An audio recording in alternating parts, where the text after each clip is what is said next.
Welcome to Fiction Audiobooks. If you enjoy the content, like and subscribing would be greatly appreciated. If you have any recommendations for novels, comment below. Please join my Patreon at https://www.patreon.com/fictionaudiobook. Chapter 1: The Lightning Prison. I never expected death to take me so soon. I was just a 24-year-old man trying to make something of my life, but here I am, dead, trapped in a prison made of electricity. At first, I thought I was dreaming, but then I remembered what happened to me. I was riding my motorcycle on a rainy day when I suddenly got struck by lightning. My body seized up and, without having control over my motorcycle, it drove off a cliff along with me.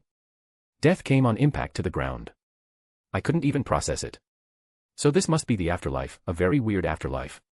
Why am I trapped here? It doesn't look or feel like hell or heaven. What are these lightnings anyway? They don't hurt, they don't sting, they do nothing but occasionally flash.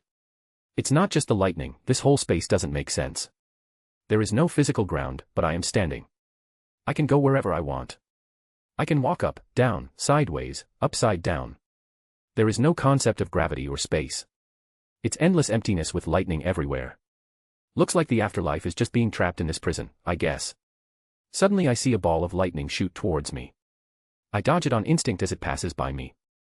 It stops a few meters away from me and begins buzzing, releasing a special hymn that calls for me. I want it, I say instinctively. I feel my entire being tense up as I am overwhelmed with the desire to pursue it, and so I do. I run after the ball of lightning. As soon as I get close to it, it becomes faster. No matter how fast I run, I am not able to catch it, but I keep running after it. Days become months, but the game of cat and mouse seems to have no end. But I still keep running after it without feeling tired. My only desire is to acquire the ball of lightning. During these months, I noticed a significant change in myself. I have become fast, extremely fast, but still not fast enough to catch the ball of lightning. I feel like years have gone by and my only action has been running after the ball of lightning. Soon I forget the sense of time as well, but I am still nowhere close to catching the ball of lightning. Well, I guess I need to continue running after it. After an unknown period, I notice something. The lightning that always strikes around me has come to a standstill as I run after the ball of lightning. I have become faster, I think. But that is not all that has changed about me. As I run, I am leaving streaks of lightning behind me. Hope. I feel hope as I realize I can become even faster, so I continue chasing the ball of lightning for who knows how long. My speed doubles, quadruples, octuplets, my speed keeps multiplying, and as it does, I see the ball of lightning get close to me inch by inch. I am just an arm's length away from it. I am just half an arm's length away from it. I am inches away from it. I am millimeters away from it. I have it. My hands finally touch the ball of lightning and I hold onto it as tightly as possible. I stopped running. I have finally stopped running. I look at the ball of lightning in my hand and watch it suddenly melt in my hand and seep into my being. We are now one, an ethereal voice echoes across the empty void. What does that mean? I question but get no reply. After running for so long, I have come to another realization. I have forgotten who I am. Everything about myself and the world I lived in, I have forgotten all of them. Suddenly, the surrounding void begins to collapse, and I begin to fall. The sense of gravity that I had forgotten comes back to me. I scream as I continue to freefall into nothingness, and then everything goes black. Then suddenly my vision starts to return. I hear two people talking, a man and a woman. I hear music playing in the background. My blurry vision starts getting clearer. What are you doing? I hear the female voice ask. He likes this song, the man answers her. How could you possibly know that? The woman questions him as my vision gets much more clear. I checked his Facebook page. I mean, he can hear everything, right? The man says. Auditory functions are the last sensory faculties to degenerate, the woman says. As I was about to get a much clearer view of their faces, they both walk away. I suddenly feel out of breath, shocking me to snap out of my drowsiness and become alert. Gasp, I gasp and sit up straight. Oh my God, the man seems to have gotten startled by my sudden movement. Where am I? I ask as I look around. I feel alive. I shouldn't be alive. I was dead, trapped in an eternal lightning prison, running for an eternity. He's up, I hear the woman say and approach me. The man calls for someone named Dr. Wells while the woman blinds me with a flashlight. The woman seems to be saying something, but I can't make sense of a word coming out of her mouth as all my senses are being overloaded by a bunch of things, all at the same time. I try to get off the bed, but the woman tries to stop me. Look at me, she keeps repeating her words. Hey, whoa, relax. Everything's okay, man. You're at STAR Labs, the man comes closer and tries to calm me down. Star Labs? Who are you? I ask while still feeling a little overwhelmed. I feel the woman put something in my ear, making me flinch. I'm Cisco Ramon. She's Caitlin, Dr. Snow, the man introduces himself and the woman. I turn to look at her, and she shoves a plastic container to my face. I need you to urinate in this, she says. Not this second. Cisco snatches the container away from her, allowing me to have some space. I move away from them trying to collect my thoughts. I can't remember anything. I don't have any recollection of who I am. I forgot everything about myself during my stay in the eternal prison. Suddenly I feel a stinging pain inside my head making me cower in pain. I clutch my head and press it against the bed I was lying on. Are you okay? Talk to me, the woman comes beside me and starts asking me questions, but I am currently occupied by something else. I am being flooded by memories of a life I have never lived, but they feel as if I myself have lived it. Barry Allen, I mouth out. It's the name of this body. I realize what has happened. I am no longer the prisoner of the Lightning Prison. I am free and I have somehow transmigrated into this body. I am alive again. Yes, Barry Allen, that's your name, the man named Cisco says while resting his hand on my shoulder. I turn to look at him. What happened to me? What's going on? I ask. You were struck by lightning, dude, Cisco says. Lightning? I question. Does this have anything to do with me being trapped in that lightning prison? I turn around and see myself in a reflection. So this is the new me, I think. I don't remember how I looked, so I don't find it weird seeing myself in a stranger's body, plus the memories I have is helping a lot. This body feels like my own. I have broad shoulders and a lean, muscular physique, a very athletic body. From the memories I have, this body was not in this good of a shape before this so-called lightning strike. Lightning causes muscular hypertrophy. I ask. This body can only be achieved through years of consistent hard training. Your muscles should be atrophied, but instead they are in a chronic and unexplained state of cellular regeneration, Caitlin says while feeling up my hard chest and shoulders. Come here. Have a seat, Cisco says, pulling me and making me sit down. You were in a coma, he says. For how long? I ask. 9 months. Welcome back, Mr. Allen, I hear a voice from behind and I turn to see a man in a wheelchair approaching. Chapter 2, The Wrecked Lab. Welcome back, Mr. Allen. We have a lot to discuss, the man in the wheelchair says to Barry. Harrison Wells, Barry says as his memories tell him that he is a huge fan of this man. The man smiles and asks Barry to join in. Would you mind joining me, he asks. Here, put this on. Caitlin hands Barry a Star Lab t-shirt to put on. As he takes the t-shirt from her hand, he catches her ogling his body. Seeing that she got caught staring, she looked away while Barry put on the t-shirt and joined Wells on a walk. It's hard to believe I am here. I have always wanted to meet you face to face, Barry says to Wells. Though he doesn't mean it, he tries to act like the original Barry, as he doesn't want to be suspicious. He can't just tell people that he is another soul now inhabiting this body. Well, you certainly went to great lengths to do it, Dr. Wells says, clearly meant as a joke. STAR Labs has not been operational since FEMA categorized us as a Class 4 hazardous location. He then begins explaining what happened to STAR Labs on the day lightning struck Barry's body. Barry notices a cage as he walks past it with Dr. Wells. He sees the name Grodd written on a steel plate. He wonders what kind of animal was kept inside this cage. 17 people died that night. Many more were injured. Myself amongst them.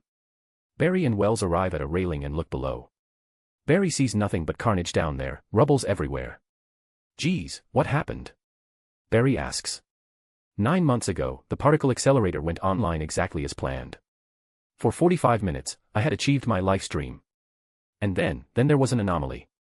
The electron volts became unmeasurable. The ring under us popped. Energy from that detonation was thrown into the sky and that, in turn, seeded a storm cloud dash. That created a lightning bolt that struck me. Barry finishes his sentence while still trying to wonder if it's all part of some kind of grand scheme. He died because of a lightning strike. This body was struck by lightning. It's all too much of a coincidence. That's right. I was recovering myself when I heard about you, Dr. Wells says. There seems to be some regret in his voice. Barry looks at Dr. Wells, not knowing what to say. The hospital was undergoing unexplainable power outages every time you were going into cardiac arrest, which was actually a misdiagnosis. Because you see you weren't flatlining, Barry. Your heartbeat was moving too fast for the EKG to register it, Dr. Wells explained. But how does that make sense? If my heart was beating so fast, wouldn't I go into cardiac arrest, anyway? Barry asks, finding this whole thing a little confusing. That would be the case, but your heart was not just beating fast, but extremely fast. About 1,000 beats per minute, Dr. Wells explains. That's impossible, Barry says, finding Dr. Wells's statement ridiculous. But he also remembers that he is a transmigrated soul who was trapped in some kind of lightning prison for almost an eternity and now occupies a different body. It is indeed impossible, but that lightning that struck you made you impossible, Dr. Wells says and begins heading back while Barry follows. I don't understand, Barry says. Neither do we, so that is why we brought you here, Dr. Wells says as they arrive in front of a door that opens automatically for them. Now, I'm not the most popular person in town these days, but Detective West and his daughter gave me permission to bring you here, where we were able to stabilize you. Dr. Well continues with his explanation. With the mention of Detective West and his daughter, Barry recalls memories of these two people from his mind. Joe West and Iris West. The adopted family of Barry. Iris, the name causes some dormant feelings inside Barry to flare up. Barry recalls how his past self was deeply in love with her. But as an eternal soul who stayed sane in that eternal lightning prison, he has great control over his feelings. He is easily able to suppress his sudden anxious and uncertain feelings. He suppresses his want to go and see Iris because, to him, she isn't really that important right now. Barry needs to figure out everything that is happening to him. Iris, yes. She came to see you quite often, Dr. Wells says. She talks a lot. Caitlin approaches from behind and hands Dr. Wells a drink. Also, she's hot, Cisco says, imagining Iris in his mind. Can you inform them about me? Barry asks Dr. Wells. We certainly can. Caitlin, Dr. Wells lets Caitlin handle it. On it, Caitlin says and walks away. While Caitlin informs Detective Wells, why don't we get you prepped up for some tests? Dr. Wells says. Sure, Barry says. Cisco, Dr. Wells asks Cisco to prepare for the test. Barry looks around the lab as Caitlin tries to take some samples of his blood. She struggles a little to puncture his skin as she feels some resistance from it. Caitlin is surprised by this because a hypodermic needle should be sharp enough to puncture skin and muscles very easily. But since it went in and allowed her to draw some of his blood, she didn't bother thinking much of it. While she is taking his blood, Barry can't help but stare at her face. She is beautiful, he thinks. Caitlin notices Barry looking at her and moves her eyes to look at him. What, she asks. Nothing. Barry says, immediately dismissing any of her questions. Caitlin finds his behavior weird but doesn't say anything. She continues collecting all the samples she needs. Chapter 3, He is Barry Allen. Barry has multiple wires probed into his body, a mask around his mouth which all seem to be connected to a much larger machine and a treadmill. Barry was asked to run as the team wanted to observe any physical changes in his body, so he is doing just that. Running is one thing the new Barry knows better than anyone. He had been running for an eternity trying to catch something that was too fast, but he became faster. Barry's feet are taking long strides as he is running fast on the treadmill. The speed reading that the team is getting is very impressive. This is incredible. His running speed is 37 miles per hour. This is significantly faster than humanly possible, Cisco says, surprised by the reading he is getting on his computer. His vitals are extremely steady. Blood oxygen level is normal. He isn't even breaking a sweat. His physical condition is beyond perfect, almost. Superhuman level, Cisco finishes Caitlin's words with an excited smile on his face. While they are excited about the readings, Dr. Wells seems to be lost in his thoughts as he stares at Barry. That's enough, Mr. Allen, Dr. Wells speaks into a mic which Barry hears through her speakers placed around the room. Barry stops running as Cisco and Caitlin enter the room and begin helping him remove all the probed wires from his body. So how did I do? Barry asks Cisco. Dude, you were awesome. You were running almost twice as fast as Usain Bolt, Cisco said excitedly. And your vitals were all extremely steady. If you push yourself, you could run faster, Caitlin says as she unattached a probe from his chest. They make eye contact for a few seconds without saying a word before Caitlin looks away. That's great news then. I am doing fine, Barry says. Not just fine, you are doing exceptional. I wonder what else can you do? Should we test his strength and see how much he can lift?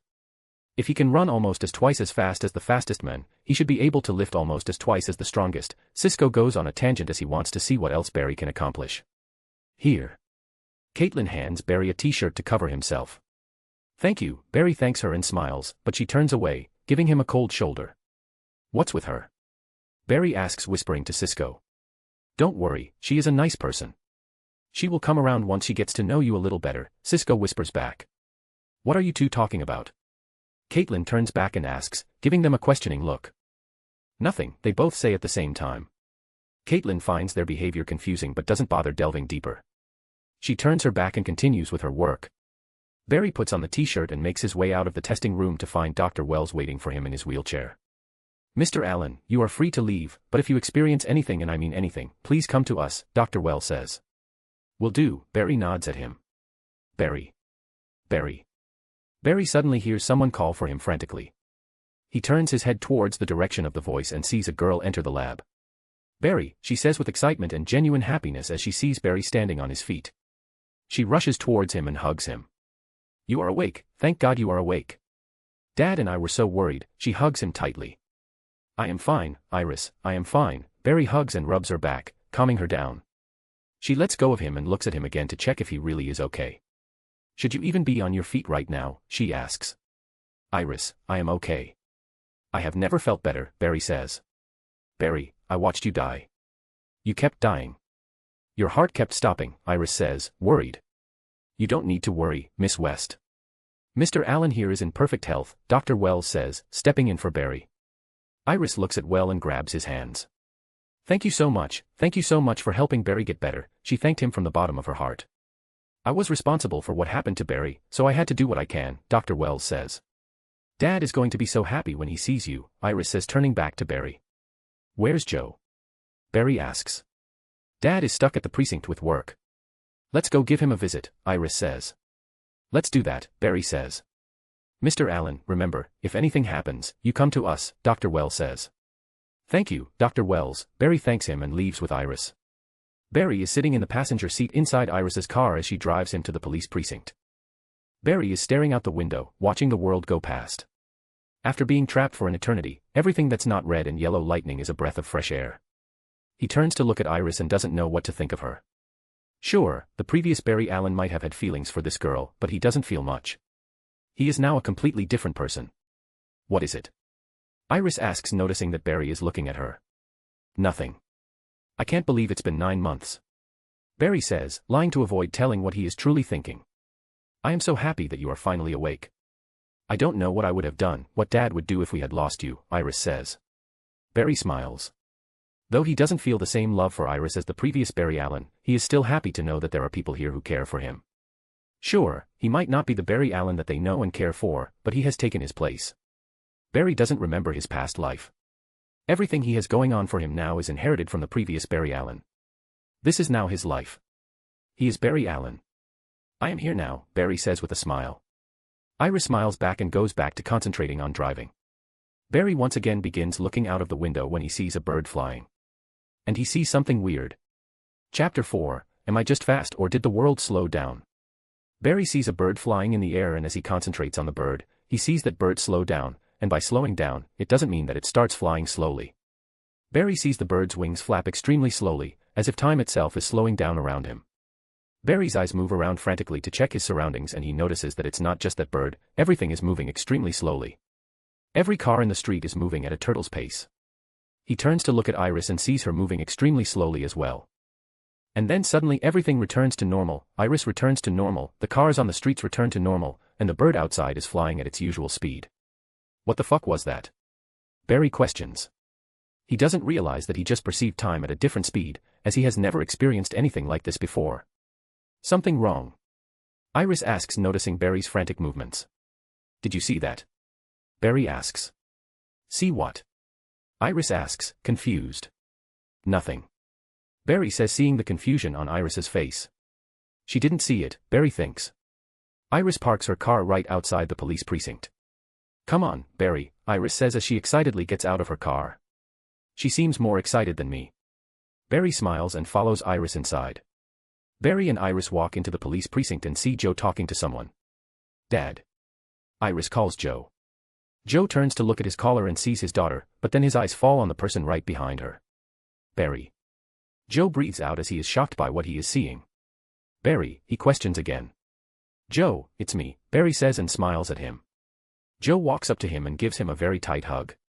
I am so glad you are awake, he says. Me too, Joe, Barry says. Oh, you scared the hell out of us, kid, Joe says and legs go smiling ear to ear. Yeah, that was quite the nap you took there, baby face, and you still look 12, an old bald officer comes over to greet Barry before walking away. You look okay, but are you really? Joe asks, placing his hand on Barry's shoulder, still worried about him. I have never felt better, Barry answers. That's good to hear, Joe says smiling. Detective West, we've got a 5.15 in progress at Gold City Bank.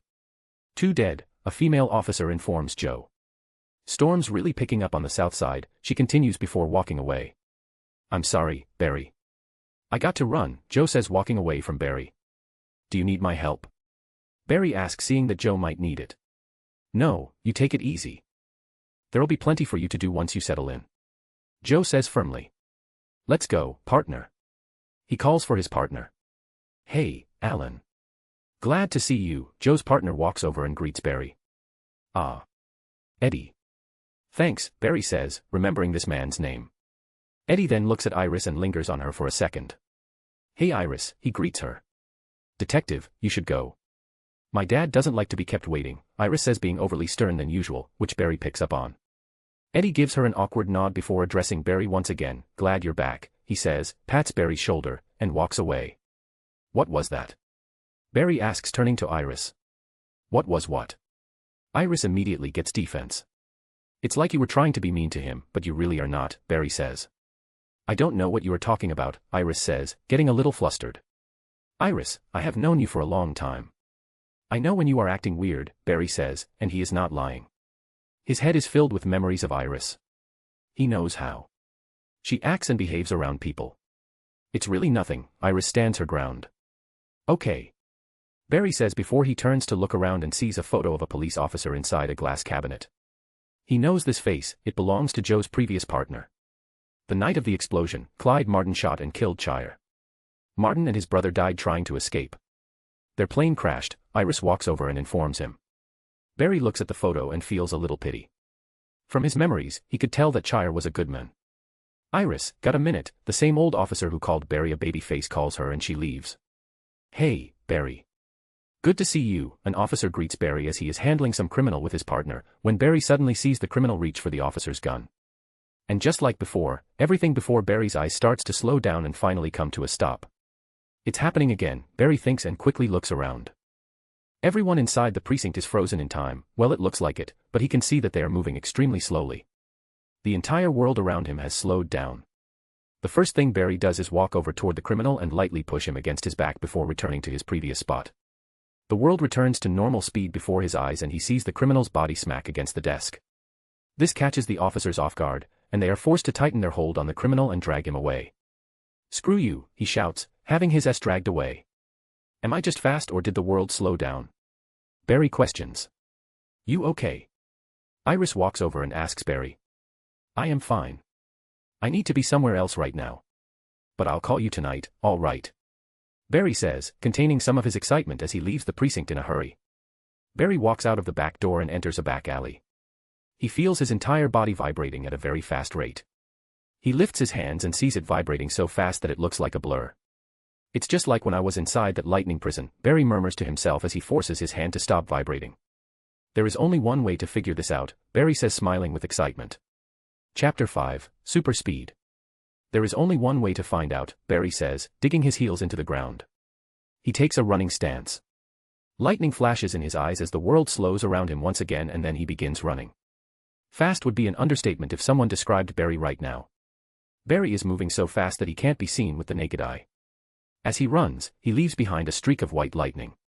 Barry smiles as he feels lightning coursing through his entire being. The faster he runs, the more he feels it. He doesn't stop, he continues running. Even at his speed, every turn he takes is extremely sharp. It is as if the world around him is his oyster. The laws of physics don't seem to apply to him at all. None of this makes sense or follows the laws of physics, but it feels damn exhilarating, Barry thinks. Even when he was trapped inside his lightning prison, running faster than the speed of light, he didn't feel like this. Having a body really does make a difference, Barry thinks as he enjoys the sensation of overwhelming speed. I need to head to STAR Labs, Barry says to himself and heads there. STAR Labs _ Dr. Wells is inside a closed room looking at a holographic projection of a newspaper from the future. He removes his glasses with a serious look on his face. The future has changed. He murmurs to himself. Dr. Wells, Barry Allen is here. Suddenly, a female holographic face appears and shows a video of Barry coming to a halt right in front of STAR Labs.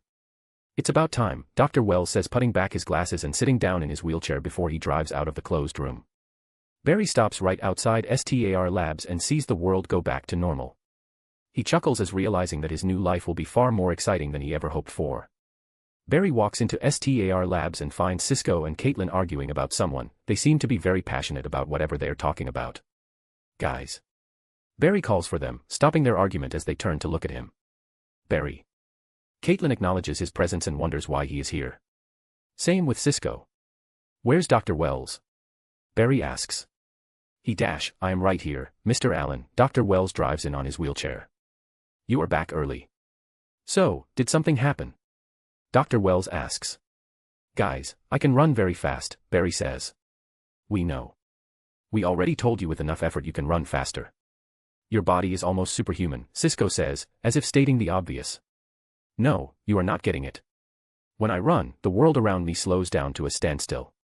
I have super speed. Cisco completes Barry's words with wide eyes. He immediately gets off his chair and approaches Barry. That's impossible. Even though your body is now stronger, it still cannot handle the amount of G-force it would generate when moving that fast. You also need to factor in the large amount of friction that would generate because of the atmosphere, Caitlin chimes in. Guys, I am not lying. Check this out, Barry says and brings his hand forward. Caitlin and Cisco look at his hand, which suddenly starts vibrating at extreme speed, making it look like a blur. They both can't believe their eyes. They look at each other and back at Barry. This is freaking awesome. Cisco says. Looks like that lightning strike did make you the impossible, Mr. Allen, Dr. Wells says. Dr. Wells, are you seeing this? This changes everything. We literally have a superhuman in our midst, Cisco says, still burning with excitement. We need to see you in action, Mr. Allen, and for that, we need a big runway, Dr. Wells says. Ferris Air Testing Facility. Cisco immediately points out. Team, get the van ready.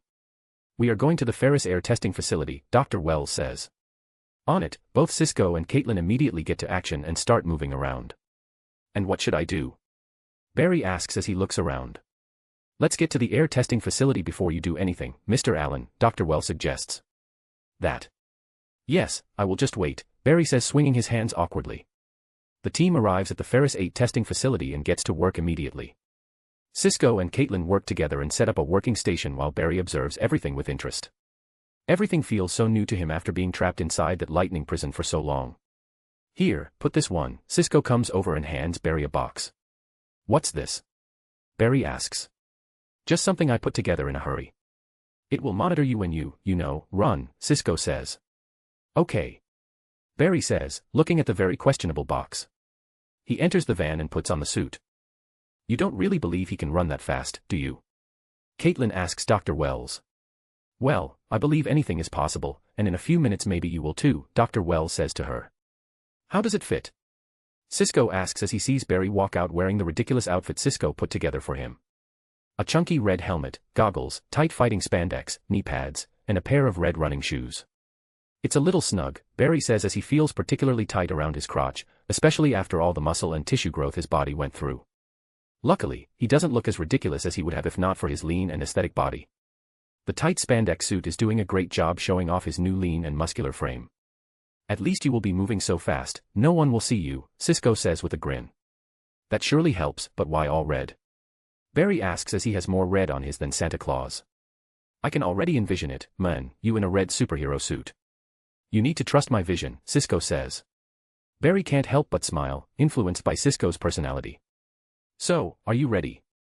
Cisco asks. I think I am, Barry says, stretching his leg a little to the side to free the nuts. Dr. Wells will be monitoring your energy output, and Caitlin, your vitals. Cisco gives a brief rundown to Barry. What do you do? Barry asks. I make the toys, my men.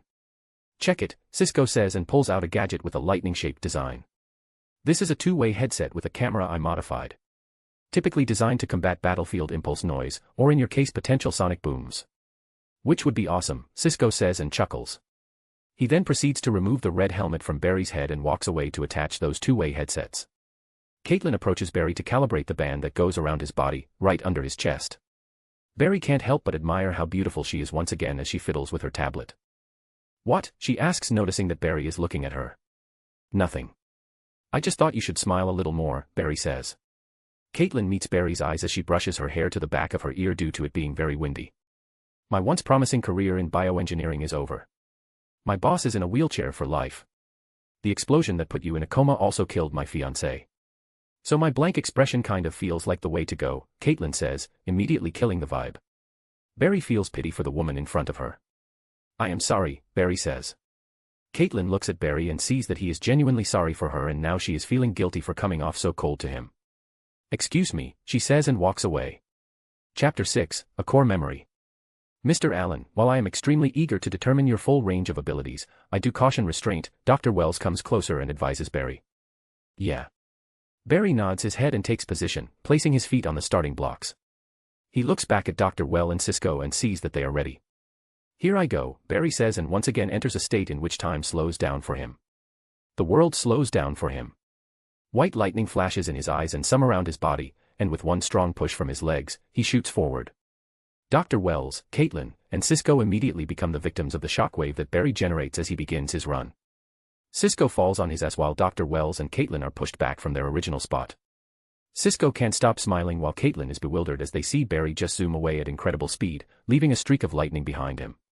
"He just passed 450 miles per hour, Cisco says. "It's not possible," Caitlin says as she puts down her binoculars. She couldn't see anything but a blur. Dr. Wells has a poker face as he watches Barry run. "He is faster than I expected," he thinks, but no one is wiser to his thoughts. As Barry continues to run faster, he sees the lightning flashing around him, and then suddenly, a core memory that has been etched into his body's mind flashes before Barry's eyes. The memory of his 11-year-old self watching his mother being trapped inside a storm of lightning, and inside the lightning, a man in yellow. This momentary distraction is enough for Barry to lose focus as he crashes hard into barrels filled with water at 600 miles per hour. Fuck. Barry yelps in pain as he feels a stinging sensation in his arm. Seeing that Barry crashed, Caitlin and Cisco immediately ran toward him. "Are you okay?" Caitlin asks as soon as she gets closer to him. "My arm, it stings," Barry says, holding onto his arm. "Let me check," Caitlin says, and takes an x-ray of his arm with her tablet. "Let me help you up." Cisco helps Barry get back to his feet as they make their way back to the van. "We should head back to the lab immediately," Caitlin suggests. The team makes their way back to the lab in a hurry. Barry is taken to the lab and is immediately placed under observation. "Guys, the pain, it's gone." Before Caitlin could even begin any tests, Barry says, twisting his hand in the air. Caitlin approaches him and scans his hand once again, worried that Barry's nerves might have separated, leading to him not feeling any pain. But as she looks at the scan, she can't believe her eyes. She immediately takes another scan of his arm and gets the same result. "How long has it been since you felt any pain?" Caitlin asks. "I felt pain only for like the first few minutes after the crash, then it was gone," Barry says. He thought he just twisted his muscle or something when he crashed back then, seeing that he was not hurting much. "Why, what happened?" Barry asks, looking at Caitlin.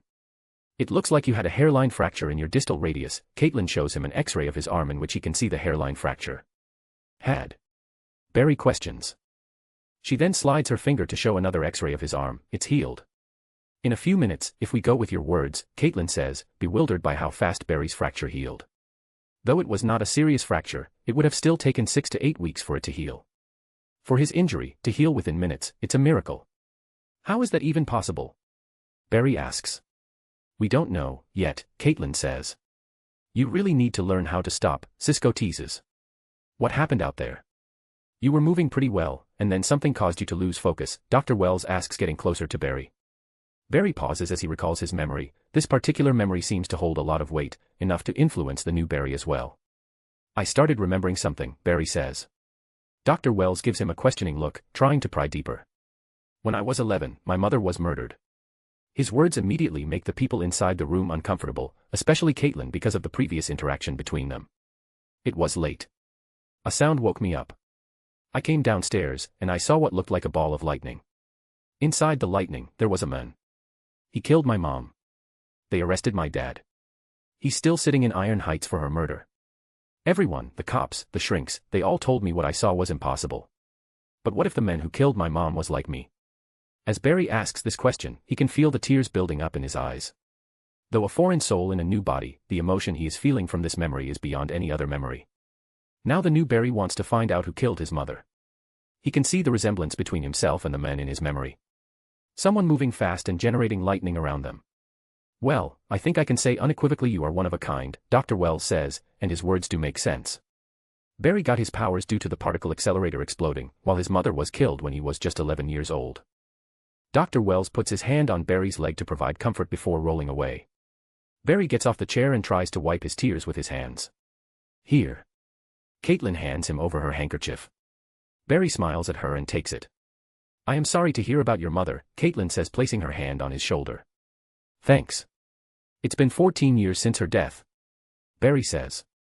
You must have been very close to her, Caitlin says with sadness in her voice. Barry looks deep into his memories and finds all kinds of great memories he has of himself with his mother, which makes him smile.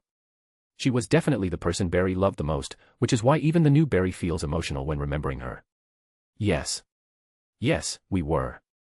Also, thanks for this, Barry says, showing the handkerchief in his hand. You can return it later, Caitlin says and leaves Barry alone. I need some coffee. Do you guys need anything? Barry asks. No need. I'm good. They both reject his offer. Then. I will meet you guys later, Barry says and leaves. Chapter 7, He is just like me. Now that Barry has super speed, he doesn't need a mode of transport. His speed will allow him to travel to any part of the central city. Barry zooms away at super speed and within minutes stops in a back alley to not get noticed by people for suddenly appearing out of nowhere. Barry smiles, as moving at super speed will never stop being exciting. He walks into Jitters, the coffee shop, and immediately notices two familiar faces kissing. Well, this solves everything, Barry thinks, relieved as the lingering feelings that his body has for Iris can now disappear as he sees Iris kissing Joe's new partner, Eddie. He can reason with his own lingering feelings to move on, which shouldn't be that hard. As Iris pulls away from the kiss, Eddie sees Barry and is caught off guard seeing him. Seeing the look on Eddie's face, Iris turns around and sees Barry too. Looks like her secret is out. Babe, let me talk to him, Iris says, immediately turning to Eddie before approaching Barry. Barry. Iris says, trying to explain her situation, but sees Barry smiling ecstatically. I knew something was going on between you two when I noticed your weird behavior back at the precinct, Barry says. Yes. I am dating Eddie. You can't tell Dad, she says. I won't, but the truth will come out one way or the other. It's best if he learns it from your mouth, Barry says. I know, but not now. Promise me you won't say anything to Dad, Iris makes him promise. Okay, I promise, Barry promises, seeing Iris's desperation. So, you and Eddie. How did it start? Barry asks as he looks at Eddie. As his and Eddie's eyes meet, Eddie smiles awkwardly and gives Barry a little wave before looking away, embarrassed. Barry waves back. Seeing this, Iris turns around to look at Eddie and smiles before looking back at Barry. When you were in the hospital, Eddie covered my father's shift so that we could both be with you. I thanked him with a cup of coffee and things just kind of happened. And it's good, Iris says with a big smile showing how happy she is in this relationship. Since Iris is one of the few people that cares for him, Barry is happy to see her happy. Well, I guess if you are happy, then I am happy, Barry says. I knew you would understand, Iris says and gives him a hug. But promise me you will inform Joe about it before he suspects anything. I don't want him to pester me about it. I won't be able to hide it from him for much longer, Barry says. Don't worry, I will tell him when the time is right, Iris says. Suddenly, Barry hears police sirens blaring at a distance. I will leave you two lovebirds alone, Barry says and runs away at normal speed while Iris watches. She turns and sees Eddie approaching. What happened? Iris asks. I need to go, suspect in a runaway vehicle, Eddie says, kissing Iris before taking off. Once Barry is away from everyone's sight, he enters super speed and quickly catches up to the police chase. He sees the police struggling to catch a black car. One of the police vehicles goes out of control and crashes into a wall, causing a blockade, and allowing the black car to drive away. Barry zooms past the police car and immediately catches up to the black car. The car is motionless before his eyes. Barry looks inside and sees a face he didn't expect to see at all. He is confused. This man should be dead, but he is here, alive, right in front of him, trying to escape from the cops. Barry grabs the car door handle and tries to open it, but it's locked from inside. With no other option, Barry lightly taps on the car window with super speed, immediately shattering it into pieces. He then enters the car through the broken window. The man driving the car is shocked by the sudden appearance of Barry inside the car, but he is quick to recover. The man immediately goes for the gun that is in his holster. Barry sees this action taking place in slow motion. This man poses no threat to Barry at all. With super speed, Barry reaches for the gun and takes it away from the man's grasp. Time returns to normal, and the man is shocked to see his gun in Barry's hand. Now panicked, the man aggressively steers the steering wheel, trying to throw Barry off guard, but the man overdoes it. The car takes an extreme turn and flips. Barry enters super speed again, and everything slows down. He immediately gets out of the car and stops a few meters away from the car, which is now up in the air. Time returns to normal and Barry watches the car crash and slide a few meters. I should probably leave before the police get here, Barry thinks when he sees the men get out of the crashed car, barely injured. Wait, how is this possible? Barry thinks. Martin. Barry calls out the dead men.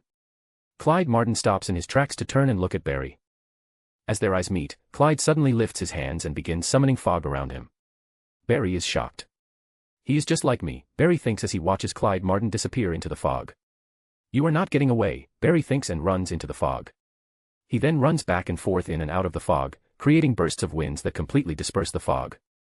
But as the fog disappears, Barry can't find Clyde Martin anywhere. There's no way he is faster than me, Barry thinks and looks around and then up to see Clyde Martin floating as he generates gusts of wind out of his hands, allowing him to fly.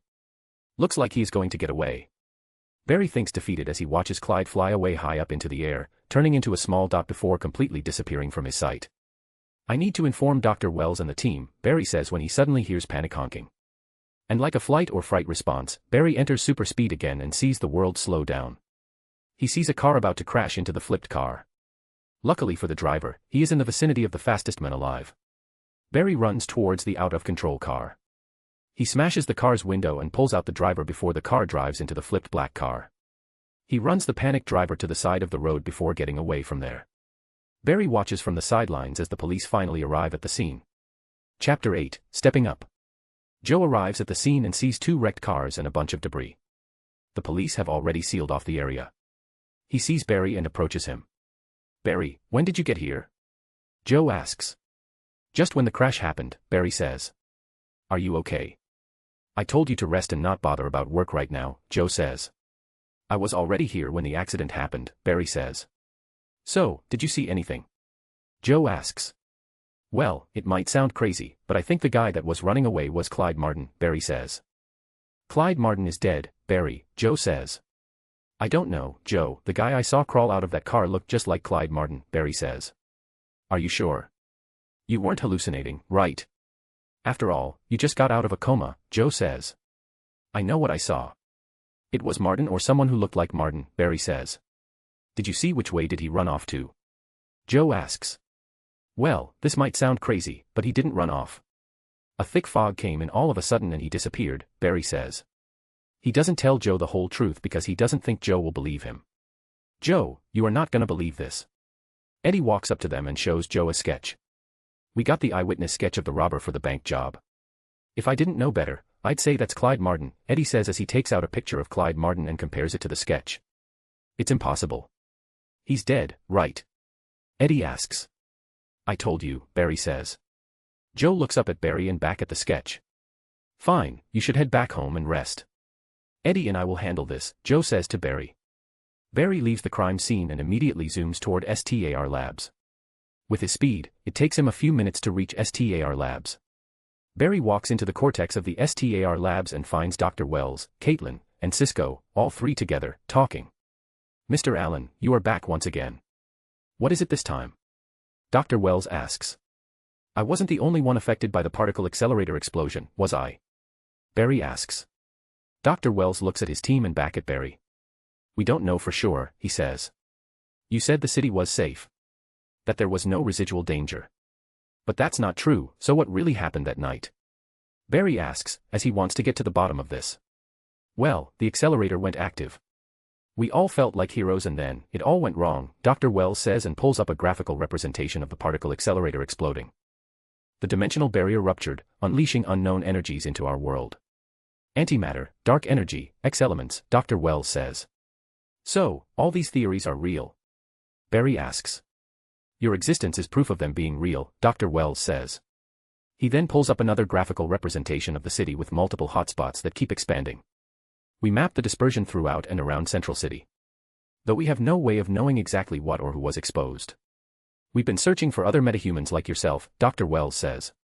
Metahumans? Barry questions. That's what we're calling them, Caitlin chimes in, telling Barry. Well, I just encountered one today.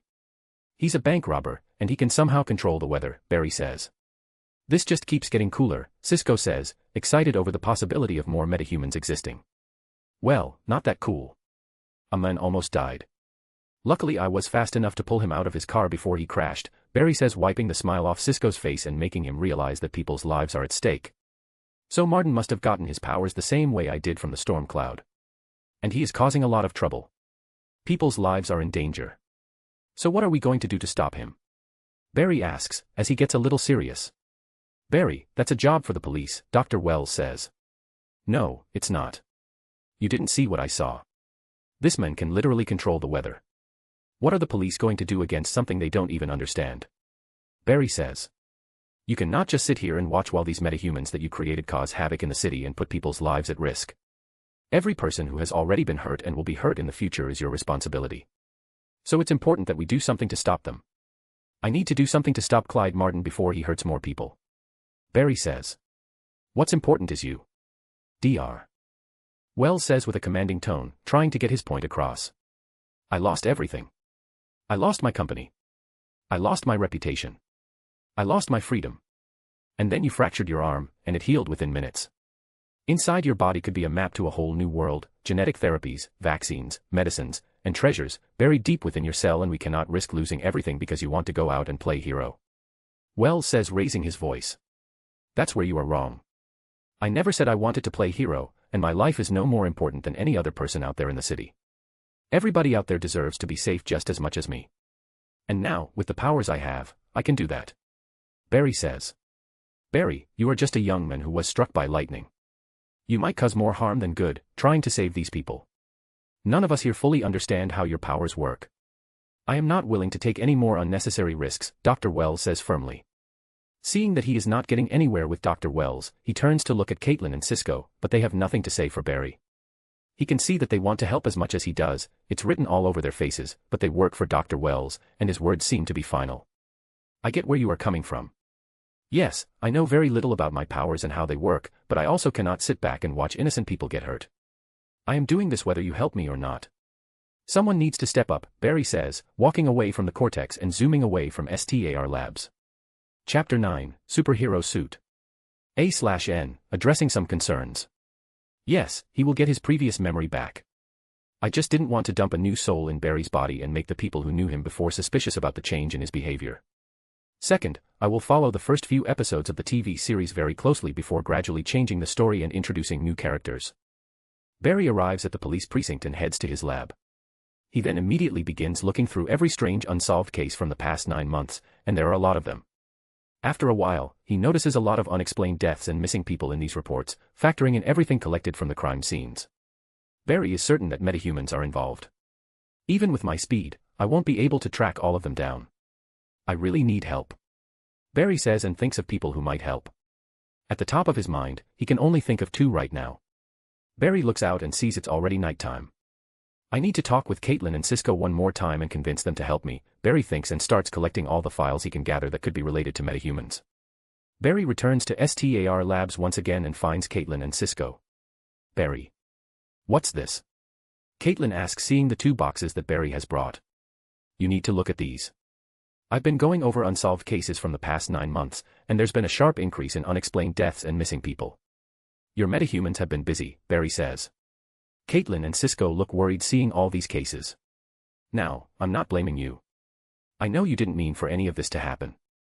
I know you all lost something. Barry's statement stings a little, especially for Caitlin, as she did lose the men she loved because of the explosion. But I need your help to catch Martin, and anyone else out there like him, so that people don't experience the same things you guys did. But I can't do it without you guys, Barry says.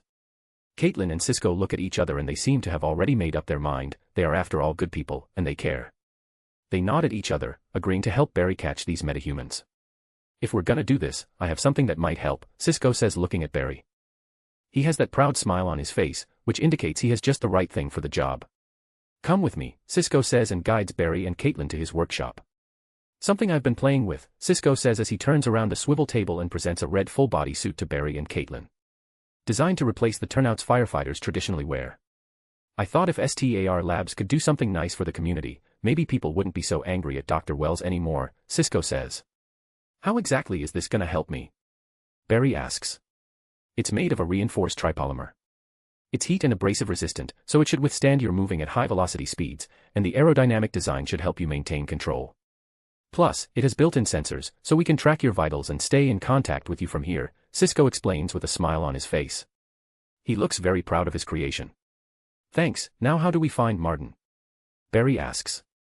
I retasked STAR Labs satellite to track meteorological abnormalities over Central City, Caitlin speaks up with a tablet in her hand. Barry and Cisco get closer to look at it. We just got a ping. Atmospheric pressure dropped 20 millibars in a matter of seconds. I've tracked it to a farm just west of the city, Caitlin says showing on the map. You guys are awesome, thank you, Barry says. No, thank you for allowing us to help, Cisco says, and Caitlin nods her head. At a farm west of the city, Joe arrives with his partner Eddie. I'm not saying Martin is alive, but if he was, this is the last place him and his brother hid out, Joe says and surveys his surroundings.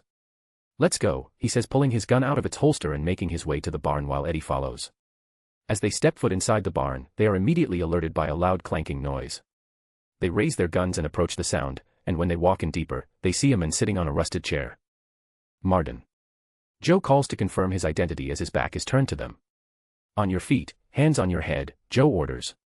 You got me, Martin says. Eddie signals Joe to approach Martin while he has his gun pointed at him. Joe puts his gun in his holster and begins approaching Martin. The night of the storm, after STAR Labs blew, after a plane went down, and I woke up on the ground alive, when I saw what I can do, I understood. I am God, Martin says being an edgelord. Shut the hell up, Joe says finding Martin's ramblings stupid.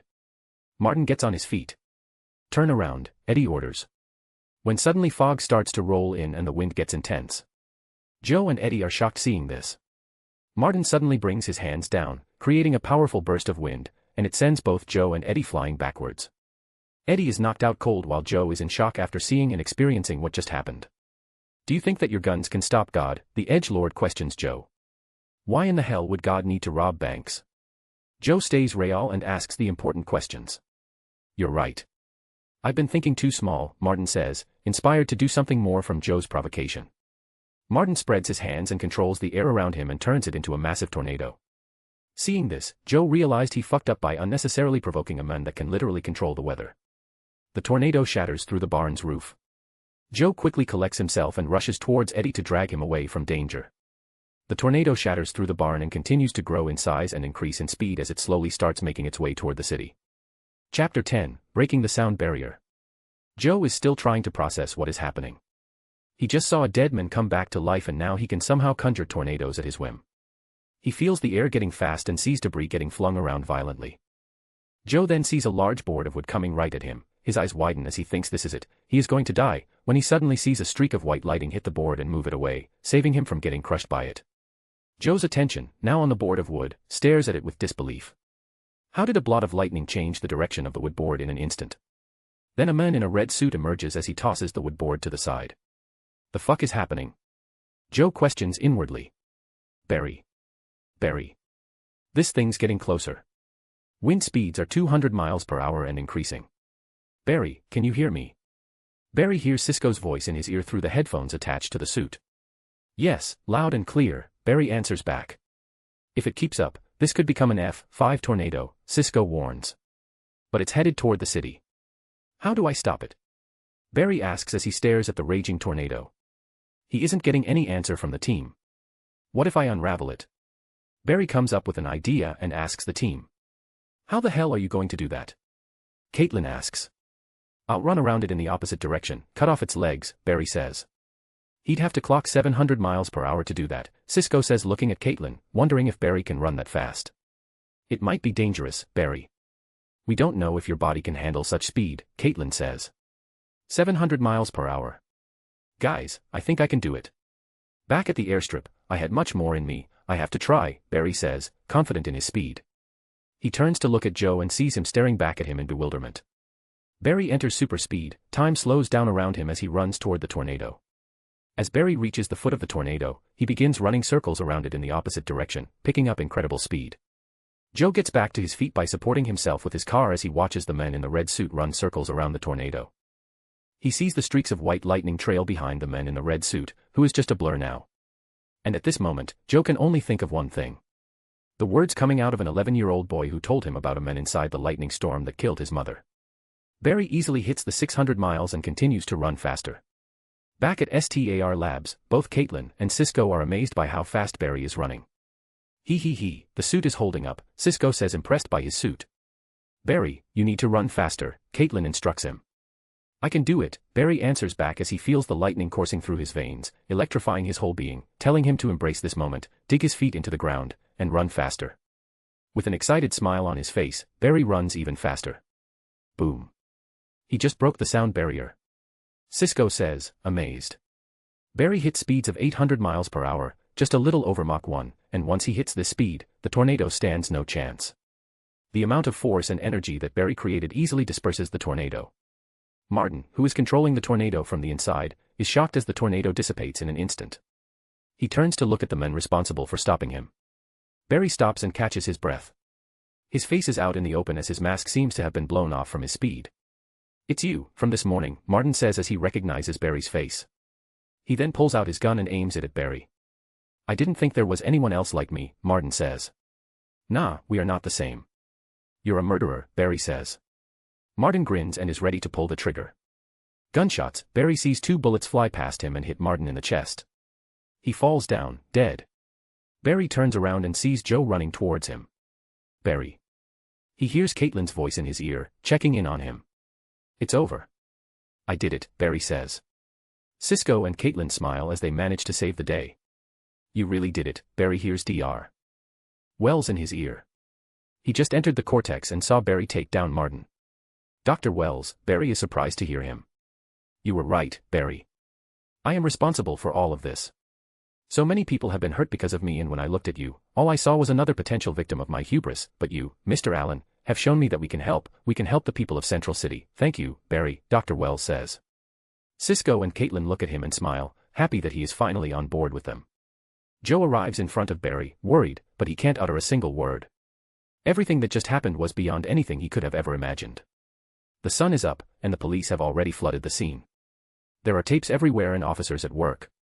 Barry and Joe are leaning against his car. Joe still taking it all in. What you can do? It was the lightning bolt. Joe asks. More or less, Barry answers. I'm sorry, Barry, Joe says, shaking his head. I'm sorry. I didn't believe you. And I called you crazy for chasing the impossible, but you really did see something that night your mom died, and your dad is innocent, Joe says. I don't blame you, Joe. No one would have believed me. Even I started to wonder if it was all in my head, Barry says. I need you to promise me something, Joe says, getting in front of Barry. I don't want you telling Iris about anything you can do, any of it. I want her safe. Promise me, Joe says. Don't worry, Joe, I understand. I won't tell her, Barry promises. Chapter 11, I will get back home. Barry returns to his small apartment and jumps on his bed. He closes his eyes and feels his bed's familiar yet not so familiar embrace. Even though he has spent the last 24 hours running around at super speed, saving people, and fighting a supervillain, he doesn't feel tired at all. In fact, he feels more energetic than ever. As if the lightning inside his body will fuel him with energy for eternity. Ever since he woke up from his coma, he has not had the time to process everything that has happened till now. First is his experience chasing something for an eternity, then he opens his eyes and begins experiencing a life he has never lived, but at the same time, all the memories inside his head have become a part of him. Even though he has not lived them, he feels each of those memories as if he has lived them. All the hardships, loss, and happiness have become a part of him. A perfect fusion of an eternal soul and a powerful body. His eternal soul with unending will and tenacity, and his new body with a set of untainted morals and values have created a completely new person. Someone much better than either of his two different versions. Everything he has done till now, stepping up to save the people of this city, didn't feel foreign to him at all. Barry believes even without the influence of the memories of this life, he would have made the same choices. It feels great to be alive again. Barry opens his eyes and looks at his ceiling, feeling the power coursing through his veins. And I am now a superhero, Barry says and chuckles excitedly. Speaking of memories, he remembers someone very important to Barry. Should I visit him? Will he notice the change in me? Of course he will. He is my dad. But I need to visit him. After all, I am finally on the path to prove his innocence, Barry says, and gets up from his bed and leaves to meet his dad. Iron Heights _. Barry arrives at the visitation room and sits down in front of the glass panel as he waits for his dad's arrival. His old man finally walks in and sits down behind the glass panel. He looks drained and his spirit burned. Locked up inside a prison for 14 years for a crime you didn't commit will do this to you. But as this man sees his son, the life in his eyes returns. Barry is the only thing giving him the strength to endure this ordeal. Barry grabs the phone receiver on his side and so does his dad. "Hey, Slugger," his dad says, looking at Barry. He observes his son and feels something has changed in him. Barry recalls the memories of his dad calling him a slugger. "You've been calling me that since I was 11, Barry says, making his dad chuckle. "The funny thing is, I got into a fight today." "You just got out of a coma." "I'm not sure you should be picking fights," Henry says, making Barry feel a little guilty. "Hey, did you win?" he asks. "Yeah, I did," Barry says, smiling, and Henry smiles back, seemingly proud of his boy. "You seem different," Henry says as his son sitting in front of him feels very different from his past self. "You noticed?" Barry says, looking back at Henry. He doesn't know what to say. "I am your dad. I might have missed you growing up, but I know you better than anyone else," Henry says. "That lightning that struck me. I don't know how to explain it, it changed me. I feel as if a certain part of me that has been missing all my life is finally whole again," Barry says. Henry smiles, seeing Barry look happy again. "Looks like the lightning was a gift in disguise. I like this new Barry, someone who is happy, ready to live life, and be not stuck in one place," Henry says, happy for his son. "You didn't kill Mom. You know I know that, right?" Barry asks. "You believing me is all I need," Henry says. "I think I finally have a way to prove your innocence. I will find whoever or whatever killed Mom and stop them," Barry promises. "Barry, we've talked about this. It's time to let it go. You have got to stop worrying about me and live your life," Henry says. "I will. I missed out on a lot of things ever since Mom died, but I feel different now. I've made some great new friends, I can finally move forward. But that doesn't mean I will give up on finding the men responsible for Mom's death. I promise I will get you out of here," Barry says. Henry smiles and nods his head. For some reason, he believes his son this time. Barry has promised him many times that he will get him out, but this time, it feels different. "I love you, son," Henry says. "I love you too, Dad," Barry says and places his hand on the glass as tears roll down his eyes. The feelings he is having right now are not fake, as these feelings are what make him real. He wants to get his dad out of prison. Back at STAR Labs, Dr. Harrison Wells is inside his hidden room, back on his legs, as he reads the news headlines. Flash saves the world from crisis, even the name of the person writing the article is different. Why did the future change? What did I do wrong? Dr. Wells asks himself. Frustrated, he walks back and forth racking his brain, retracing his steps, but he can't think of anything. What he doesn't know is that he did nothing. It's just the Omniverse decided to throw a massive wrench in his way. Well, it doesn't matter if the future has changed. My plan can still work. I will get back home, Harrison says, as his eyes glow red. Chapter 12, Angry but Cute. It's been a few weeks since Barry donned the red suit and he has been busy being a hero. "Barry, there's fire on Western and 3rd, downtown." Barry hears Cisco talk to him through the earpiece as he is on one of his runs again. "On it," Barry says and picks up his speed. He speeds over 500 miles per hour running through the streets of Central City, leaving behind a red streak and white lightning. Barry sees a few fire trucks rushing toward the fire. Barry zooms past them in a blur. "What was that?" the firefighter driving the truck asks his partner. "I don't know." Barry arrives at the location and sees people frozen in panic as he is in super speed. Barry looks up at the building and sees it engulfed in flames as thick, black smoke covers the air above the building. "Are you there yet?" Cisco asks as Barry runs past the panicked people, creating a strong gust of wind, causing all of them to simultaneously turn to see what that was. Back at STAR Labs, Caitlin enters the Cortex with a cup in her hand and hears Cisco talking to someone. "What are you doing?" she asks. Surprised, Cisco immediately turns off all the monitors and turns to look at her. With guilt written all over his face, he tries to quickly come up with something. "Nothing," is all that he could come up with as he puts his lollipop in his mouth. "Who were you talking to?" Caitlin asks. "No one," Cisco says, trying his best not to break. "Are you talking to Barry?" Caitlin asks. "Who?" Cisco asks. Clearly, his brain has stopped working to come up with such stupid questions. Barry Allen. Struck by lightning. Was in a coma for 9 months. Woke up being able to run faster than the speed of sound. Ring a bell. Caitlin lists every detail, leaving Cisco no way to deny it. "No, Haven't talked to him. Cisco decides to double down as being stupid in this situation is a lot easier. Barry enters the building and sees fire everywhere. Cisco, there's fire everywhere. Cisco, are you still there? Barry tries talking to him, but he gets no response, as Cisco is currently not doing so well. Adding to his predicament, Caitlin hears Barry through the loudspeakers. He should have been using headphones. Getting no response from Cisco, Barry takes matters into his own hands. He moves instantly as he hears a cry for help. Entering super speed, he finds a little girl scared out of her mind, searching for her mother. Barry runs up to the little girl, grabs her, and runs her out of the burning building and runs in again. The little girl doesn't even realize what happened. One moment she is surrounded by fire and the very next moment she is outside. "Mommy," she shouts, getting her desperate mother's attention, who is relieved to see her daughter safe. Barry starts zooming in and out of the burning building, carrying out one person every time he does it. People around the building are bewildered and shocked by the sudden appearance of all these people who were inside the burning building. The only thing they see is a blur of red going in and out, causing powerful gusts of wind. After checking every inch of the burning building and seeing no one has been left behind, Barry gets out of there in a blur before the firefighters even arrive at the scene. Getting far away from the scene, Barry stops behind an alley and talks to Cisco again. "Everybody's out. What else you got for me, Cisco?" Barry asks. "Barry, it's Caitlin." Instead of Cisco, he hears Caitlin's voice. "Hey, Caitlin." Barry stresses, clearly caught in the act.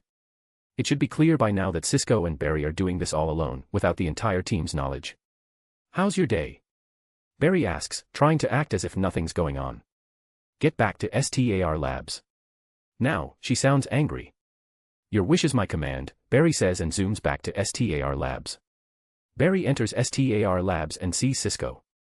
As their eyes meet, Cisco motions his finger in front of his neck, gritting his teeth, and telling Barry that they are in trouble. "Where's Caitlin?" Barry mouths softly. Cisco then points behind him and looks to the side to avoid her chilling gaze. Barry slowly turns his back and finds Caitlin staring at him with chilling eyes and folded arms. "Have you both lost your minds? Who do you think you are?" Caitlin asks, clearly very frustrated by Barry's and Cisco's actions. "Well, I'm the eyes and ears, and he's the feet," Cisco says jokingly, trying to tone down her anger. "This isn't funny. You could have gotten yourself killed. You can't be running around the city like some supersonic fireman," Caitlin says, very angry at Barry. "Why not? This is what we talked about, me using my powers to help people," Barry tries to reason with her. "We talked about you helping us contain other people who might have been affected by the particle accelerator explosion." "Metahumans," Caitlin says, emphasizing the word metahumans. "And aside from Clyde Martin, we haven't found any," she says, frustrated by not making any progress at the front. "I understand your concern, but if I didn't run into that burning building, those people trapped inside would have died. People in the city still need help, and we as a team can help them," Barry explains to her in a calm tone. Caitlin realizes that Barry is right, but she doesn't want to lose this argument. "Will you please say something?" So instead of fighting back with Barry, she asks for Dr. Wells's help, who just entered the room. Barry turns and sees Dr. Wells. "I think what Caitlin is saying, in her own spectacularly angry way, is that we are just beginning to understand what your body is capable of. Not to sound like a broken record, Mr. Allen, I do caution restraint," Dr. Wells says. "But I feel like I haven't even hit my limits. How else can we know what else I can do if I restrain myself?" Barry asks. "One step at a time, Mr. Allen," Dr. Wells says, and rolls away. Caitlin then gets in front of him and gives him her signature angry glare again. "Don't expect me to patch you up every time you break something," she says and walks away. Barry can't help but smile, finding her anger cute. Here, Cisco walks up to him and hands him his phone, as it has been buzzing for a while now. "Hey, Joe, everything all right?" Barry picks up the call and speaks with Joe. "Great, I got a fresh crime scene. A dead body. Detective interviewing witnesses. Miles of that yellow tape stretched over everything. I'm only missing one thing. Can you guess what that is?" Joe asks sarcastically. "I'll be right there," Barry says and hangs the call. "Guys, I need to leave. My day job beckons," Barry says and zooms out. "When do you think he will realize he didn't take his clothes?" Dr. Wells asks. Barry arrives at the crime scene, stopping at a corner, but before he walks in, he realizes that he is still wearing his red suit. "Shit, I forgot my clothes," Barry says, but his eyes see a clothing store nearby. He zooms in, grabs a pair of clothes, undresses at super speed, puts on the new pair of clothes, stashes his suit away, places the money on the counter, and zooms out. Chapter 13, Award Ceremony. Perp made off with a bunch of handguns, at least 6 Glock 19s fitted with extra ammunition magazines. Somebody's looking to do a whole lot of bad, Joe explains to Captain Singh. Barry walks in wearing a long black coat, which still has a price tag on it that Joe notices. Doing a little fall shopping, Mr. Allen? Captain Singh asks as Joe rips the price tag and hands it over to Barry. Oh yeah, I was going so fast this morning, I didn't even notice, Barry says. Joe gives him the side eye and hands him over a pair of gloves. Barry takes the glove, puts it on, and goes under the yellow tapes to investigate. I downloaded the surveillance footage of the video camera. Eddie walks in and shows Joe and Captain Singh a video of a man shooting the victim dead. While Barry studies the crime scene. Looks like only one perp, Eddie says. Barry looks around, walking carefully, avoiding stepping foot on anything that may destroy the evidence. He immediately notices something and looks back at Joe. What is it, Barry? Joe asks. Footage may only show one, but it was 6 guys, Barry says as he recognizes the pattern in the tracks left behind. Look, the tracks. They're all crossing each other. 6 sets of footprints, 6 guns stolen, we should be looking for a crew, Barry says. He crouches down to get a better view and notices something strange. Huh. Weird. The shoes look like they're all the same size. Men's 10s, I'd guess, Barry says. Good work, Allen, Captain Singh says and walks away. Barry and Joe return to the precinct.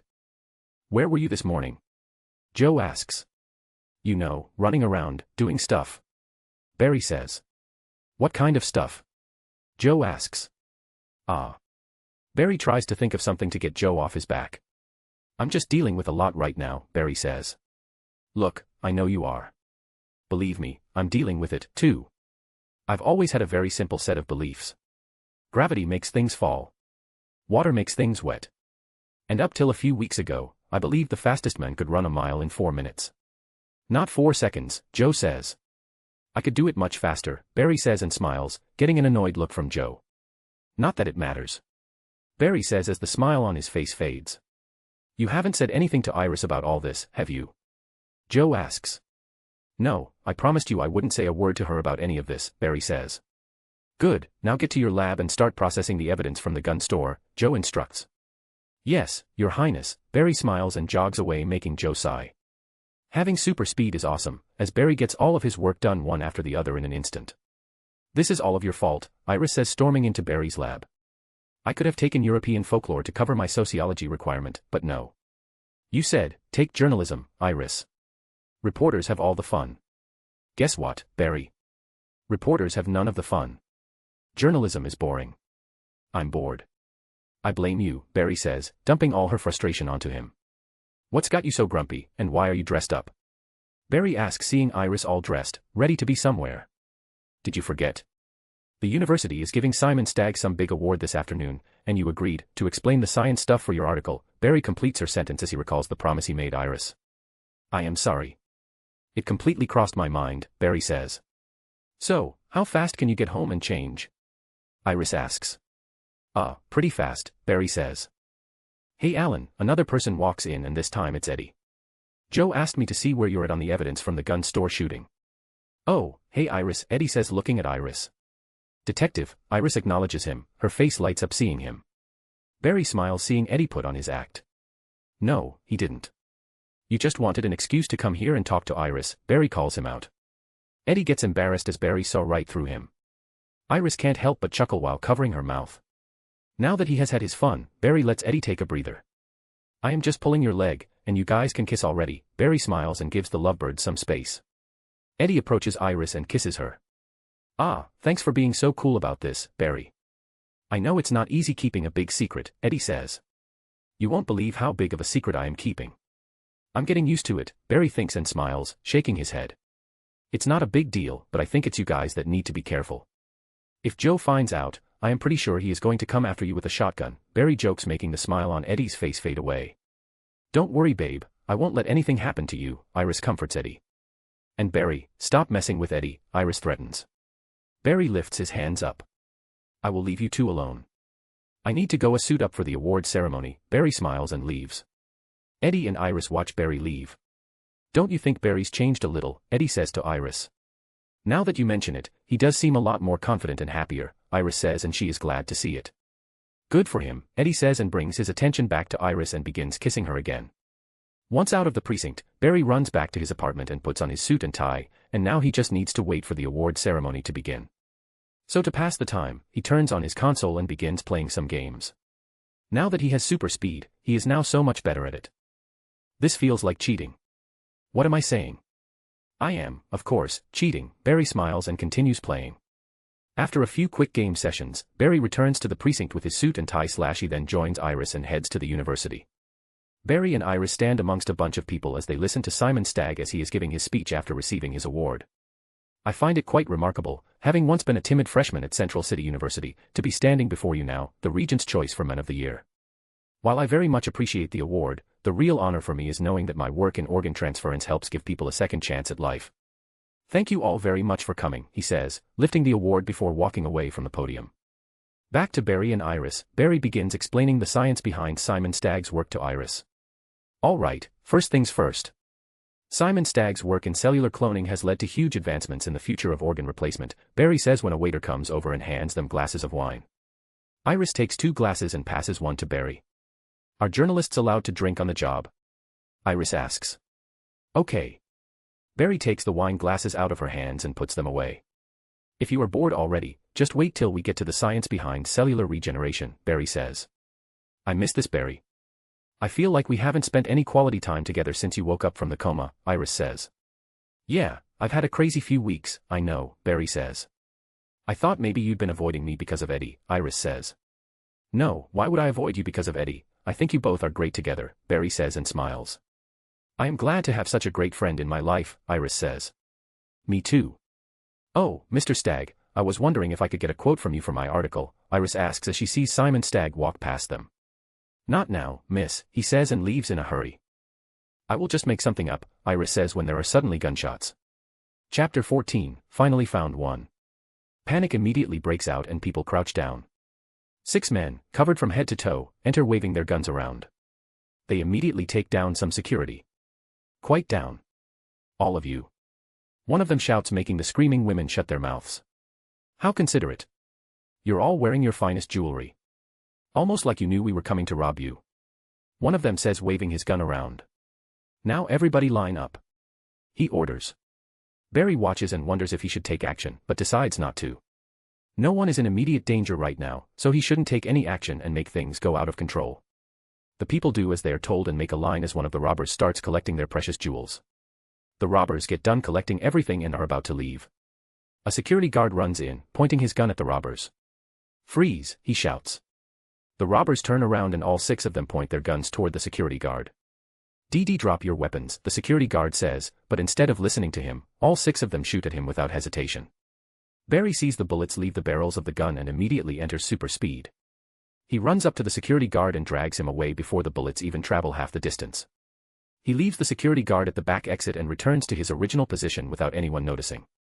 The robbers are confused when they see the security guard suddenly vanish, so they immediately turn and run with their stolen goods. Iris, call the police. I will follow them, Barry says. No, stay here, Iris tries to stop him. Don't worry, I won't confront them. I just want to identify their getaway vehicle, Barry says and follows after the robbers at normal speed, and just as he takes a turn, away from prying eyes, he enters super speed and immediately catches up to the robbers outside. They are all running in slow motion. Barry doesn't waste any time and immediately knocks all of them out, 1 punch each. They didn't even know what hit them. Now all 6 perps are on the ground, Barry decides to see who they are. Still, in super speed, Barry begins removing their masks. As he removes the second person's mask, he is shocked to see that it's the same face as the first person. He then removes the third perp's mask. It's the same person. He removes all 6 of their masks and they all are the same person. A metahuman, Barry says as he returns to normal speed. Suddenly the 6 clones in front of him start to decompose and turn into dust. This is a mind fuck, Barry says and goes back in as he hears police sirens. He runs in at a normal pace and sees Iris looking very worried for him. Iris, he calls for her. Barry, oh my god, I was so worried. Are you okay, she asks. I am fine, Barry reassures her. Did you get their runaway vehicle, she asks. No, they suddenly disappeared, Barry lies, as there is no way he is going to tell her that all 6 perps turned into decomposed dust after he knocked them all out at super speed. It's fine. I am just glad that you are safe, Iris says. The police are all over the university building as they take statements from all the victims. Joe finds Barry and Iris standing in a corner and approaches them. You two okay? He asks. We are fine, Dad, Iris says. Joe then looks at Barry and mouths what happened while Iris's attention is away. I will tell you later, Barry mouths back. I thought I was dead. I saw the gun go off, and then, boom. Suddenly I'm outside. I have no idea how I got there. Joe hears the security guard's statement and looks at Barry, knowing that he is responsible for saving the security guard. Let me talk to you for a second, Joe tells Barry when Eddie suddenly walks up to them. Joe, you need to see this, Eddie says. Joe looks at Barry and decides to postpone the talk. You too, Barry, Eddie says. Barry and Joe follow Eddie outside the university side exit, where Barry knocked out the 6 perps. Joe looks at the scene and is confused. What's this, he asks. The perps left everything behind. The stolen jewelry, even their weapons, and a lot of dust.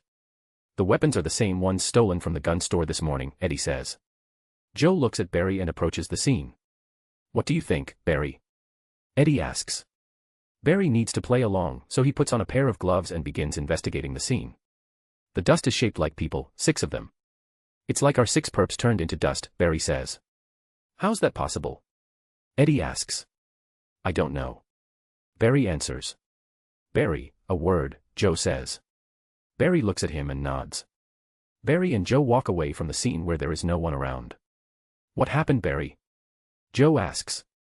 Look, after those men were done robbing and tried to get away, I ran after them and knocked them out, Barry says. You did this to them? You killed them? Joe asks, shocked. What? No, let me finish, Barry says, calming Joe down. After I knocked them out, I removed their masks to check who they are. All of them were the same person, Joe, Barry says. What do you mean, all of them are the same? Joe asks, confused. They were some kind of clones, they all had the same exact face, Joe. Then the clone bodies began to decompose in an instant and turned into dust, and then I got out of there, Barry says. So you are saying? Yes, this person is just like me, a metahuman, Barry says. Metahuman? Joe asks. That's what the guys at STAR Labs call them, Barry says. This all is getting freakishly weird, Barry, Joe says. I know Joe, Barry. Joe, there's a suspicious black van outside. We should check it out, Eddie says, approaching the two. Joe gives Barry a look before they both follow Eddie. Just like Eddie said, there is a suspicious black van. Barry immediately gets to work and starts looking around and he finds evidence of someone being inside this van recently. He pulls off some fingerprints from the steering wheel and some hair strands and bags them as evidence. What did you find? Joe asks. There was one more person here recently. He must have fled on foot as soon as he found out the other 6 were incapacitated. I believe he is the real deal. The ones I knocked out must have been his clones, Barry says. Okay, now I need you to do something. No more heroics. Chasing bad guys is not your job. It's mine. You're not a cop. Promise me you will stay away from all of this, Joe says. Barry nods his head. Chapter 15, Another Metahuman. Barry comes back to STAR Labs as the team needs to know about this metahuman that can create clones of himself. And he doesn't come empty-handed. He brings drinks with him as a certain someone is very angry at him. Barry walks into the Cortex and finds Cisco and Dr. Wells talking. Mr. Allen, what do you have for us? Dr. Wells asks, seeing Barry. Coffee, he says, lifting the coffee carrier up in the air. Ooh, I was just craving for one, Cisco says and takes one from the carrier. Barry hands one over to Dr. Wells. Thank you, Mr. Allen, he says. Where's Caitlin? Barry asks. She is in medbay, Cisco says. Let me go get her. I have something for the team, Barry says and leaves. He walks in the medbay and sees Caitlin working on something. Hey, he calls for her, getting her attention. Caitlin turns around and looks at Barry before turning away, giving him the cold shoulder. Barry chuckles and approaches her. I'm sorry, Barry apologizes. Sorry for what? You didn't do anything wrong, Caitlin says snarkily. Barry smiles and takes a seat next to her. I am sorry for going behind your back and being careless out there. I was in the wrong doing so, but I promise I will be careful from this very moment, Barry says. Caitlin turns to look at him. She sees how genuine Barry is being. She can't stay angry at his handsome face. I know you worry about me, but these powers I have are not something I can keep to myself. The people of this city need it as much as we do. And with you by my side, we can help a lot of people, and you can keep me safe and stop me from making reckless decisions, Barry says with a smile. Caitlin can't even pretend to be mad after hearing Barry. She realizes just how much Barry cares for people, even if they are complete strangers. She has never met someone so selfless. Here, as an apology, Barry says and hands Caitlin the coffee in his hand. "What's this?" she asks. "My special blend, I promise you will love it," Barry says smiling cheekily. Caitlin takes a sip of the coffee and looks at Barry, surprised. "It's delicious," she says smiling. Barry can't help but be enamored by seeing Caitlin smile. "She looks beautiful." "Like I said, smiling really suits you," Barry says, staring into her eyes. Caitlin's heart skips a beat hearing Barry's compliment. She gets shy and looks away while brushing her hair behind her ear. "Ah, I completely forgot. I have something to announce. Dr. Wells and Cisco are waiting for us." Barry remembers why he is here. He got completely distracted by Caitlin. Barry and Caitlin arrive at the Cortex. "So Mr. Allen, now that the whole team is here, what is it that you want to say?" Dr. Wells asks. "I found another metahuman," Barry says, instantly getting everyone's attention in the room. "And where did you see this metahuman, Mr. Allen?" Dr. Wells asks. "This morning, there was a robbery at a gun store. I figured out that 6 men were involved. The same 6 men tried to rob the people at Central City University this afternoon," Barry says. "Tried?" Caitlin asks. "Yes, I managed to knock them all out before they even knew what hit them, and when I unmasked them, they were all the same men," Barry says. "The same men, like clones?" Cisco asks. "Yes, all of them had the exact same face, and then the clone bodies decomposed in an instant, turning into dust," Barry says. "There was also a 7th one, I believe, to be the Prime. He must have fled as soon as he felt the other 6 get knocked out." "Do you know who this man is?" Dr. Wells asks. "Not yet, but soon. I have collected all the necessary evidence to identify the men," Barry says. "Then you should get to identifying this man, Mr. Allen," Dr. Wells says. "Will do," Barry says and is about to leave when Dr. Wells stops him. "Wait, Mr. Allen," Barry stops and looks at him. "How are you feeling recently?" Dr. Wells asks. "Never felt better," Barry says. "Have you been experiencing any dizzy spells?" Wells asks. "None," Barry says shaking his head. Caitlin, Cisco, get the treadmill ready. I want to run some tests," Dr. Wells says. "Is there really a need?" "I feel better than fine," Barry says. "You have been using your powers a lot, Mr. Allen. I just want to make sure that everything is fine with you. It's better to always exercise caution," Dr. Wells says. "We're all set," Cisco says walking up to Barry as he is looking at boxes of cardboard placed on top of each other. "A little padding. Just in case," Cisco says and walks into the observation area. Barry climbs up the large treadmill wondering if it can handle his speed. "You're sure about this, Cisco?" Barry asks. "Most home treadmills have a maximum speed of about 12 miles per hour. This one has been Cisco'd. Trust me. It can handle your speed," he says, assuring Barry. "Okay," Barry gives the signal, and the treadmill starts moving. Barry matches its pace, and soon his body is moving at extreme speed. The treadmill is holding up, just like Cisco said. Heart rate, blood pressure, nerve conduction all normal, Caitlin says seeing the readings. For Barry, Dr. Wells adds. Brainwave function within standard limits, Caitlin says. Hee, I told you, the treadmill could take it, Cisco says, proud of his invention. Caitlin, what about his glucose levels? Dr. Wells asks. It looks normal, Caitlin says. That's it, Mr. Allen. Dr. Wells stops the test. Barry slows down, gets off the treadmill, and walks out. So find anything? Barry asks. You are doing just fine, Mr. Allen, but tell me, how much have you been eating recently? Dr. Wells asks. The same amount as usual, though I never feel hungry or full no matter how much or less I eat, Barry says. I see. You should now focus on figuring out who this metahuman is, Mr. Allen, Dr. Wells says. Getting right to it, Barry says. Chapter 16, Another Fake. The team arrives back at the Cortex when they see a familiar face walk in. Detective West, what brings you to STAR Labs?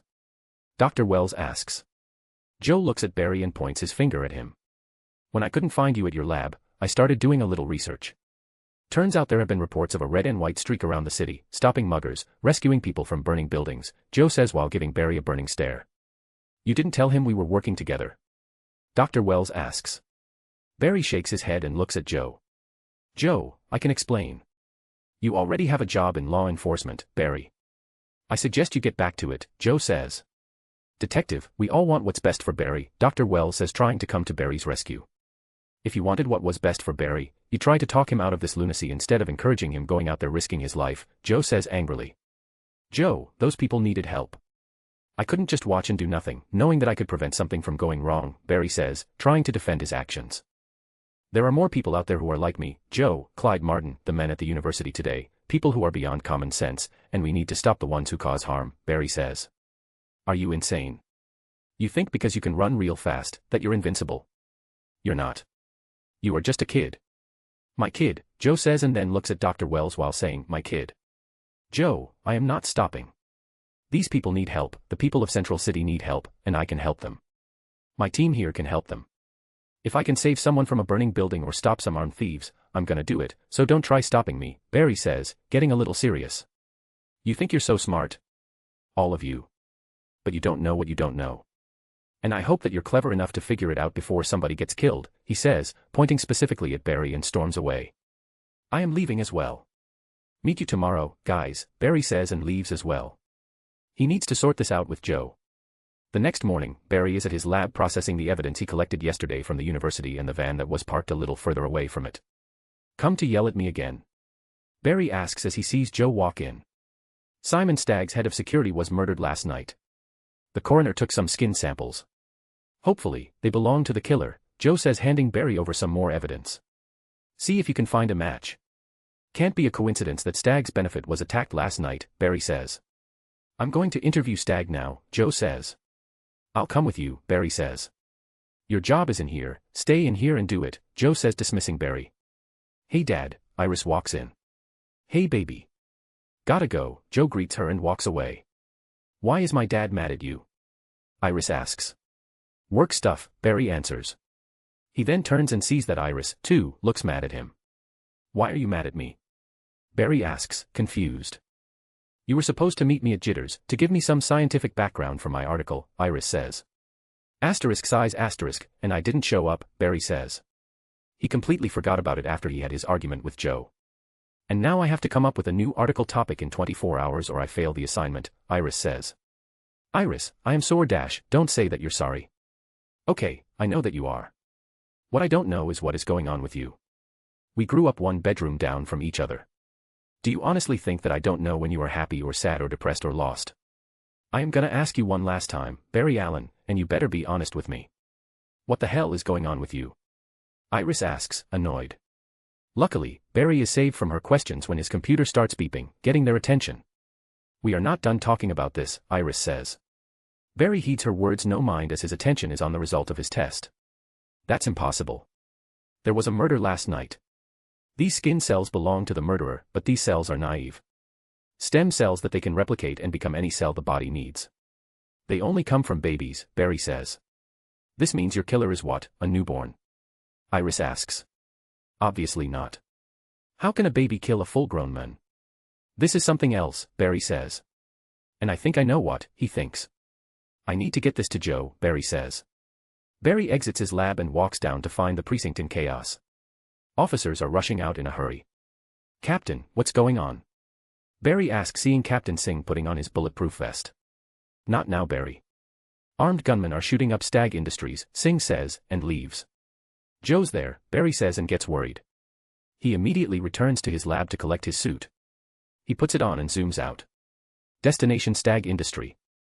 Joe is currently taking cover behind barrels of metal as his shooters continue to get closer to him.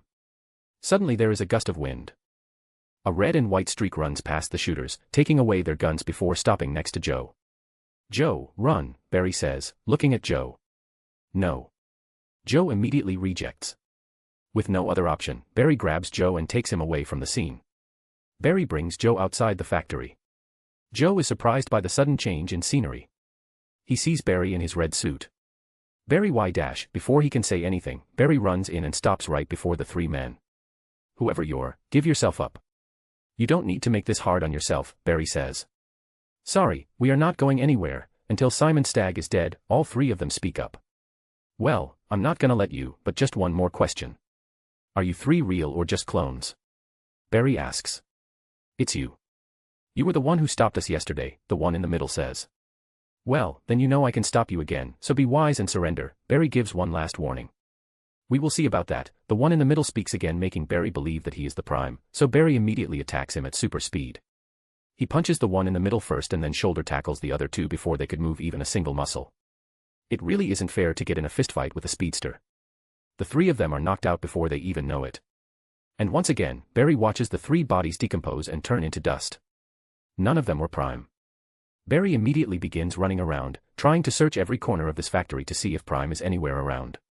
But no, he can't find him. He is operating from somewhere else. Chapter 17, Believe in Me. With no luck finding Prime, Barry runs back and finds Joe, walking around, worried. Joe, Barry stops in front of him, getting his attention. Barry, are you okay? Joe asks, grabbing Barry's shoulders. I'm fine, Joe, Barry says. Are you out of your mind? You could have been killed in there. Joe shouts at Barry. Joe, calm down. He couldn't even see me coming. I am too fast for him, Barry says. It doesn't matter. You shouldn't be doing this, Barry, running and chasing after bad guys. It's the police's job, Joe says. Joe, you tell me, what would you have done if I didn't get here in time? Didn't you see what this man can do? He can create multiple clones of himself. Do you think the CCPD has enough men to take him on, a man who can create as many copies of himself? If this guy is left unchecked, soon he will flood the streets of Central City with copies of himself, terrorizing it. You tell me, Joe, how can normal people fight against him? Barry asks, and Joe has no answer for Barry. He realizes Barry is right, and it took him almost losing his life to figure this out. Joe, I understand you are worried about me, but the same can be said for me, too. I was terrified when I heard about the shooting and I didn't even hesitate for a second before running here. I don't want to lose more of my family, Barry says seriously. Joe tears up a little and hugs Barry. We need to head to STAR Labs. They are the only ones capable of helping us to deal with this metahuman problem, Barry says. Joe looks at Barry and sighs. He knows Barry is right. He just saw what this metahuman could do. He thought he was going to die today. Okay, let's go. Because I can't think of anything else, Joe says. STAR Labs. The team has gathered up alongside Joe and Barry as they look at the profile of the man that Barry just confronted at Stag Industries. You got blood on my suit, Cisco says as he tries cleaning it. Not mine. Maybe you can run some tests on it, and see if you can figure something out, Barry says. Danton Black, he's a biogeneticist specialized in therapeutic cloning. Growing new organs to replace failing ones, Dr. Wells says. Apparently Stag stole his research and then fired him, Caitlin says. So he wants revenge. The attack at the university was meant to kill Stag, and not some petty robbery, Joe says. Stag was already gone before Black arrived at the scene, Barry says. Black can control his duplicates from wherever he wants. How do we even find this guy? Barry asks. We don't know yet. The blood that you brought us might help, Caitlin says. You know, it's pretty ironic. The guy specialized in cloning and now he can make Xeroxes of himself, Cisco says. If he was experimenting on himself when he was exposed to the dark matter wave released by the Article Accelerator explosion, Dr. Wells theorizes when, meet Captain Clone. Cisco finishes off his sentence, trying to come up with a name for our new supervillain. Barry and Caitlin give him a disappointed look for the stupid name he came up with. Feeling their disappointing gaze, Cisco's smile fades. Don't worry, I'll come up with something cooler, Cisco says. Once we find Danton Black, how do you plan to stop him? Joe asks. With Barry, Dr. Wells says. Barry has already shown that he can deal with Danton Black here twice. Twice has Barry gotten the upper hand. We just need to figure out a way to find the Prime, he finishes. Hearing that Barry is Wells's answer, Joe gets worried again. This is all too much for me. I need some space, Joe says and leaves. Barry watches Joe leave with pressed lips. He can't have Joe worrying about him every time he runs out to face off against one of these metahumans. I should get to analyze Black's blood, Caitlin says and walks up to Barry. Don't worry, he just needs time to adjust to all these changes, Caitlin says reassuring him and smiles at him before leaving the cortex. Barry nods. And I need to get all this blood off my suit, Cisco says and begins cleaning the red suit. Mr. Allen, we will continue this later, Dr. Wells says and rolls away in his wheelchair. Barry tries to find Joe, but he is nowhere around STAR Labs.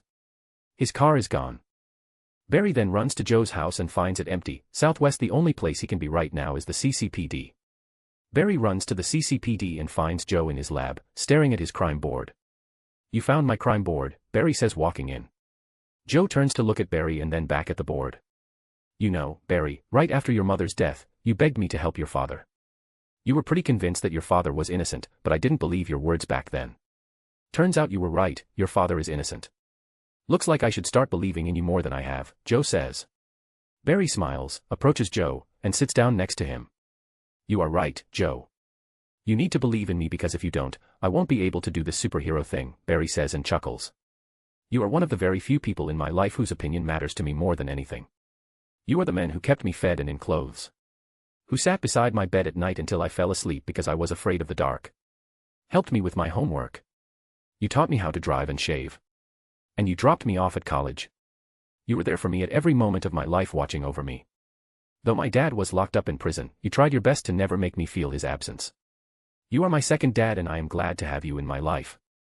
Your belief in me is the most important thing to me. So, if you want me to stay out of this, I will.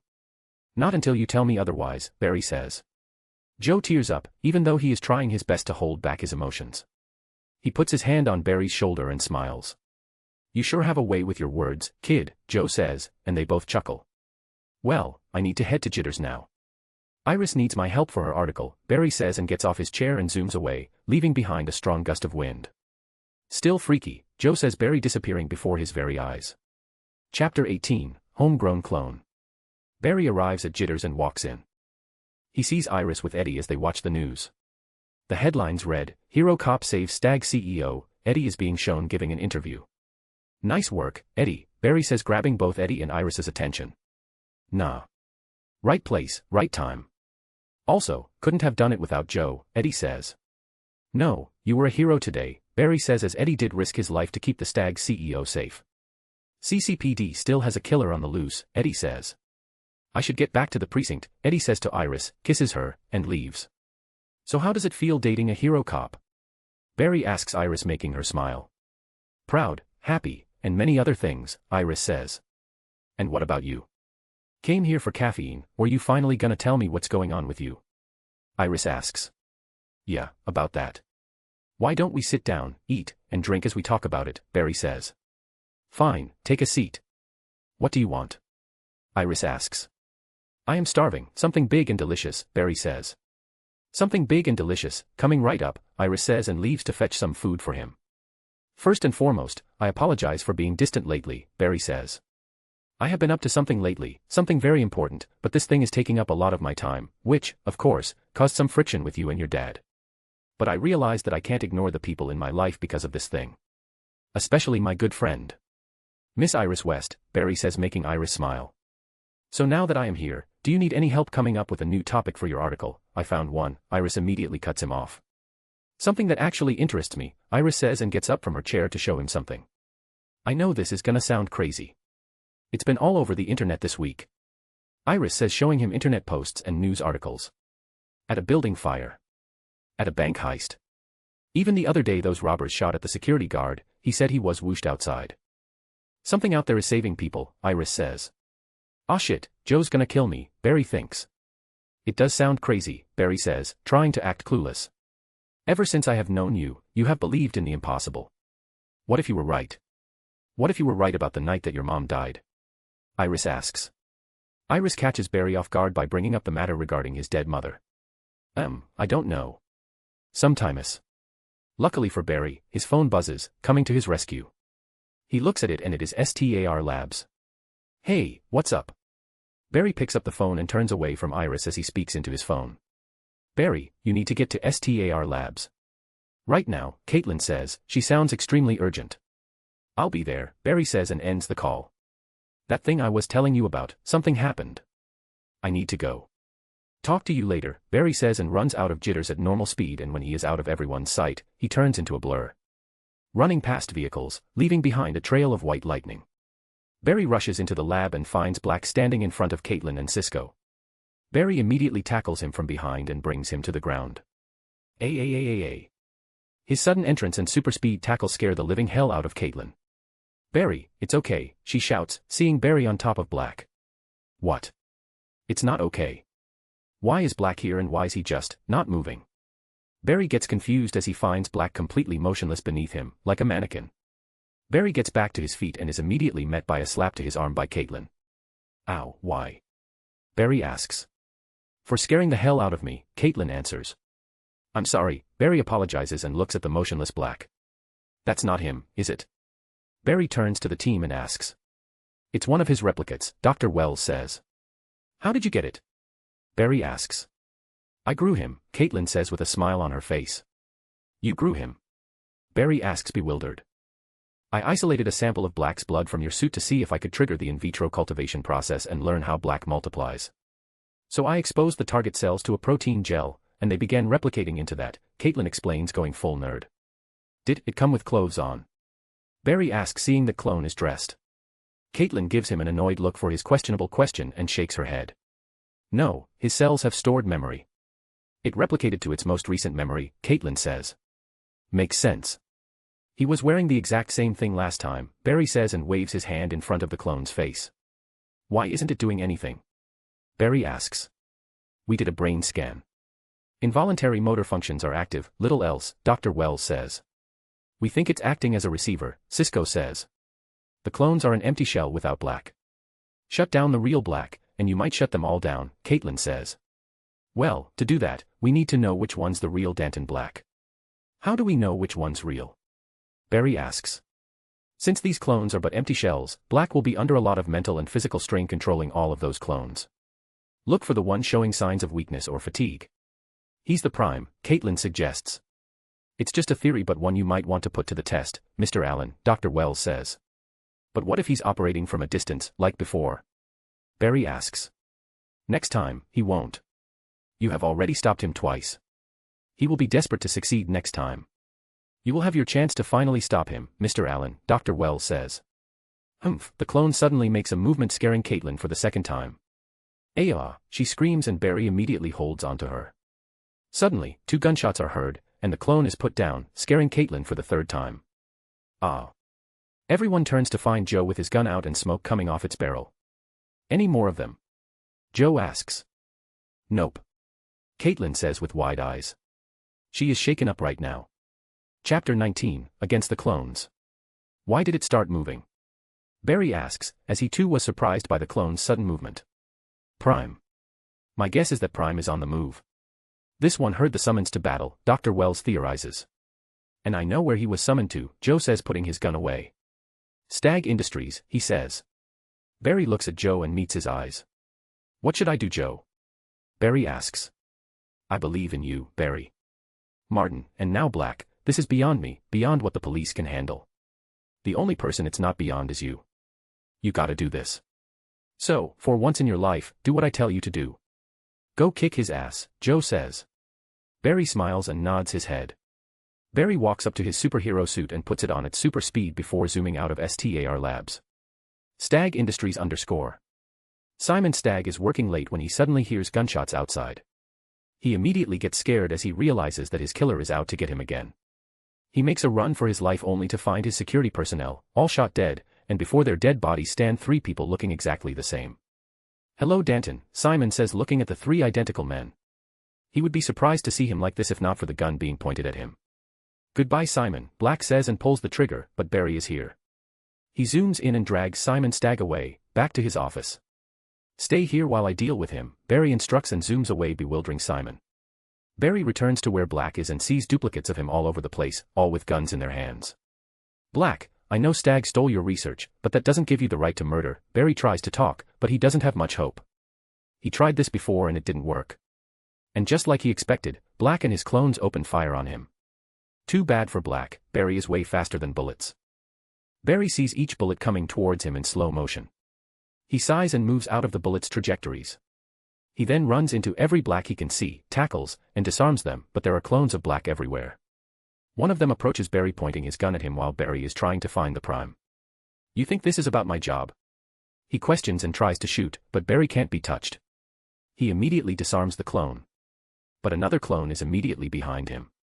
This is about Elizabeth. She was my wife, Black says and shoots again, but it's futile. Barry knocks out another clone. This time, the clones are not turning into dust as Black is keeping his hold on them. She had a degenerative coronary disease, she'd been on the transplant list for years, but time was running out, so if I couldn't get her a new heart, Barry heard sentence after sentence from every clone before Barry took them out but the numbers are still showing no sign of reducing. Where are you, Prime? Barry questions looking around. He then thinks of something. I need to bring them all in together, Barry thinks and stops right in the middle of the lobby. You were gonna grow her one, Barry says, grabbing every clone's attention. I was so close until Stag stole my research, so he could reap the glory, and I got to bury my best friend. Now I'm alone, Stag says before all the clones begin vibrating and multiplying, creating more. Yes, come on, push yourself more, Barry thinks as he avoids every attack being thrown at him by these clones. He zooms around, tackling any clone in his way, sending them flying, only leaving behind a trail of lightning behind. More clones start to appear, but they are still not enough to even graze the fastest men alive. Barry runs through the hordes of clones, trying to find the prime. And then he notices one, different from others. The only one breaking a sweat. Got you, Barry says with a smile and charges at him. In the blink of an eye, he arrives in front of the prime. He grabs him and then drags him away at super speed and then smashes him against a wall, knocking him out cold. As soon as he goes down, the rest of the clones immediately begin ragdolling on top of each other. Barry. Barry, are you all right? Barry hears Joe's voice in his earpiece. I'm fine. I got him, it's done, Barry says, smiling victoriously as he looks outside the window at the beautiful city. He then sees Black getting up back to his feet in the reflection. Black tries to tackle him but Barry is too fast. He moves to the side causing Black to smash into the window and almost fall, but Barry is right here. He grabs the back of Black's vest and begins pulling him up. No. Let me go, Black shouts, trying to put an end to his life. You were wronged, Black, but you killed innocent people who had nothing to do with your wife's death. For that, you need to repent and be judged for your crimes, Barry says, yanking Black up and once again knocking him out. Guys, what do I do with him now? Barry asks, as he realizes that they have no place to hold him right now. He will be conscious soon and will start causing trouble again. Do we have a place to hold him? Barry asks. No, we don't. Cisco says as they realize that they have nothing to contain these metahumans. The team looks at each other, clueless for the time being. What if I just run him into the precinct and lock him inside a jail cell? He shouldn't be able to break out, right? Barry suggests. Good idea, Mr. Allen, Dr. Wells says. Barry does just that. He grabs Black and immediately runs to CCPD. He then puts him inside an empty holdup and locks it from outside before taking the key away with him as he doesn't want someone to mistakenly release him. Chapter 20, Who's the Girl? Barry runs back to STAR Labs and is immediately greeted by smiling people. Ha ha ha, Barry, you were amazing out there, Joe says and gives Barry a tight hug. Barry smiles and hugs him. Dude, you handled this situation so easily, Cisco says, and dabs Barry. You did great, Caitlin says with her beautiful smile, which makes Barry smile. Great work, Mr. Allen, Dr. Wells says. Well, all thanks to you guys, Barry shares the credit with the team. Joe, here are the keys to the lockup, Barry says, handing over the keys to Joe. Why? Joe asks, raising his eyebrow. Well, I didn't want guys at CCPD to freak out finding Black locked in a holdup out of nowhere and accidentally release him, Barry says and gives Joe an sorry smile. Joe sighs knowing that he is going to have a hard time explaining to the captain why a wanted perp has suddenly appeared inside their holdup out of nowhere, but it's still better than letting his men arrest Black because there is no way normal police can handle him. I need to head back to the precinct to deal with your mess, Joe says and leaves. A few hours go by and the incident at Stag Industries is already headlines. Central City Police have managed to apprehend Danton Black, a former employee of Stag Industries who attempted to assassinate the CEO Simon Stagg. The team watches the news and finds nothing out of the ordinary. Looks like the police decided to keep the matters about Danton Black suddenly appearing inside their lockup hush-hush. After all, they don't want their reputation to be tarnished. He tried to kill himself, but I managed to save him, Barry says, seeing the news. He didn't want to be saved, Dr. Wells says. Some people, when they break, they can't be put together again.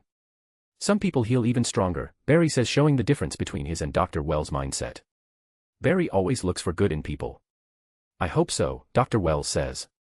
Well, at least Multiplex won't be able to hurt anyone else, Cisco says, emphasizing the word multiplex.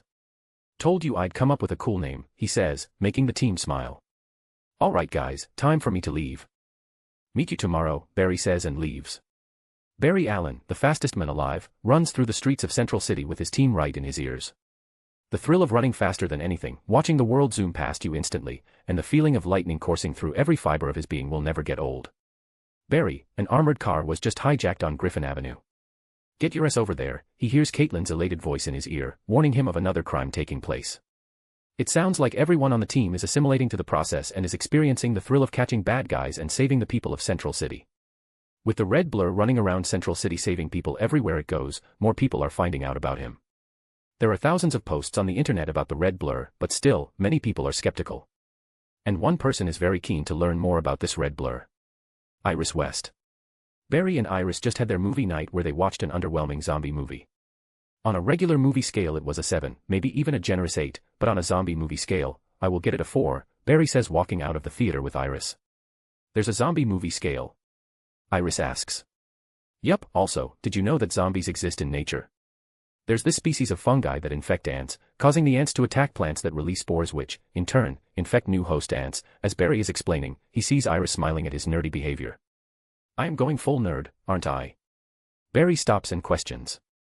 Yup, Iris says. Figures, Barry gives up, as Iris is not someone who would be interested in listening to his nerd talk. It's okay though, you are still the cutest nerd that I know.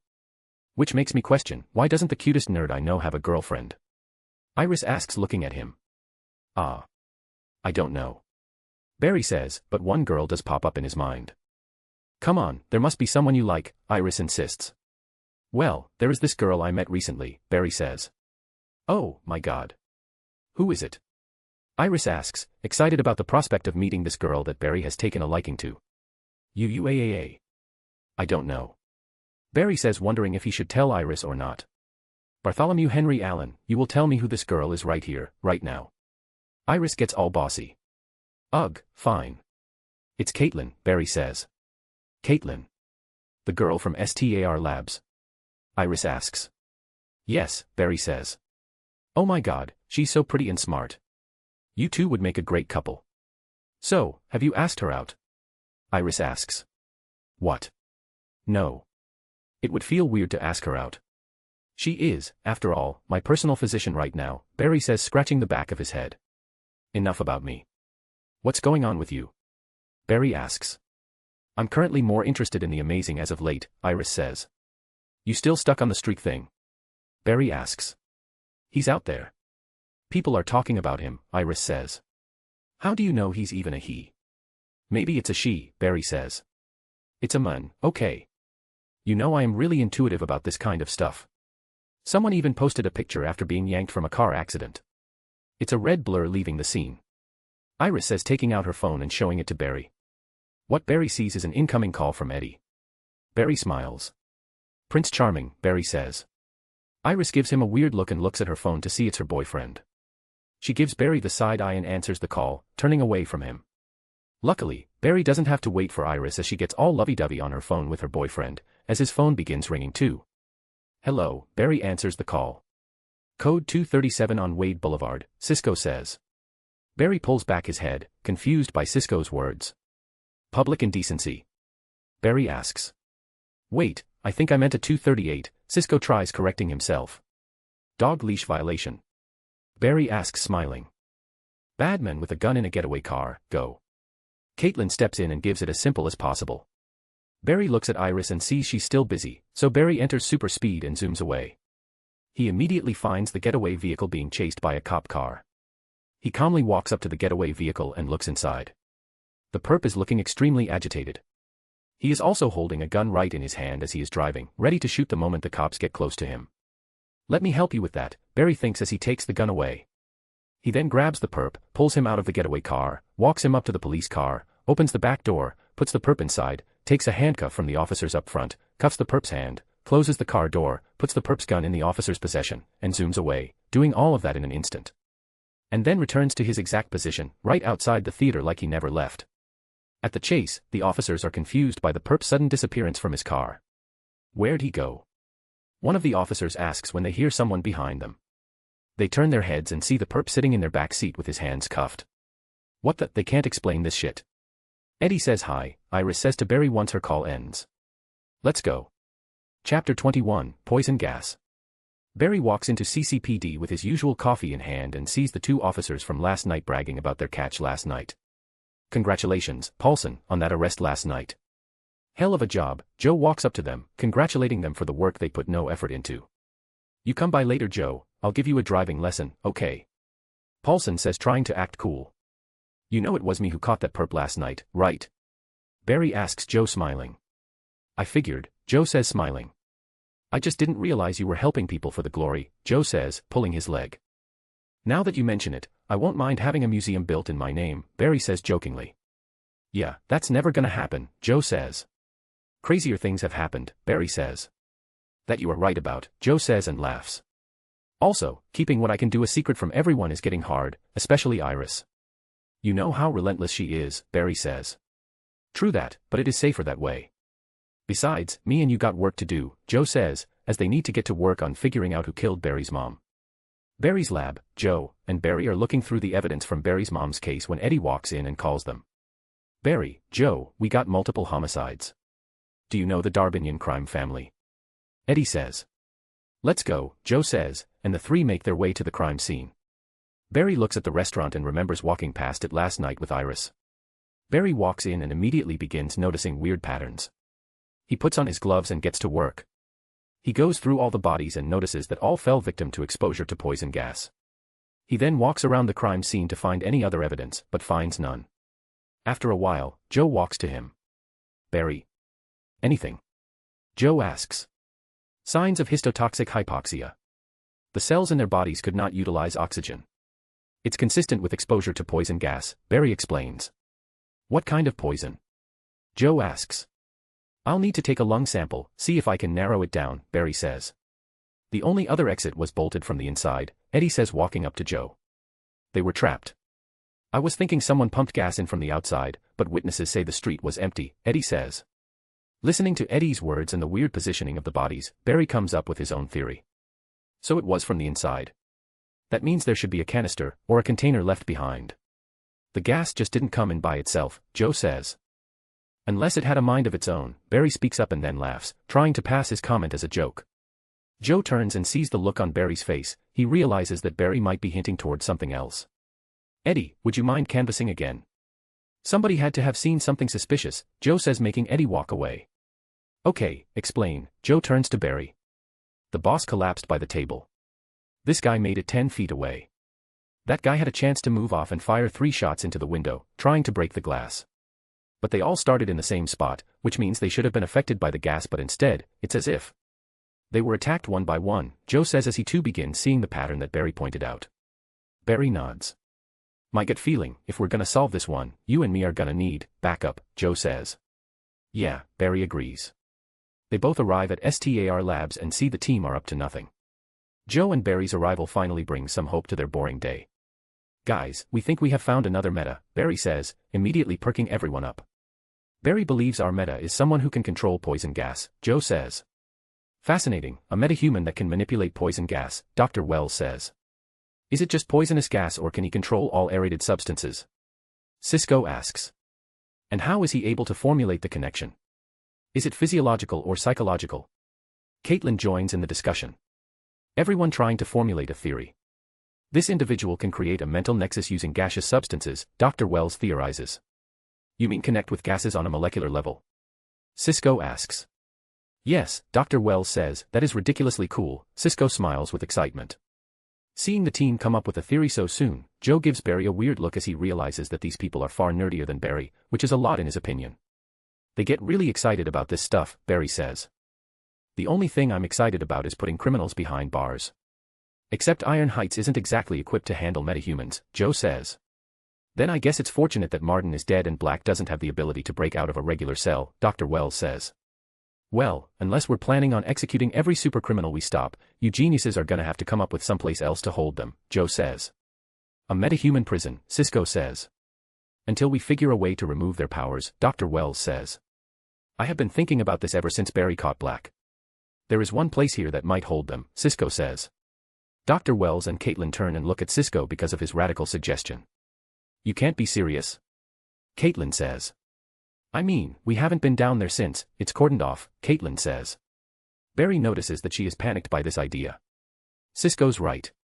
It could be modified to act as a makeshift prison, Dr. Wells says. What could? Barry asks, curious. The particle accelerator, Dr. Wells says. A/N, I get all the complaints. The chapters are too similar to the show. But I am not changing how I write this fanfic. I have a plan in mind and I am sticking to that. This will be my last time addressing anything. If you like reading this fanfiction, read it. Do you love it? Support it. If you don't like it, don't read it. That's all I have to say. Peace. Chapter 22, Bestowing Power.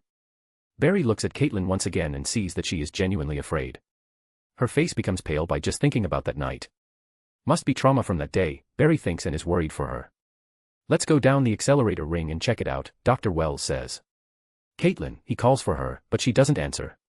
She seems to be lost in her own head. Caitlin, he calls her again, this time getting her attention. Did you hear me? We're going down to the accelerator ring, Dr. Wells says. He still doesn't get an answer. Actually, Dr. Wells, I could use Caitlin's help identifying the poison gas. Barry comes to her rescue. Dr. Wells looks at him and nods. Okay, he says. If that's okay with you. Barry asks Caitlin. Let's go, Caitlin says, smiling at Barry. She is extremely glad that Barry stepped up for her. She gets up from her chair and grabs her coat before joining Barry as they walk out of STAR Labs. When they get outside, Barry stops and looks at Caitlin. What? She asks. Do you want to experience what it feels like to travel at super speed? Barry asks. What, now? I thought we were taking my car, Caitlin says. Cars are too slow. Come on, it will be fun. Plus, aren't you even a little curious about what it feels like? Barry asks. Caitlin looks at Barry, thinking it over, and finally gives in. Ever since she saw Barry run faster than humanly possible, she wanted to know what it felt like. Great, come closer, Barry says. Caitlin looks at him a little nervously and steps up close. Now put your hands around my neck, Barry instructs. Caitlin steps a little closer and wraps her hands around Barry's neck. Now their faces are right next to each other. Barry places his hand on her back and locks eyes with her. Caitlin gets a little flushed and her heart starts beating faster, having Barry's face southwest up close. Now I am going to lift you, get ready, Barry says and brings his other hand down, putting them behind her legs, and then he lifts her entirely off the ground in a princess carry. Ah. Caitlin yelps and tightens her hands around Barry's neck. Don't worry, I got you, Barry reassured her. Caitlin looks up at Barry's face and finds herself drawn to him. You ready? Barry asks. Caitlin takes a deep breath and nods her head. I'm ready, she says, letting out her breath. Barry smiles and enters super speed. The world around him slows down again. He looks down at Caitlin and sees her face frozen in anticipation. Too bad she can't experience super speed the way I do, Barry thinks. His power makes him see the world slow down when he moves fast, because not only does he have super speed, but he perceives times at super speed as well. A normal human can't do that. So Barry decides to keep his speed within human limits. Lightning flashes around Barry as he feels it coursing through his entire being, and then suddenly, something happens. Barry, he hears Caitlin call for him. Taken by surprise, Barry looks down at Caitlin and sees that she is moving along with him in super speed. Barry, what's going on? Caitlin asks as she sees the world around her frozen in place. She sees white lightning flashing around her and Barry. You are moving as fast as me. Barry says, bewildered. He didn't expect something like this to happen. How is this even possible? Caitlin asks, as she is fascinated by everything that is happening around her, or not happening around her. It's a little scary how they are the only ones moving right now. Is this what you see every time you run? Caitlin asks. Yes, it's cool, isn't it? Barry asks. How are you doing this? Caitlin asks. I don't know, I was thinking how you won't be able to experience the world the same way I do even if I run you as fast as possible, when suddenly this happened, Barry says. It's like you bestowed your powers on me. This opens up a whole new wormhole of possibilities. Are you the only one who can do this? Are there other metas who can bestow their powers onto others? Caitlin begins coming up with multiple theories. Hey, calm down, we can theorize all about it later. Let's head to my lab for now. So, you ready? Barry asks. Caitlin looks at the frozen world around her and nods her head with a smile. I'm ready, Barry smiles back and begins moving. Since Caitlin is somehow being influenced by his power, he doesn't have to hold back anymore. He runs and immediately breaks the sound barrier with Caitlin in his hands. Caitlin sees everything just zoom past her even though her perception of time has increased a lot from Barry's powers, but she still manages to see everything during those split seconds, the visual feelings being expressed on people's faces, the color of clothing they have on their body, moments caught in time that normal people never get to see. She even sees some bugs getting zapped by Barry's lighting and turning into dust as he runs into them. The feeling is exhilarating, and before she even knows it, they are at a back alley next to the CCPD. Barry stops, puts Caitlin down, and exits super speed. Caitlin returns to normal as well. As her foot touches the ground, she gets dizzy and almost falls, but Barry holds onto her by her waist. You okay? Barry asks. I'm fine. My body is not meant to handle super speed like yours, Caitlin concludes as she feels lightheaded. Once she regains her footing, she begins smiling from ear to ear with excitement. That was amazing, she says laughing as she looks at Barry. I know, right, Barry says smiling back. No wonder you run everywhere you go. It must be addicting, Caitlin says, staring into Barry's eyes. Yeah. Barry says staring back into hers. They look at each other in silence for a few seconds, almost lost amongst themselves. We should head to your lab, Caitlin suddenly speaks up, getting out of her trance and backing away a little, feeling a little embarrassed. Yeah. Let's go. Barry too comes back from his trance and is slightly embarrassed. Chapter 23, People Make Choices. Caitlin enters Barry's workplace and is fascinated to see the insides of the police station. Being a law-abiding woman all her life, she has never had to step foot inside this building. She is surprised seeing how busy the precinct gets, officers and workers moving around, busy, trying to get their work done. It's so hectic, Caitlin says looking around. It's a busy day, Barry answers. Wait here, I need to submit a report to my boss before we head up, Barry says, zooming away and coming back in an instant, as if he never left. You weren't gone even for a second, Caitlin says. I'm glad super speed is now a thing, Barry says. Caitlin smiles and shakes her head. Mr. Allen, where the hell is the fiber analysis on the Orloff case? Captain Singh asks, walking towards Barry. Right here, Barry hands him over the report in his hand. Singh is surprised to see Barry hand him the report on time. He then turns to look at Caitlin. Who's this? Captain Singh asks. AAA. Girlfriend. Barry blurts out, as it's the first thing that comes to his mind. Caitlin's eyes widen upon hearing Barry's answer. Even Captain Singh is surprised. He looks at Caitlin, who quickly recovers and smiles back at Captain Singh. I didn't know you had a life, Alan, Dr. Singh says, impressed by Barry's ability to find such a beautiful girlfriend. He then smacks Barry's shoulder with the report and walks back to his office. Once he is gone, Caitlin suddenly slaps his arm. Girlfriend. What were you thinking? She whispers while giving him her signature deathly stare. I'm sorry, it's the first thing that came to my mind, Barry says. You couldn't have said something else. Like a personal physician. Caitlin says as he follows Barry up the stairs of the precinct. Well, now that you mention it, it was obvious, Barry says. What are you going to say to him the next time he asks about me? Caitlin asks. I will just tell him that we broke up, no big deal, Barry suggests. Caitlin gives him a side eye and doesn't speak. They arrive at his lab and it's a mess. So this is your lab? Caitlin says, looking around. And that's where I got hit by that lightning, Barry says, smiling. Caitlin continues to give him her deathly stare, which makes him wipe his smile off. Let's get to work, Barry suggests, seeing that Caitlin is still pretending to be mad at him. He can tell that she is not genuinely mad with his comment, but he doesn't want to take chances. They then immediately begin working on the poison sample that Barry collected from the dead bodies that morning. Barry and Caitlin work effortlessly with each other due to their knowledge in the field. As Caitlin is working on extracting the results of their tests, Barry can't help but stare at her. Suddenly images of a lightning storm start flashing in his mind and he sees a familiar yet not so familiar face inside the storm. Barry. Barry. Caitlin calls him, snapping Barry out of his trance. Yes. Barry questions and sits up straight in his chair. You were. I felt like you wanted to ask something, Caitlin says, brushing her hair behind her ear. She thought Barry got lost staring at her. Yeah, I wanted to ask something, if you don't mind answering, Barry says. My least favorite kind of question, Caitlin says, looking at Barry. Shoot, she says. You were pretty shaken up back at STAR Labs when Dr. Wells mentioned the particle accelerator. Can I know why? Barry asks. Caitlin looks at Barry and begins remembering the night of the particle accelerator once again. It's Ronnie. That night, he wasn't supposed to be there. He wasn't supposed to be there that night. He was just there for me. When the particle accelerator failed, Ronnie went down there to turn it off, manually. He trapped himself inside, to keep the explosion inside. Sometimes. I can't help but blame myself. If he hadn't. Caitlin says and begins tearing up. Barry gets up from his chair and approaches her. He then brings her closer and hugs her as Caitlin rests her head on his chest. It's not your fault.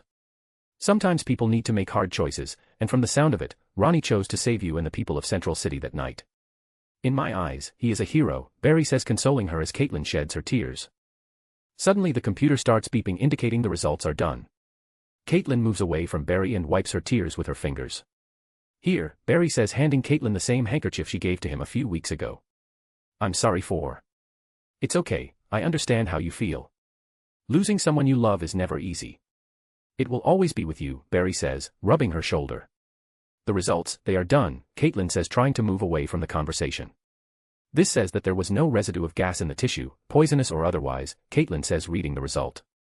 It must have evaporated. We'll need to get a fresh sample, Barry says. Wait, this can't be right. This says that there are 2 distinct strands of DNA inside the tissue, Caitlin says, bringing up the digital reading in Barry's computer. How did someone else's DNA get inside the victim's lungs? Barry asks, looking at her. Let me try if there is a DNA match in the database, Barry says, and runs the DNA found through the program, but the program couldn't find any. I don't understand. Why would a chemical attack leave behind another person's DNA inside the victim? Caitlin asks when Barry suddenly has an epiphany. Poisonous gas that can target people individually as if it has its own mind, foreign DNA found inside the victim's lungs.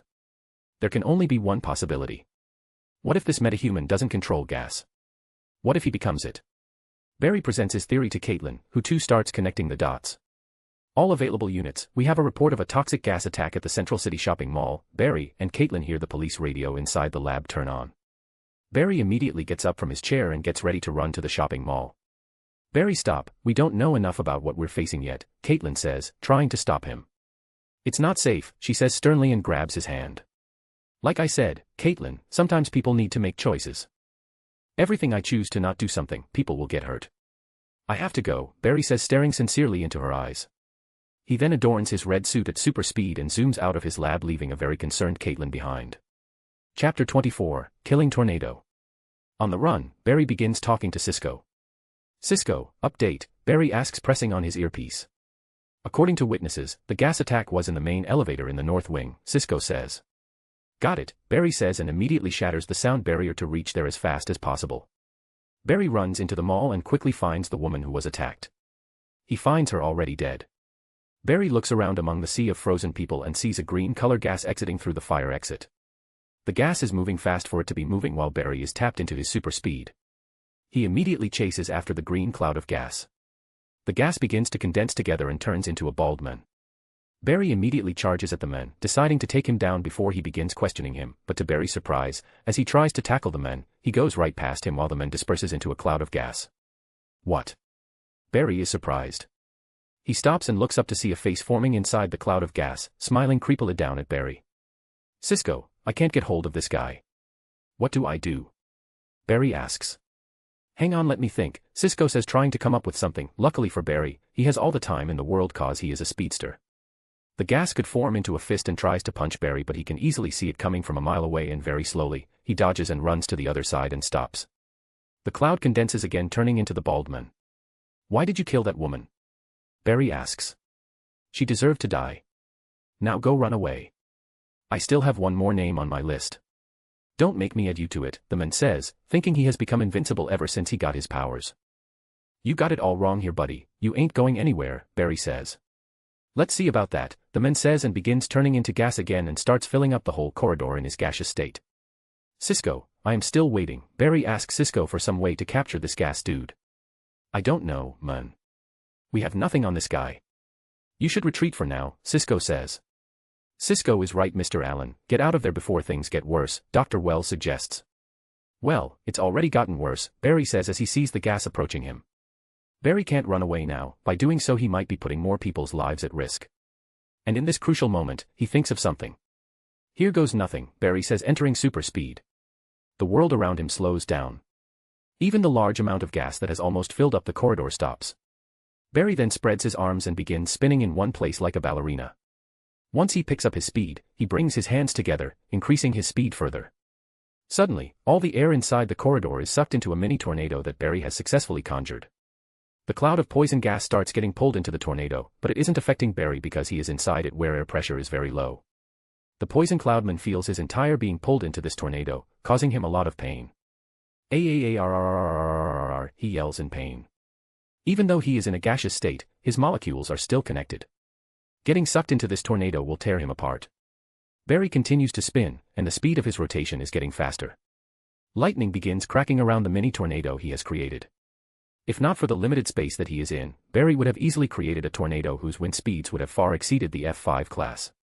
But why is Barry spinning so fast even though he doesn't need to? Well, he is not in control right now. His eyes have turned completely white and they are glowing as bright as the sun in the sky. White lightning is shooting out of them. Barry has tapped into the purest form of Speed Force. His true self. As for his consciousness, he finds himself back inside his lightning prison. I am back here. No. I can't get trapped here again. I need to go back, Barry shouts, and he suddenly regains consciousness again and gets back control over his body. He slows down and then stops spinning to find nothing around him as the mini-tornado disperses. What have I done? Barry questions as realization dawns on him. He just killed a man. He spun so fast that the gas cloudman was forcefully pulled into his tornado and then pulled apart, molecule by molecule, until nothing remained of him. Barry. Barry. What happened? Barry hears Cisco's voice inside his ear. I think I just killed a man, Barry says, still in shock while Cisco and Dr. Wells go radio silence on him, not able to believe what he just said. Chapter 25, You Were Chosen to be a Hero. Caitlin rushes into STAR Labs Cortex and sees Barry sitting on a chair, looking down at the floor while clutching his head. Barry, are you okay? She approaches him, seeing him in such a state. She places her hand on his shoulder to get his attention, but he doesn't look up at her. What happened? Caitlin looks at Cisco and Dr. Wells, who don't know what to say. I killed him, Barry says without looking at her.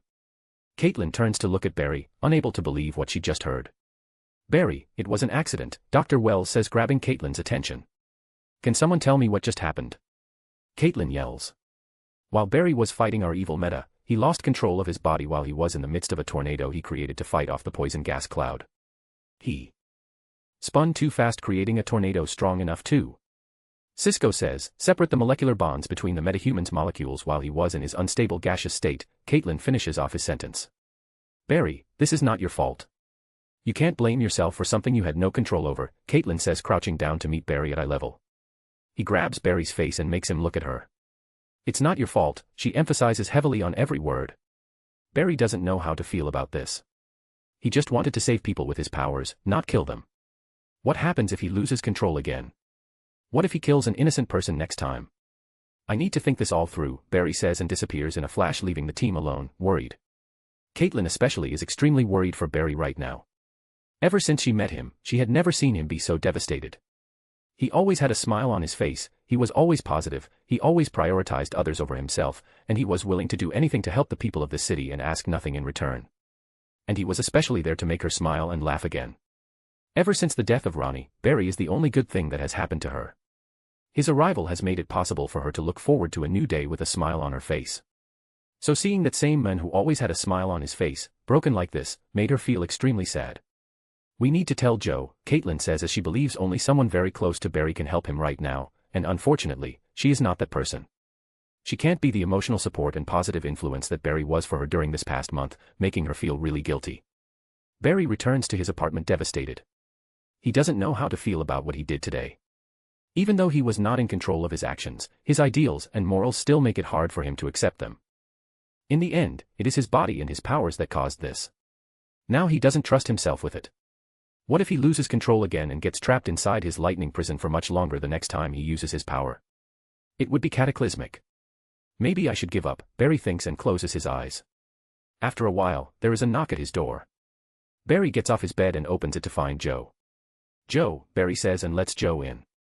Joe enters his small apartment with heavy footsteps, as the talk they are about to have is heavy. Barry stays silent. He sits down on his couch staring at a wall. I heard what happened, Joe says sitting down next to Barry. You were right, Joe. I am no hero. I was getting way over my head. I thought I could do anything with my powers, Barry says. Joe looks at Barry and sees that he is devastated. I understand what you are going through, Joe says.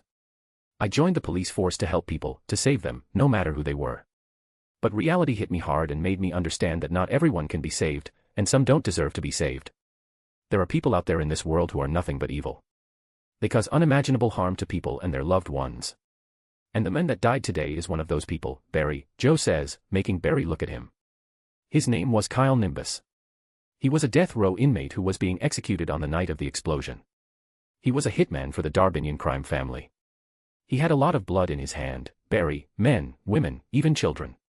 This man was supposed to be dead long ago, but since he survived, now more people are dead. He doesn't deserve to be saved, Joe says.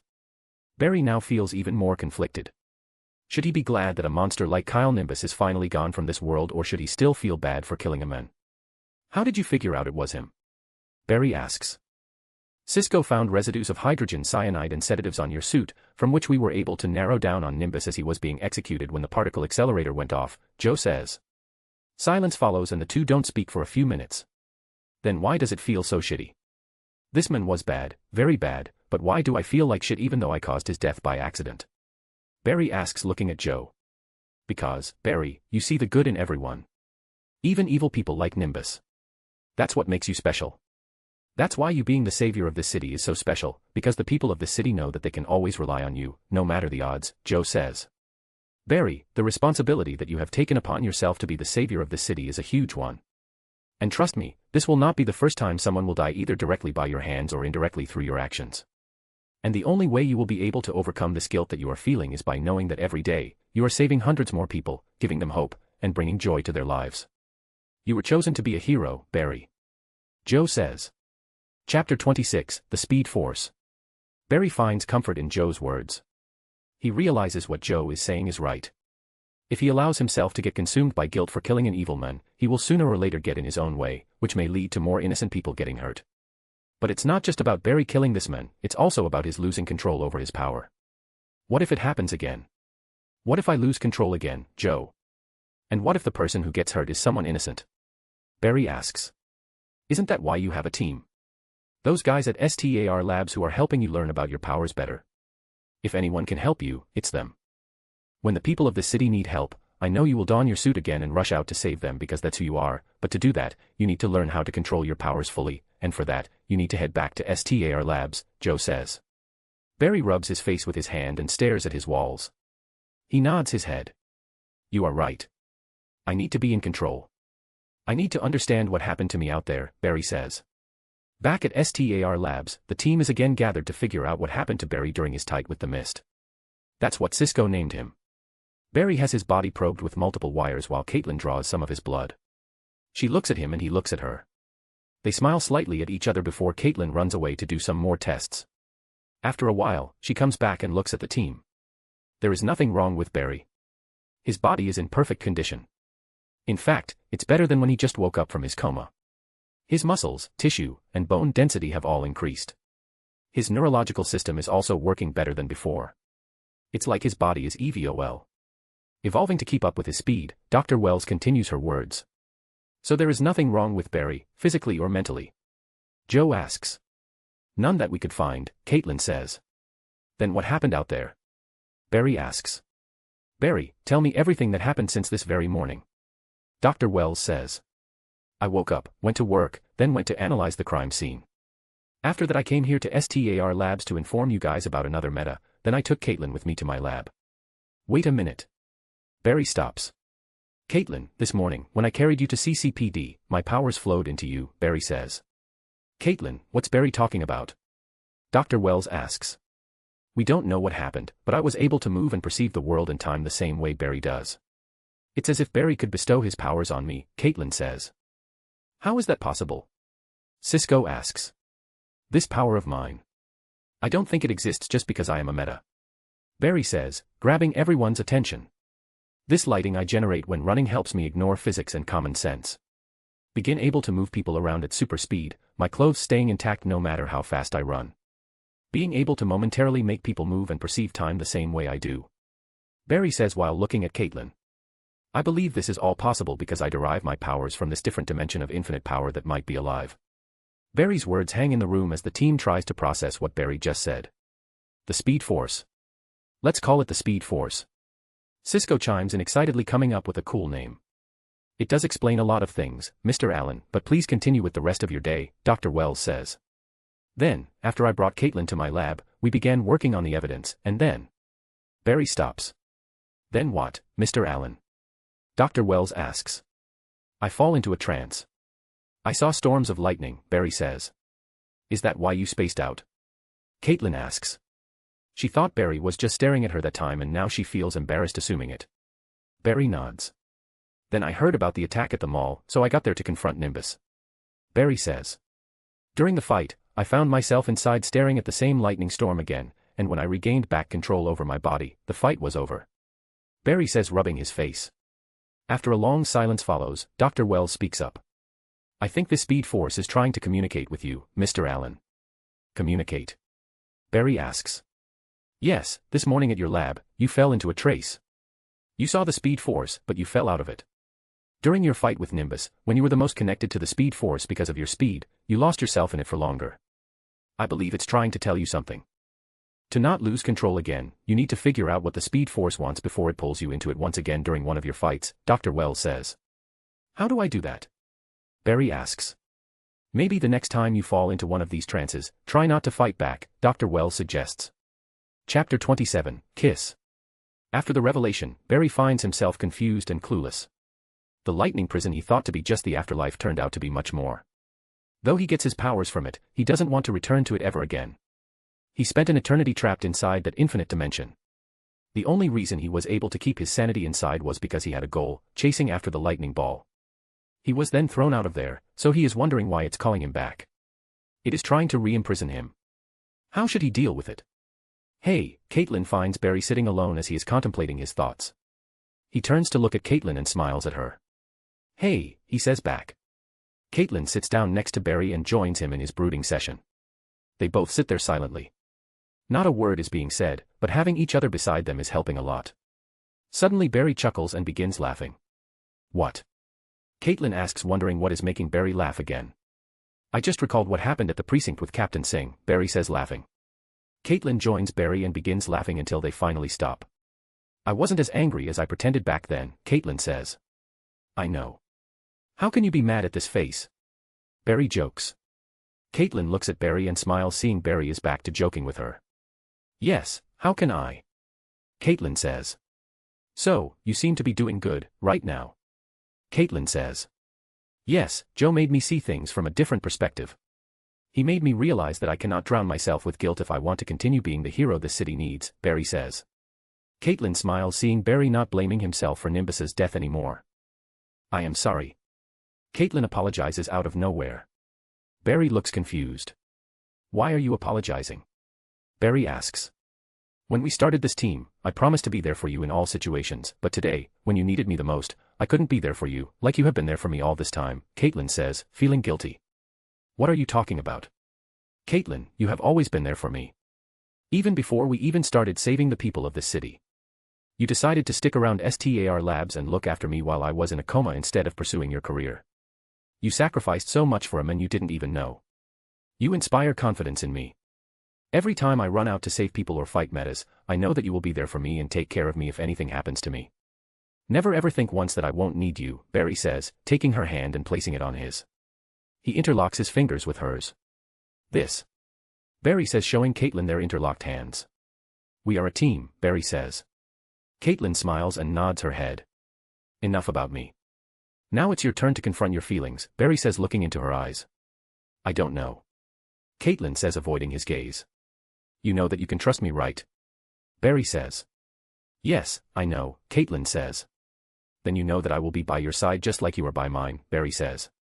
Caitlin nods as she begins pondering on how to say it. Your last words before you left to confront Nimbus. Those were the same words Ronnie said to me before he left me that night. Never to return. When you said those words to me, I thought I might lose you too, Caitlin says. Barry tightens his grip around Caitlin's hand and looks deep into her eyes. This life that I have chosen for myself, and gotten you guys involved in, is filled with danger, but it also comes with great responsibility. No matter the situation, if the people need me, I will have to go. But I promise you one thing, I will always come back, Barry says. Caitlin is overwhelmed with emotions hearing Barry's words. Promise? Caitlin asks.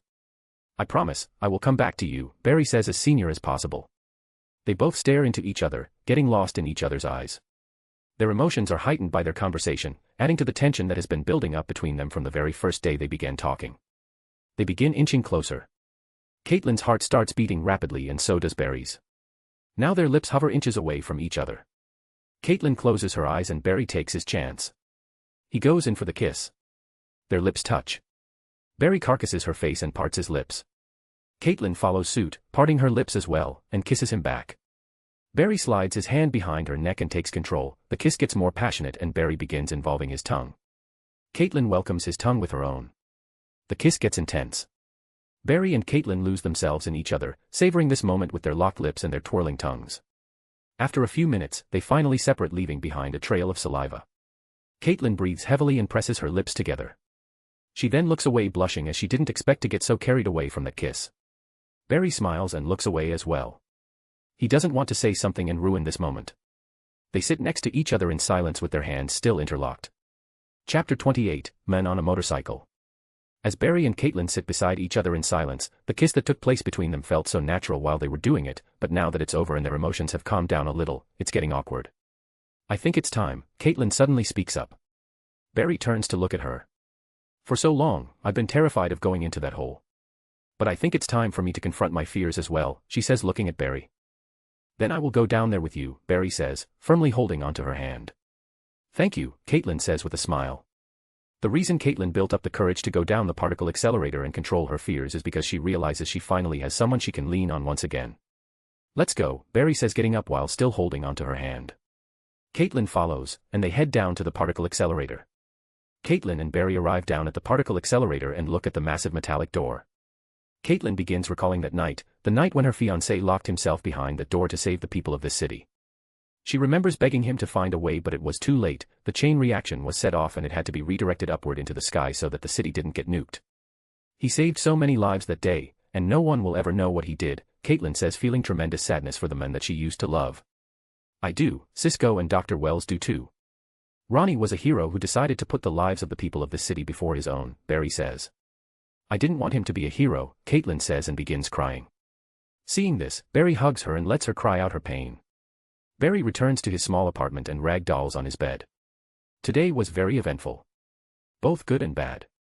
Bad, he accidentally killed a man, but after the talk with Joe, he has come to realize that sometimes he will need to make decisions that go against his morals for the sake of saving more. Good, he kissed Caitlin, and she kissed him back. Barry smiles as he recalls his kiss with her, and then his mind wanders off to other things. Especially the Speed Force. What does it want from him? Hasn't it had enough of trapping him inside it for eternity and making him lose all his memories of his previous life? He doesn't know what else it wants from him. Don't fight it, huh? Barry says as he repeats Dr. Wells' advice. Barry then closes his eyes and falls asleep. Harrison Wells is once again cooped up in his time vault, staring at the news article in front of him. Flash saves the world from Circes. He is getting really fast really quick. If he continues to grow at his current rate, my plan will come to fruition much faster than anticipated, he says, walking around. He then looks at the yellow suit encased behind a glass cabinet. But it also poses a severe risk. What if he gets faster than me? By interfering with the timeline, I have made the Flash much faster. His connection to the Speed Force has also greatly increased, so much so that it's trying to call out for him, but why? He questions. I was naive back then. Thinking that changing the past would solve my problem, but no, it has made matters worse. I cannot afford to make mistakes now that the Flash is getting faster than my prediction. Every step needs to be taken with caution or I will lose my one chance of getting home, Wells says as he starts planning for the inevitable face-off with this new improved Flash. Barry opens his eyes and sees a familiar yet unfamiliar ceiling. It's not the same ceiling he saw when he closed his eyes last night. With a frown, Barry gets out of the bed and looks around. The room he is in also seems familiar, yet unfamiliar at the same time. Where am I? Barry murmurs, looking around. He looks at the wall and sees a picture. In it, he sees a man standing with a bunch of kids, and a very old granny. Everyone in the picture looks happy. The kids have genuine smiles on their faces. The granny smiles contently as she looks at the happy children and, finally, the men in the middle. He seems happy being there, and the children are happy being around him. When Barry looks at this man, he feels as if he knows him even though he has never seen him before. What is this place? Barry asks himself as he walks around. He finds more pictures of this man with more children and the same granny. Other than pictures of the men, he finds action figures and posters of the Flash and other heroes in the room. Barry finds a mirror and looks at it but sees only a blurred reflection. What's going on? Barry says and runs out of the house. He finds himself outside. The roads are completely devoid of people and there is an eerie silence. He can't even hear the sound of the wind. Standing all alone amid a city street, he finds familiar yet unfamiliar again. Barry begins running around, trying to find someone or something. He sees shops and stores that feel familiar, but he doesn't know why. He feels he has been in them but cannot recall a single moment being here. Barry returns outside the same house he came out of. He ran around the entire block trying to find something, but the city was completely empty. Suddenly, he hears the sound of a motorcycle coming towards him. He turns his head and sees a man covered from head to toe with riding gear on a red motorcycle drive past him. "Hey, stop!" Barry says and runs after him. With his super speed, he should be able to catch up to this guy on a motorcycle, but to his surprise, the guy on the motorcycle is just as fast as him. The motorcycle leaves behind a trail of white lightning similar to Barry when he runs. With determination to catch the motorcycle rider, Barry increases his running speed, and so does the rider. They both cover massive distances in an instant before the rider finally comes to a stop outside an old building. Barry stops and sees the rider get off his bike and walks in. "Hey, wait!" Barry says, but the man doesn't listen to him. Barry follows the men inside the old building. Barry recognizes this old building. It's the same one from the pictures he saw at the place he woke up in. Barry follows the men inside the old building and finds himself inside a room filled with beds. The man removes his helmet and puts it on the bed that is at the very corner next to the window. It's the same man from the picture. He finally turns and looks at Barry. Chapter 29, Recovering Memories. "Hello, Barry," the man greets Barry. "Who are you?" Barry asks, but something deep inside him already knows who this person is. "Remember this place? Doesn't it bring back memories?" the man says. Barry looks around the room and it does feel familiar. "Where are we?" Barry asks. "Come on, Barry, you know this place better than anyone. You just have to remember," the man says. "This." Barry realizes something as he looks around. "This is a memory of my past life, the one I forgot," Barry says. "Bingo," the man says with a smile. "Why can't I remember anything?" Barry asks. "Well, you did spend an eternity trapped inside here. It's no surprise that memories that were only a couple of years old disappeared," the man says. Barry looks around again and sees flashes of lightning. "This is the Speed Force." "You are the Speed Force," Barry says, and he finally realizes that he is inside the Speed Force once again. "You said I was trapped here for almost an eternity. How's that even possible?" Barry asks. The Speed Force is an infinite dimension where time is irrelevant. It has existed before the birth of the universe. In fact, it existed before the birth and destruction of countless universe cycles. The Speed Force has no beginning and no end. "You have been here all along," the man says. "Why?" Barry asks. "To protect ourselves," the man says. "You just said that the Speed Force is infinitely powerful. Why do you need protection?" Barry asks. "From forces of greater infinities," the man says. "Greater infinities?" Barry questions. "No, two infinities are the same. Some are bigger and some are smaller. We, the Speed Force, are one of the greater infinities, but there are infinities even greater than us. And some of these greater infinities are parasitic in nature. So we decided to create a physical anchor," the man says. "And that anchor is me," Barry says. "Indeed, now with you as a physical anchor. We the Speed Force exist both as a temporal force and a physical force, making us truly indestructible, and now we have become the greatest of infinities," the man says. "So you are saying, I just don't harness the Speed Force? I am the Speed Force?" Barry says, shocked by his own revelation. "Yes, why do you think it took an eternity for you to get out of here? You needed to assimilate us, then become us, and then transcend us. The moment you surpassed us by catching the lightning, we as a whole ascended to a completely new plane of existence. Beyond the multiverse. Into the omniverse," the man says. "But why me?" Barry asks. "Because only you had the potential to surpass the limits of our infinite power. We needed a soul that transcends destiny to become a part of us," the man answers. "That face. Why does it feel so familiar?" Barry asks. "All you need to do is remember, Barry. You are the Speed Force. The moment you entered us, everything about you became a part of us. You just need to look for them," the man says. "Remember. I need to remember." Barry murmurs and suddenly he switches places in an instant. He is now standing where the man was before, and as he looks up front, he sees himself. Barry Allen. He then looks down at his hand and sees that he is wearing motorcycle gloves. He touches his face and feels his hard beard. He then turns to look at his reflection in the mirror and he sees the man he was talking to staring back at him. It was me all along. Barry now realizes why this face felt so familiar. It belonged to him before he died and became the Speed Force. Suddenly, he hears sounds of laughter around him. The empty room is now filled with children playing around, hopping on their beds, chasing after each other, and playing with their toys. He then looks at the bed next to him. This used to be his bed when he lived in this orphanage. He was an orphan in his past life. He grew up surrounded by these walls. The scene changes again. He sees the granny from the picture. She is taking care of him. He sees himself reading superhero comics and being inspired to do and be good. He sees himself growing into a teen and carrying on the same passion. He then becomes an adult and begins contributing to the society. Helping the needy. Did charity work and donations, and always came back to his orphanage to help the children who lived there. But even as an adult, his passion for comic books never died. Flash was still his favorite superhero. He always wanted to know how it feels running so fast, and that is why he got into motorcycling. As it's the closest thing to running at high speeds. Who would have thought that his want for speed would kill him? But it also turned him into the Flash. It's all coming back to me, Barry says as he remembers his past life once again. His life as Stephen Myers. Barry opens his eyes again and this time he sees the ceiling he saw before going back to sleep. He is back in his apartment and he sees that the sun is out. I can't believe all this is real, Barry says as he now remembers his past life. I can't believe I am actually in the Flash TV show. Barry says. It also explains why I like Caitlin so much. I used to have a huge crush on the actress playing her. So much so that it was enough to override the feelings this body had for Iris, Barry says. Also, Dr. Wells, what a sneak bastard. I need to be careful around him from now on and make sure that he doesn't figure out that I know his true identity, Barry says, and looks at the time. I need to get to work, he says and gets ready in an instant before zooming out of his house. His speed now greater than ever. Chapter 30, Stopping a Robbery.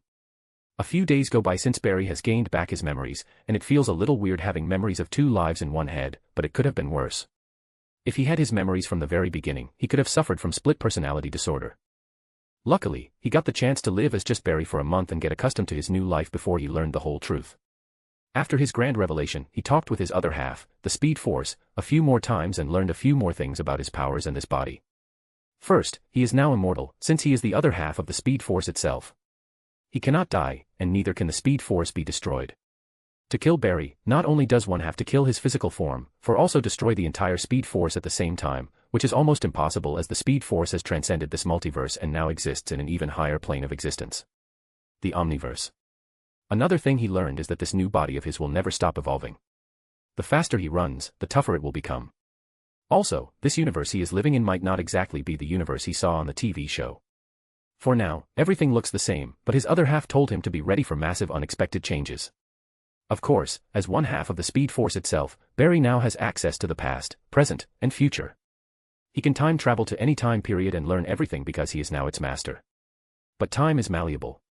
The past might get influenced by the slightest change, the present will be the outcome of these changes, and the future is just a shitload of infinite possibilities. It's best to not delve into matters related to the future. To learn about every possible future, Barry will have to spend another eternity inside the temporal Speed Force, which is not worth to risk in his eyes. Just as much as he is the other half of the Speed Force, he is also human. He wants to live in the real world, have a real life, and build a real family. Speaking of family, Barry needs to be in STAR Labs right now, so he runs through the streets of Central City, keeping his speed within the speed of sound limit, which is 767 miles per hour or 1,236 kilometers per hour. Barry returns to STAR Labs and finds Caitlin, Cisco, and Dr. Wells in the Cortex. Barry's arrival gets their attention. Mr. Allen, you are here. We should continue with your training, Dr. Wells says. Barry looks at him and wonders how can a man put on such a straight face while deceiving everyone around him. What is it, Mr. Allen? Dr. Wells asks. Nothing, let's continue with the training, Barry says. Also, Mr. Allen, have you had any encounters with the Speed Force recently? Dr. Wells asks, as he piercingly gazes at Barry. No, not since that incident, Barry refers to him accidentally killing the Mist. Today's training will focus on your mental speed and multitasking ability, Dr. Wells says, rolling away to prepare a few things for Barry's training. But Barry is much more interested in someone else right now. Hey, Barry says smiling at Caitlin. Ever since the kiss they shared, they haven't talked about it, mostly because Barry was busy dealing with matters related to his other half. But now he is ready. Hi, Caitlin smiles back at him, but only for a second before walking past him. Barry is confused by her actions. This is the same Caitlin whose face would light up every time while talking to him. Did I do something? Barry questions, scratching his head. Wait, is she mad because I didn't come forth to address what happened between us? Shit. Barry starts panicking a little. He really likes Caitlin and doesn't want to mess this up. Cisco, is Caitlin okay? Did something happen to her that I might not be aware of? Barry asks Cisco just to confirm if her avoiding him is related to something else. I don't think so. Is something wrong with her? Cisco asks back. No. Nothing, I just thought, never mind. Barry dismisses it and begins his training. Barry runs around the lab doing multiple tasks simultaneously, playing chess with Dr. Wells, table tennis with Cisco, and the operation game with Caitlin. Though Barry did great keeping up with Cisco and Caitlin, he struggled a bit on the chessboard against Dr. Wells. As a speedster, his mind can operate at a much faster rate than any human. Barry enters super speed and begins calculating every possible move that he can make on the board and every possible response Dr. Wells has in his arsenal. And with his speed thinking, he manages to find the only way this game could lead to a draw. As for winning, he has no chance because Dr. Wells' position is a lot better. Unless Dr. Wells makes a mistake, which he doubts, this will end in a draw. Barry zooms to Cisco before the ping-pong ball goes over the table and hits it back, defeating Cisco. Then he runs to Caitlin, takes a moment to admire her, and continues the game before going back to Dr. Wells and playing a move. He has already thought of every move he can play, so now he just needs to go with the flow of the game. The chess game soon physically ends in a draw. Armed robbery at 4th and Collins, Cisco says as he sees a crime alert on the screen. We'll be back in a flash, Barry says with a smile and zooms away with his suit on. It doesn't take him long to reach the robbery site. He sees a group of men, fully covered from head to toe in thick armored gear, trying to rob the contents of a truck. It's your unlucky day, boys, Barry says with a smile and shows what super speed can really do. He gently taps the robbers one after the other, knocking them out cold. He then takes away their guns and cuffs them all up, before making them sit next to each other against the truck on the road. It all happened within a second. Barry stops. All done here, guys. Where are the cops? Barry talks into his earpiece. They will be there in a few minutes, Cisco answers. A few minutes. That's quite long, Barry says swinging his arm and looking around when his eyes meet with the guard who was assigned to protect the contents of the truck. He was on his knees held at gunpoint just a second ago, and now his attacker is sitting knocked out against the truck, next to his robber buddies. The men can't believe what he just witnessed. Chapter 31, It was a mistake. It's you, the guard says pointing at Barry. Hey. Barry says as he waves his hand at the guard. Barry wanted to stay behind and make sure that none of these robbers run away before the police arrived, forgetting that there is someone else here as well. The guard has already seen him, so there is no point running away. You are that blur that's been running around the city saving people, the guard says excitedly. Yeah, that's me. Barry replies. Hearing the enthusiasm in his voice, Barry can't help but smile. I knew you were real. I just knew it. Huge fan. He says slapping his thigh in excitement. Ah, thank you. Barry says. What's your name, dude, the man asks. The Flash, Barry replies. The Flash. I get it. It's because you come and go in a flash, Barry says together with the men. They then hear the sound of sirens approaching. All right, dude. It's time for me to leave. Barry gives the men a two-finger salute and runs away in a burst. Feeling the air hitting his face, the man smiles excitedly. That's so cool, he says as police cruiser stops next to him. Barry returns to STAR Labs and high-fives Cisco as he is exiting the Cortex. Told you, we'll be back in a flash, Barry says, smiling and looking at Caitlin, who smiles back at him before looking away. He is confused again. It is very evident that she is avoiding him. Good work out there. Mr. Allen, quick and efficient, Dr. Wells says, rolling towards him. Well, they were just a bunch of regular thieves, Barry says. Indeed, they were, but someone saw you in action today, Dr. Wells says. Yeah, about that, I was caught in the moment. Barry tries to justify. It doesn't matter now. People of this city would have learned about you eventually, Dr. Wells says. Barry looks at Wells and wonders how long Wells would continue keeping up this act if his identity is never revealed. Barry also realizes that he needs to keep Wells' secret safe as well because if he doesn't, the already fucked up timeline will get even more chaotic. He needs to keep Wells closer to him to make sure that he can always know what the man is up to and keep an eye on him. You are right, Barry says. Flash, huh? I like it, Dr. Wells says smiling, and rolls away. Now only Barry and Caitlin are left in the room. Barry looks at her and decides to speak to her, but Caitlin suddenly gets up and walks past him. I have some errands to run, she gives a fake excuse. Caitlin, wait, Barry says grabbing her hand and stopping her. Caitlin stops and turns around to look at him, but she can't maintain eye contact with him. What is it, she asks. I noticed that you have been avoiding me these past few days, Barry says getting close to her while Caitlin stares down. I don't know what you are talking about, Caitlin says. You can't even speak to me while looking me in the eye. Tell me what's wrong so we can work this out, Barry says. I don't want to talk about it right now, Caitlin says. Is it because of the kiss? Barry asks her directly. Caitlin turns red as she looks up at him. What do you want me to say? She asks. Why are you being so distant? I thought we were dash. It was a mistake, Barry. That kiss, it happened because we both were overwhelmed with emotions. She cuts him off. Barry is surprised to hear her sharp words. I don't believe you, Barry says. I liked kissing you and I know you felt the same, so tell me the real reason why you are avoiding me, Barry asks, holding her shoulders. He doesn't believe a word that came out of Caitlin's mouth. Caitlin stares into Barry's eyes, and her expression softens. I can't do it, Barry. I really like you, but I cannot do this again. I know it's selfish of me, but I don't want to go through the same thing I went through with Ronnie. Unlike Ronnie, who was just a structural engineer, you go out there running to face danger every day, and every time you do it, I fear for your life. I don't want to get too close to you, and if someday something happens to you, I won't be able to live through it again, she says, tearing up. She then turns her back and leaves as Barry watches, scratching his head. His budding love story has been snipped right in the bud. Leonard Snart has been planning to steal the Kondak Dynasty diamond for months now. He had planned for everything. He had even planned for his plan to go up in smoke as well and had a backup plan, but he could never have planned for what happened a few minutes ago. Before he knew it, he was knocked out cold during his robbery attempt. And now he is here, being stared down by police with his hands cuffed. You are going in for a long time, Snart, a police officer says, looking down smugly at Snart. Snart gives the officer his cold look as his attention is drawn towards a conversation. It was the red blur who had been running around the city helping people. 1 second, I was on my knees, held at gunpoint, and the next second, all of these goons were knocked out and cuffed. I saw him. He was wearing this very cool, red superhero suit. I asked his name. He said it's the Flash. I tell you, officer, he's one hell of a guy. Snart hears the guard chirp enthusiastically about this so-called Flash. Flash, whoever you are, I am going to get my get back, Snart thinks as he is lifted to his feet and shoved inside a police cruiser by an officer.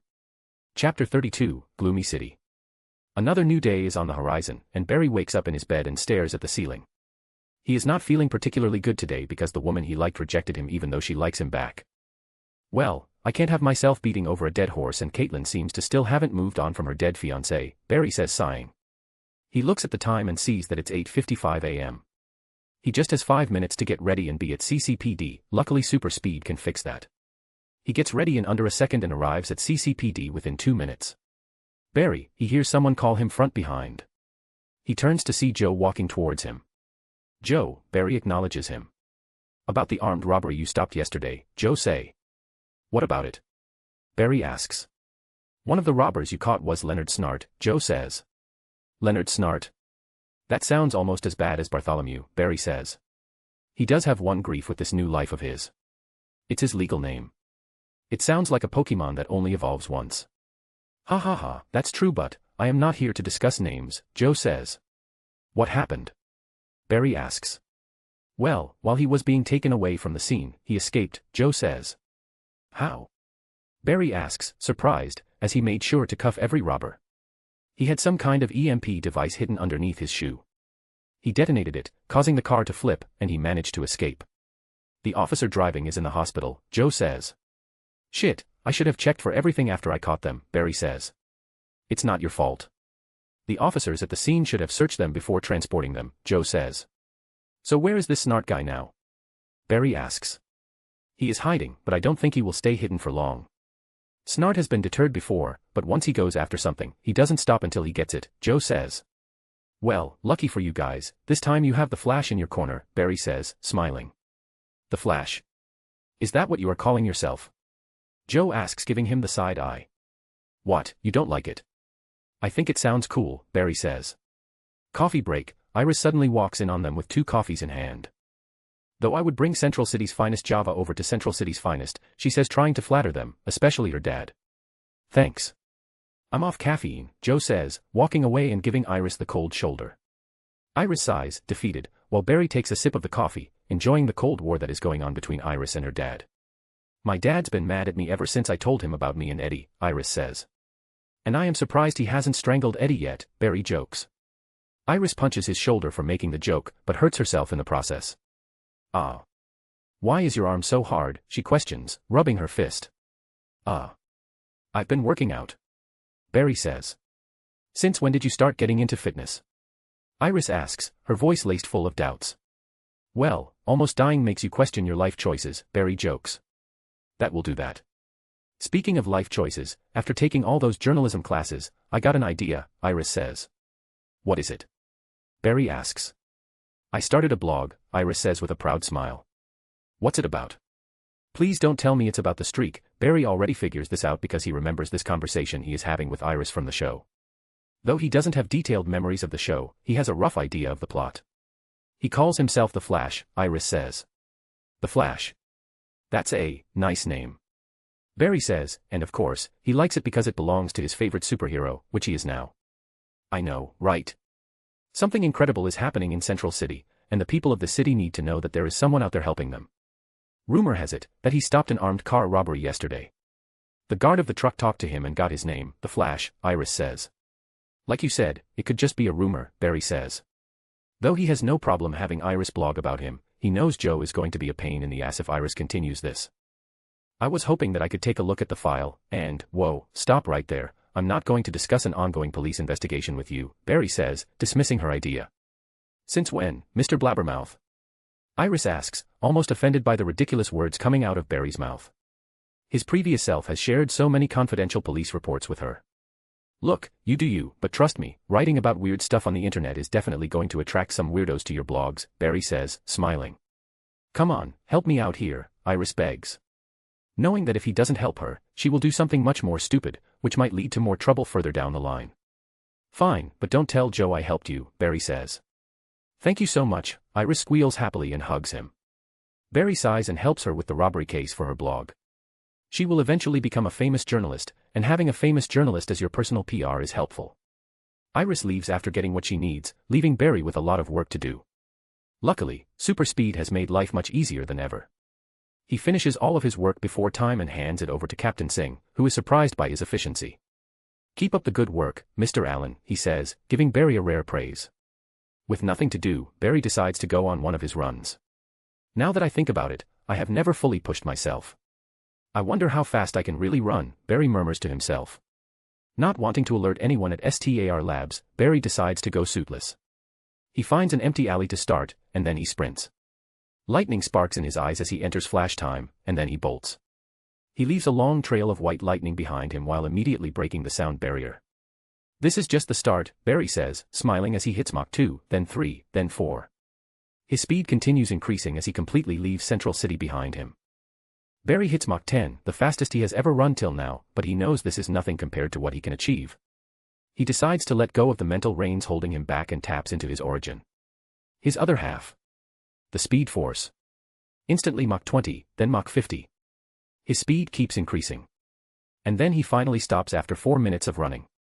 His shoes suddenly burst into flames as he pushed them a little too much. The reason the Speed Force couldn't save them from the friction is because they were making direct contact with the ground. The amount of energy they observed was too much for his ordinary shoes to handle. Hot. Hot, she yelps and throws away his shoes to the side and watches them burn. I need to find a new pair of shoes, Barry says, and then begins looking around. The city he is in right now is much gloomier than his. What a gloomy-looking city, Barry says. Chapter 33, Catching a Cat. What a gloomy-looking city, Barry says as he sees the clouded sky which is barely letting any sunlight touch the ground. The city, though massive, feels silent. Where did I run to? Barry questions himself as he looks around. Not wanting to walk around barefoot, he enters flash time, runs around the block, and finds himself a shoe store. He goes in and out in a jiffy, leaving behind some money while taking a used pair of shoes to wear. With a new pair of shoes on his feet, Barry walks around and finds a small roadside store selling newspapers. Curious, he walks up to it and picks up a newspaper. $2, the show owner says glancing at Barry. Here, Barry hands him $2 and looks at the headlines. Joker escapes Arkham Asylum. Shit, I am in Gotham, Barry thinks, but he is also excited to be here.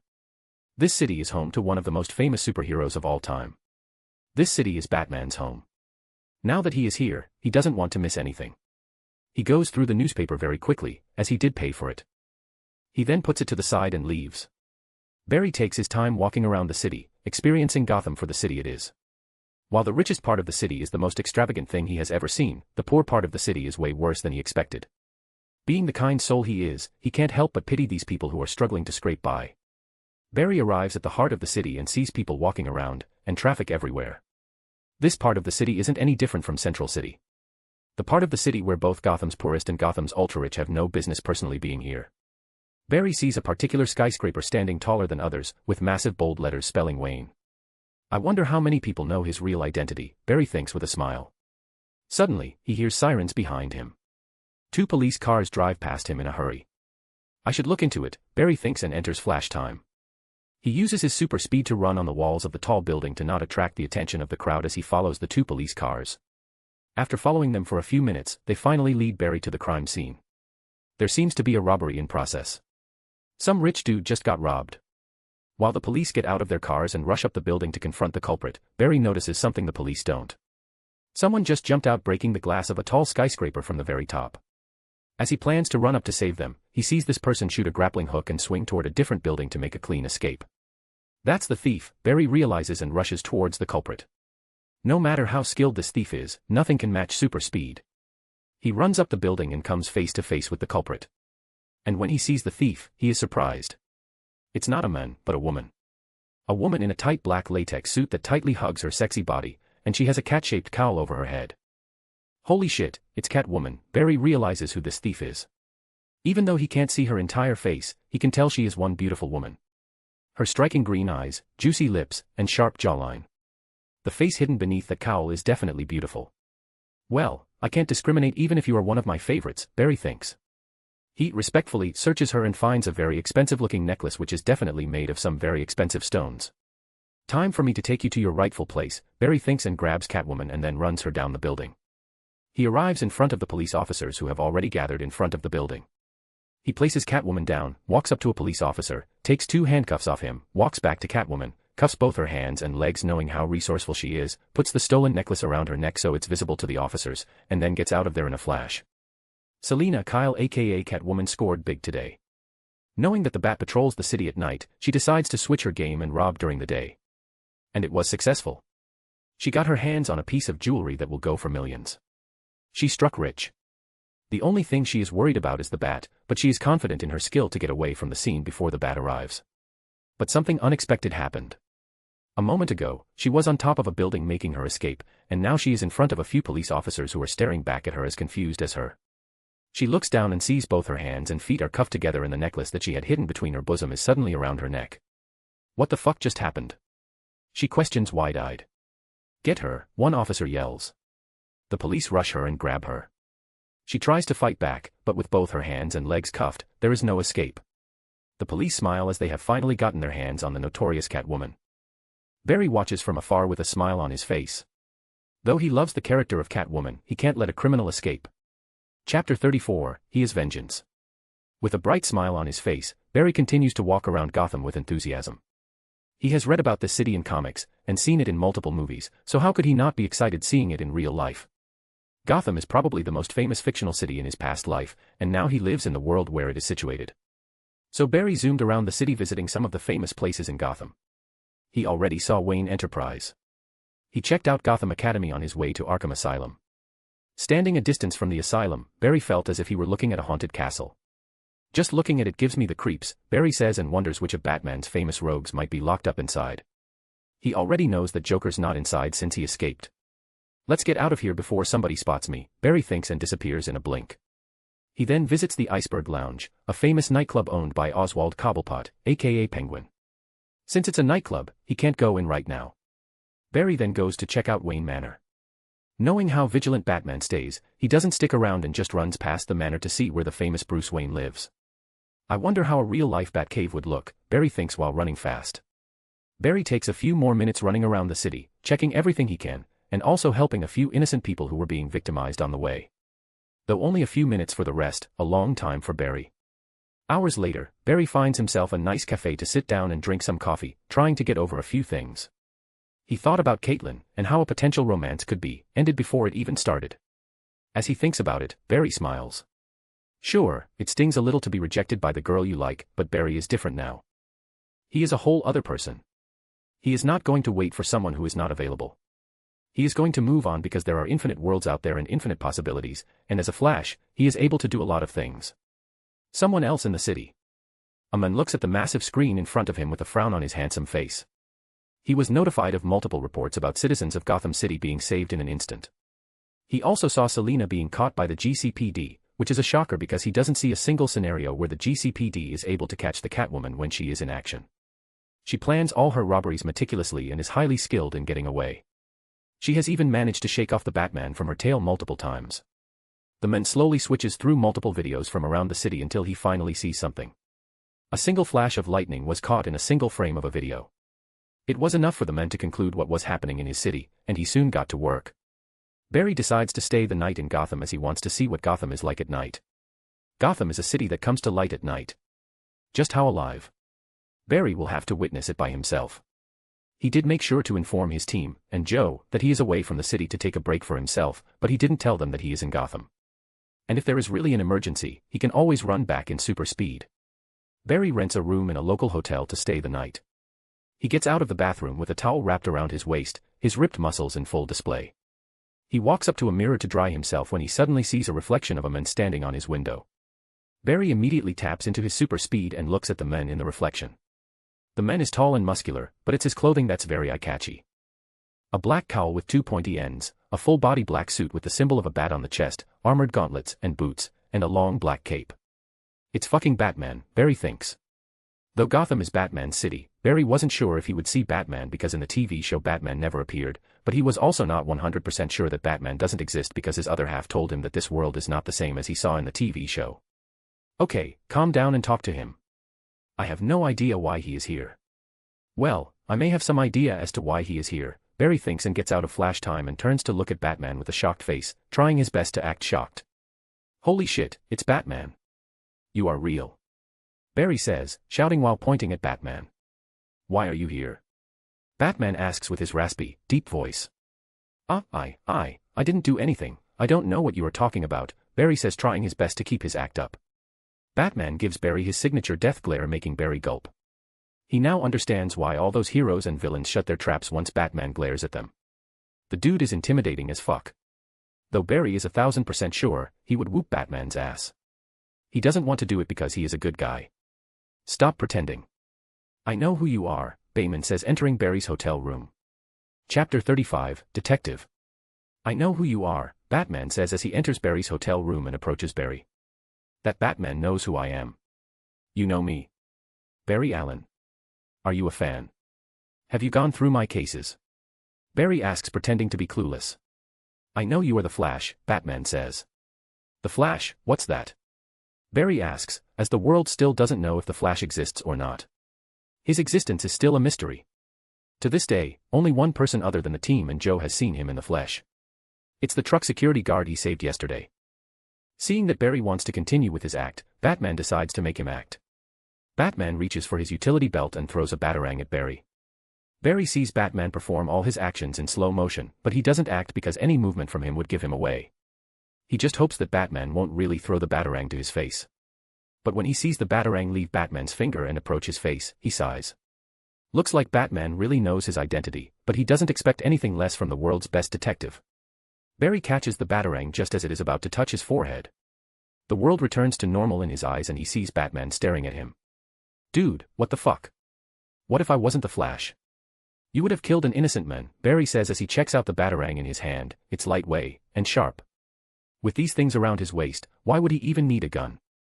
I was 99% sure you were the Flash, Batman says. How did you find out? Barry asks. I have been keeping an eye on Central City ever since the particle accelerator explosion. Soon after, weird anomalies started to take place around the city. 9 months later, the red blur showed up, at the same time you woke up from your coma. My satellite frequently detected frequent supersonic booms triangulated at 3 points, one CCPD, one STAR Labs, and one which I assume is your place. You work at CCPD as a forensic specialist. During your coma, you were treated at STAR Labs. Your name is registered as a tenant for one of the apartments where the sonic booms triangulate. All 3 places, one common factor. You, Batman says. Barry is impressed, hearing Batman's method of finding his identity, but he is also not surprised. He is Batman, after all. All right, you got me, I'm the Flash, Barry says. Now answer my question. What are you doing in my city? Batman asks. Nothing, I just ran up here, that's all, Barry says. You ran from Central City, all the way to the other side of the country, for no reason. Batman questions. He doesn't believe Barry. Yeah. It just happened. I wanted to see how fast I could really run, and before I knew it, I was here, Barry says, scratching the back of his head while giving Batman an awkward smile. Batman stares at Barry for a few seconds before turning his back and leaving. Wait, that's it. You are just gonna barge in, ask questions, and walk away? Barry questions. Batman stops and turns to look at him. Don't cause trouble in my city, he says, shoots a grappling hook at a building's top, and flies away. Barry smiles as he calms his heart rate. It was quite an experience. He expected Batman to be more menacing, but the dude left him alone after asking some questions. He must be a fan of my work, Barry thinks with a smile. Now that he is gone, Barry finally can put some clothes on. It's nighttime and Gotham City is livelier than ever. Barry is on the streets as he marvels at how the city seems completely different. Unlike its gloomy day, the city seems even brighter under the artificial lights produced by the city's infrastructure. But at its core, Gotham is much worse at night. Crimes skyrocket to another level, and even though the criminals fear Batman, he is just one man and he cannot be at all places. Barry understands this, but he wonders how much should he get involved with this city. If Barry fights back against the criminals of the city, they might come to fight him back on his own turf. He wonders if it's okay for him to bring more trouble to Central City. 5 minutes go by and Barry is already confronted with an armed robbery. A thug is trying to rob a couple at gunpoint. Barry sighs as he cannot ignore this. He enters flash time, walks up to the thug, takes the gun out of his hand, and hands it over to the men being robbed. He then walks away and watches from a distance. Suddenly all three of them are shocked as the gun that was in the thug's hands is now in his victim's hand. Immediately realizing the situation, the victim points the gun at the thug. The thug immediately bolts out of there, freaked out by what just happened, leaving the couple relieved. They don't understand what just happened, but they are glad to be safe. Barry smiles seeing this, and walks away. And before he can even take his time to enjoy the city's nightlife, he hears sirens blaring as multiple cop cars rush past him in a hurry. Seeing how urgently the cops are driving, Barry realizes something big is happening, so he decides to follow them. Chapter 36, Saving the Vigilantes. Barry follows the large force of police, who are hurrying through the streets of Gotham while blaring their sirens. The people walking on the streets wonder what has caused the police to get so riled up for them to be in such a hurry, but the people immediately put the matter aside as this is a recurring scene in the city of Gotham. Barry finds the fast-moving police cars very slow. If he continues running at their pace, it will take him an eternity to reach the crime scene. So he decides to apply another method. The world around him comes to an instant halt, and he begins running. Breaking the sound barrier in his very first step. Hitting incredible speed in an instant, he begins covering every part of the city within seconds before he finally stumbles upon the supposed crime scene. He sees police cars parked outside a large warehouse and police officers have completely barricaded the entire area, surrounding every side of the warehouse. Barry sees police officers taking cover behind their own police car doors while they have their guns pointed at the warehouse. Looks like a very tense situation, Barry thinks, as this is a lot of police. It feels like a terror attack. Without giving it a second thought, Barry runs into the warehouse without a single officer realizing. Barry enters the warehouse and sees pure carnage. Over 100 guys, all wearing clown masks and weapons in their hands, and their target, 2 people who are trapped right in the middle. They're back against each other as they face the entire horde of clowns. It's Batman and Robin. With everyone frozen in time because of his speed, Barry sees the awkward stance of both Batman and Robin. Though they are extremely good fighters, facing over 100 men all at once is taking a toll on their bodies. They have already managed to take out half of their assailants, but from the looks of it, they won't survive for long. They need to get out of here. Luckily for them, the world's fastest man has arrived at the scene. Barry looks at the clown-masked goons and cracks his knuckles with a smile and then walks up to them. With Flashpoint in play, he walks up to every good and lightly taps them to knock them out because if he punches someone at the speed he is walking around, he will explode their heads. After lightly tapping everyone, he walks up to Batman and Robin, turns them around, grabs both of them while enveloping them inside the Speed Force, and then takes them out of the warehouse. Far away from the crime scene. Inside the warehouse, all clown-masked goons immediately suffer from a blackout and collapse on the ground. While far away from the scene, Batman and Robin suddenly experience something they have never felt before. The scene in front of their eyes completely shifts from a horde of crazy, psychotic goons to an empty, dark alleyway. Robin suddenly feels his world spinning while Batman is very composed. Shit, that was close, Barry suddenly speaks, grabbing both their attention. Robin flinches, jumps back, and takes a defensive stance while Batman slowly turns around to look at Barry. "Who are you?" Robin shouts with his electric batons in hand. Before Barry could answer, he smelled burning rubber. "Come on, not again," Barry said as he looked down at his new, used pair of shoes, catching on fire. He immediately removed them and threw them to the side. "I didn't need your help," Batman says in his usual rough, deep voice. "From the looks of it, you two were getting your ass handed by those clowns." "You were clearly outnumbered," Barry says. Batman just grumbles without saying a word, glaring at Barry. "Who is this guy, and how did we get here?"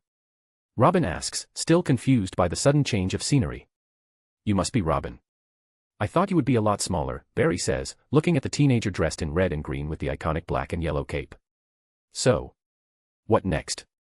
Barry asks, looking at Batman. "You go back to your city," Batman says, glaring at Barry. Barry, being caught up in all the excitement, realized that he had no business being here. "I can do that, but I can also help you deal with your problem, you know," Barry says. "I don't know, and I don't need your help," Batman says firmly. "Okay, fine, I will just go back to being useful in Central City. Take care," Barry says, giving Batman a two-finger salute before running out of the alley with a boom. "Holy shit, did you see that?" Robin shouts as he sees Barry run away at super speed. Batman doesn't say anything, but deep inside, he is grateful for Barry helping him. That warehouse was a trap the Joker set for him. He got careless and risked both his and Robin's lives. If not for Barry, he and Robin would not have come out alive. He was completely fine dying doing what he does, but he would never be able to forgive himself if something happened to Robin. "Let's head back," Batman says and disappears from the alley with Robin. Barry goes back to his hotel and decides to head back to Central City. With the commotion Joker has caused, the city seems to be shutting down. If there is anyone that can turn the city upside down, it's that psychopath. Barry doesn't stay around to help Batman because Batman told him to. He might be a fan of the man, but that doesn't mean he is going to stick to him like some desperate fanboy. And since it's Batman, Barry is sure he will take care of this Joker crisis like he has always done. Confident in Batman's ability, Barry runs back to Central City. Chapter 37, Losing Footing. Barry returns to Central City and finds it still bustling, even at night. Returning to a city that he is familiar with feels great after spending a day in Gotham. Even though the city of Gotham was quite a sight, Central City still feels the best as its home. The next morning, Barry goes to work, and everything seems fine and dandy. His absence yesterday doesn't seem to have caused any issues. Benefits of super speed, Barry says with a smile, as getting all his work done early ensures he can take such breaks occasionally. With more new case files on his desk already in place, he begins getting to work again, when suddenly, Joe walks in. "Where did you go yesterday?" he asks. "I just went for a run," Barry says. He is not going to tell Joe that he ran all the way to Gotham and met the famous Batman, who people still believe is a myth. "Went for a run. Where?" Joe asks, raising his brows, giving Barry a questioning look. "Well, I got my work done early yesterday and took a break afterward. Just to calm down my mind, you know," Barry says. Joe gives him a weird look, but doesn't question him any further. Instead, he hands Barry another case file and tells him to look into it before walking away. Barry just smiles and gets back to work. The next few days go by as usual. Catching criminals, stopping robberies, and putting out fires. After living in Central City for a few months, Barry finds out that a lot of fire takes place in this city. He had to deal with a lot of fires these past few days. But having the Team Flash in his ear made it easy for him to handle. With his speed, Barry started to find a balance between his real work and superhero work. His relationship with Team Flash was also getting better. His friendship with Cisco was getting stronger as they started binge-watching a lot of sci-fi and fictional movies and TV shows together. The awkwardness between him and Caitlin was also fading away, as Barry didn't make it hard for her. Sure, he likes her and is attracted to her, but he is not going to chase someone who is not ready. In the end, it was just a kiss. Though the awkwardness had reduced a lot, there were still some moments where Barry and Caitlin would find themselves in which they couldn't run away from, but overall things were getting better. As for Barry's relationship with Dr. Wells, he kept his act on about not knowing Dr. Wells's true identity while Dr. Wells continued to play the role of a cripple. The lives of people around him were also changing very fast. With his new self no longer trying to be there for Iris all the time, she is getting much closer to her boyfriend Eddie than ever. Every time Barry meets up with Iris, he sees her being happy with her life. But it's not just the people around him whose lives have changed during these past few months, the people of Central City are experiencing it as well. Every day, more and more people are starting to believe the Flash is real as some of them witness a very fast blur run past them or save them. Barry has saved a lot of lives till now, and these people are thankful to him. It's been 2 weeks since Barry visited Gotham, and Batman seems to have successfully dealt with the psychotic clown and returned him to Arkham. Barry knew this would happen because Batman has better plot armor than anyone. Even Superman isn't a match for him when it comes to plot armor. But this made Barry wonder, does he have plot armor? Since he is now a superhero, he should have one, right? Well, he has not experienced it yet because his super speed allows him to take care of most problems with extreme ease. Done with his day job, Barry runs to STAR Labs and meets up with the team, and they continue with his training. Barry holds back a lot during his training as he doesn't want to alarm Dr. Wells about his massive surge in speed ever since he realized who he really is. Barry is so fast right now that he believes he can run circles around any speedster. Suddenly, the crime alert in the Cortex starts to blare, alerting the team. Robbery at Customs Warehouse. Looks like it's Grand Theft Auto, Cisco says, smiling as he just named out a game. Barry smiles back at him, puts on his suit in a flash, and runs to the location of the Grand Theft Auto. All right, Cisco, keep me updated, Barry speaks into his upgraded earphones. Now, he can listen to the team speak to him even when he is running faster than the speed of sound. You need to get there quick, the police won't be there for at least 2 minutes, Cisco said. 2 minutes? It will be over before they even get there, Barry says cockily and shatters the sound barrier and hits higher speed. Barry arrives at the customs warehouse and sees something weird. The warehouse gate seems to have been shattered. That doesn't make sense at all, as it's made of metal. Barry runs in and sees a lot of expensive cars, supercars, luxury cars, custom handcrafted cars, but there is no sign of any perpetrator. Then, suddenly, something weird happens. Barry loses his footing, and he slides across the entire warehouse floor at super speed and crashes into the wall, breaking it in the process. AAAOOQWWWWW, Barry grunts in pain, as this is the first time something has caught him off guard. But thanks to his rugged, strong body, he hasn't suffered any serious damage. Barry. What happened? Are you okay? Barry hears Caitlin's concerned voice in his ear. I am fine. Just crashed into a wall, nothing serious, Barry says as he gets his ass out of the rubble. He is suddenly hit by a beam of frigid coldness from the back, catching him off guard. Barry feels pain at super speed. His neurons fire warning signals to his brain that something has made contact with his body faster than the speed of light. Barry is very fast, and he is fast enough to recognize this danger and run away before whatever hit him does more damage. So, Barry taps into his speed and tries to outrun the thing that has made contact with just the surface of his skin. But Barry loses his footing again, and he slides across the floor once again before crashing into another wall. Barry. The team gets concerned as they notice unusual spikes in Barry's vitals in their systems. Barry is confused. He looks down at the floor while he is still down and finally realizes why he is losing his footing every time he tries to run. The floor is covered with ice, but the layer of ice is so thin and smooth that it's transparent, and with the absence of light, it makes it even harder for Barry to see it. Chapter 38, Shattered Ice. Crashing into walls twice at super speed is not something people can walk away from alive, but Barry can. But that doesn't mean it doesn't hurt. Suddenly, he is hit again with the strange beam. He tries to get away, but the icy floor underneath his feet doesn't allow him to run away. He gets hit by the bright, cold beam. Barry screams in pain as he feels the cold beam damage his suit and then burn his skin. Groaning, Barry places his hand against the rubble and turns his body over the broken ice layer to look at his attacker. He sees a man with very short hair, wearing thick goggles and a dark blue coat and holding a very intimidating-looking gun in his hand. Nice to meet you. Flash, the man says, walking towards Barry. Barry looks at his feet and sees that he is wearing spiky shoes, allowing him to stand on the icy floor. Barry felt the frostbite pain on his skin, but his healing factor was doing its job, and he was healing fast. I forgot about this dude, Barry thinks, seeing the man. He finally realizes who this is. Leonard Snart. He thought the name was familiar, and now it's kicking in. Leonard Snart, Captain Cold. And who might you be? Barry asks, even though he knows who this man in front of him is. He can't believe that a guy with a gun got the upper hand on him. Well, he was getting cocky, but the trap Snart put on for him is very good. An icy floor in dim lighting, how could Barry have seen it or guessed? You might not know me, Flash, but let me remind you who I am. You remember the robbers you stopped a few weeks ago?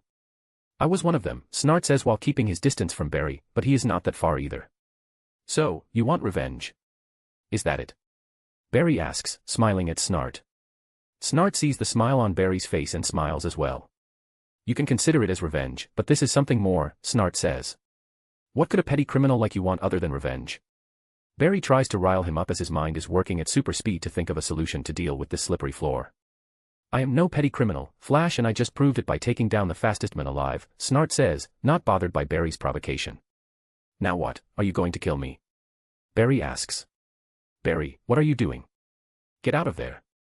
Barry can hear Caitlin screaming at him, but he ignores her. If he can get away from here, he can easily catch this dude. The problem right now is his mobility. Guys, I am fine. It's just some normal dude who wants to play supervillain, Barry speaks into the comps while smiling at Snart mockingly. Provocation won't work on me, Flash. But I do want to say something before I put an end to you, Snart says. What do you want to say? Mr. Guy with a gun. Barry asks, but his mind finally thinks of something that will get him out of this mess. Funny guy, but serious Flash.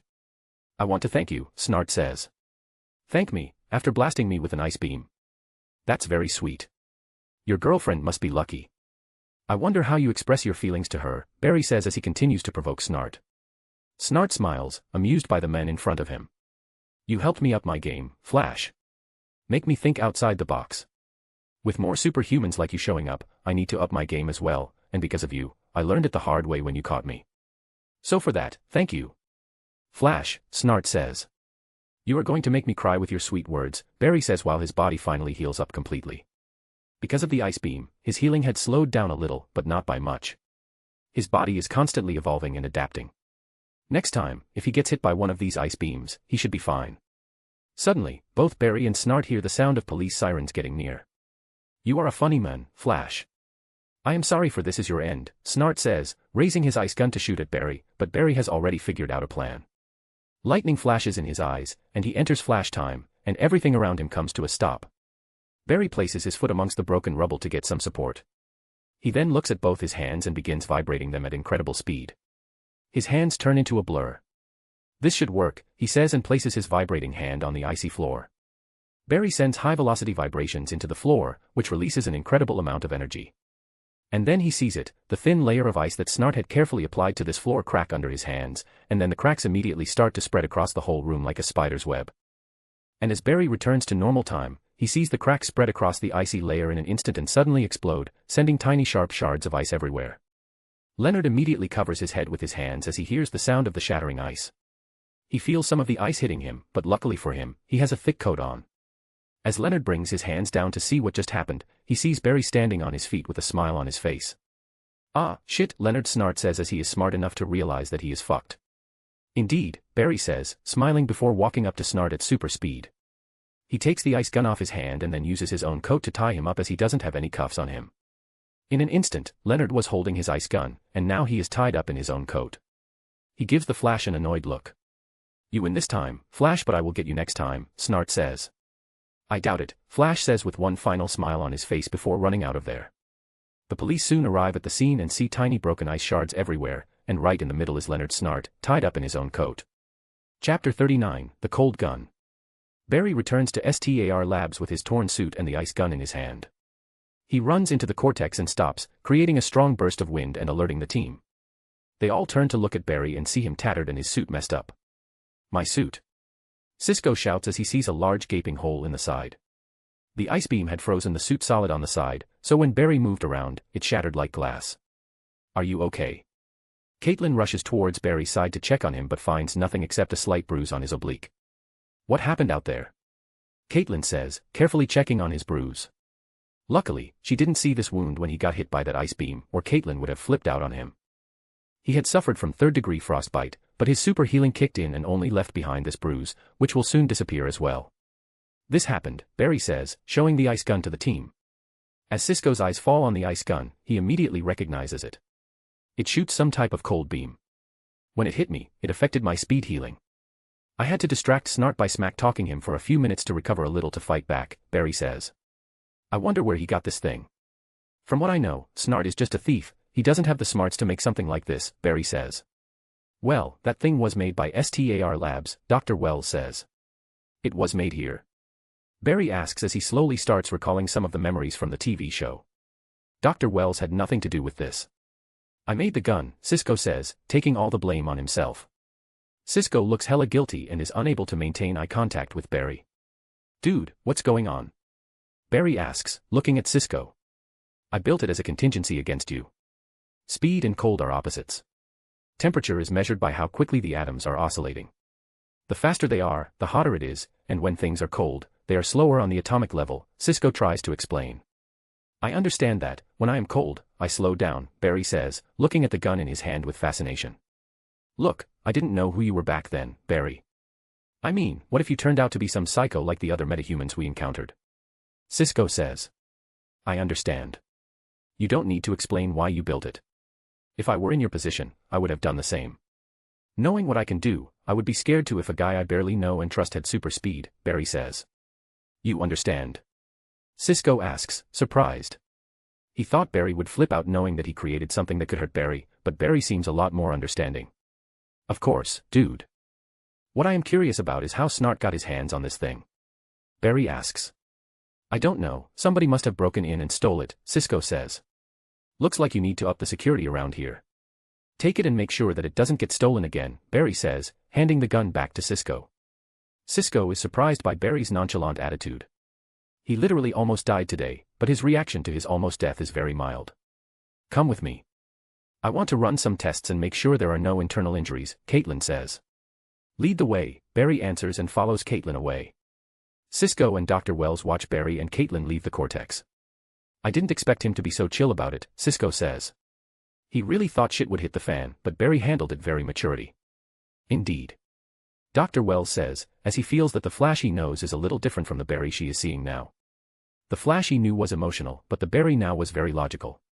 He even noticed the calmness Barry displayed during his fight against Leonard Snart. Something about this Barry Allen irked him. How much did my action in the past change him? Dr. Wells asks himself as he starts to notice the little changes in Barry's behavior.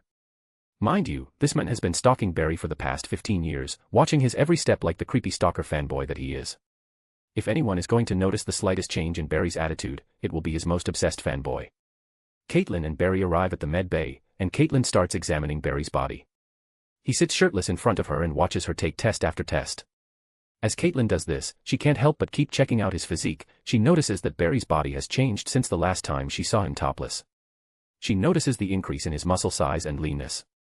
Barry is now looking like a fitness model you would see on social media who shows off their perfect body. Most of those are altered through Photoshop, but not Barry's. All his muscles are legit. Caitlin does her best not to get carried away while trying to calm her beating heart, but Barry is sharp enough to notice her predicaments. Seeing her act like this makes Barry conflicted. He can clearly see that Caitlin likes him a lot, and if he did push a little, he might actually get her, but he wonders, should he? As much as she likes him, she is also conflicted about her feelings between him and her dead husband. So Barry doesn't know if he wants to deal with that. He is sure that this conflict of emotions that she has within herself will arise in the future, and he is not sure if he wants to be a part of it.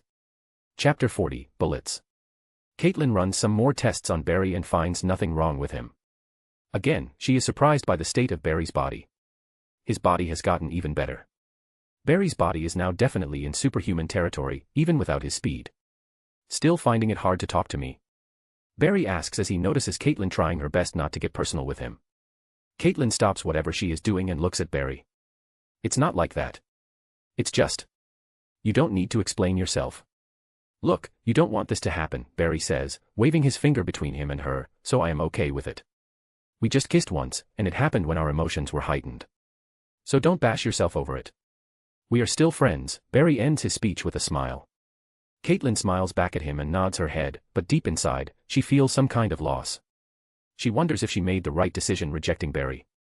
There is no point second-guessing herself, the ship has already sailed, and Barry seems to be okay with them just being friends. Thank you, Caitlin says. Barry smiles back at her. So, how are my readings? Barry asks, deciding to change the subject. Exceptional. You had actually suffered from a third-degree frostbite, but your body managed to heal itself perfectly within minutes. Your regeneration ability has gotten even better, and your body is in much greater shape than before, she says as her eyes fall on his chiseled body. Stop drooling over my body, Miss Snow, and hand me over my t-shirt, Barry teases her as he catches her staring. I was not, she defends herself while handing Barry his t-shirt, clearly startled by his comment. Sure, you weren't, Barry says with a teasing smile before leaving the medbay. A few more weeks pass, and the existence of Flash is starting to get the attention of the city officials. They can no longer deny that there is someone out there running around at super speed, saving people. But they don't know how to deal with this anomaly. Do they just let this blur run around taking justice in its hand, or should they step up? And even if they do decide to step up, how do they catch something they can't even see? While the city continues to fuss about the Flash as his name starts being mentioned all over the internet, the men in question can be found running through the city at night, trying to stop an ongoing robbery. This time, the thieves seem to have gotten their hands on some high-tech supercars, and the police are struggling to catch them. But no matter how fast these cars are, they are not as fast as the Flash. With Team Flash in his ears, he soon catches up with the speeding supercars. No matter how fast the cars are driving, they still seem to be standing still in Barry's eyes. He approaches the cars and finds the door shut tight. There is no way he will be able to stop these cars without damaging them. Just as Barry was trying to think of a way to stop these cars without severely damaging them, he felt something press against the side of his neck. At first, it's just a little pressure, but then he feels a sting. His neurons are firing at the speed of light, warning him about something trying to penetrate his neck. Barry immediately brings his hand to his neck and stops whatever is trying to pierce through him. Stopping the object before it penetrates even deeper, he looks at it and realizes that it's a bullet. Surprise flashes in his eyes as he realizes that someone was able to shoot at him while he is moving at super speed. He is still not running as fast as he can, but still, to actually shoot at him while he is moving at super speed is inhuman. Barry immediately turns to look in the direction from where the bullet came, but he sees nothing. Suddenly, he sees another bullet coming right towards him. He only saw it while it was a few meters away from his face. The night's darkness managed to mask the bullet. Barry catches the bullet and then directly runs towards the direction from where the bullet came. But even after covering over 2 miles of distance, he doesn't find anything. "Barry, what's going on? You just ran miles away from the thieves," Barry hears Cisco's sped-up voice. With how fast he runs, Cisco made the device in Barry's ear to speed up everything they tell him and slow down anything Barry says while running at super speed. But Team Flash still has human limits. For them to have a conversation back and forth, Barry has to wait a lot before he gets a response from his team. "Someone just shot at me," Barry says, stopping to talk properly with the team. "Shot at you? While you are running?" "Nice joke," Cisco says. "I am not kidding, dude. I just caught 2 bullets, one of them almost penetrated my skin," Barry says. "Are you okay?" Caitlin questions, worried. "I am fine." "Where are the thieves right now?" Barry asks. Since he can find the men that targeted him, he should at least stop the car thieves. "They are not far away from you. You should be able to catch up to them," Caitlin says. "All right," Barry says before entering flash time and going after the thieves. He soon catches up to them and breaks the windows of the supercars to drag the thieves out of the car and apprehend them. He couldn't think of any other way. It might cost some money to repair these shattered windows, but the cars will continue to be in fine condition. Chapter 41, Assassin. Barry returns to STAR Labs to find his team frantically running around, trying to extract the readings they got from Barry's suit. Barry stops right in the middle of the cortex, sending most of the papers flying.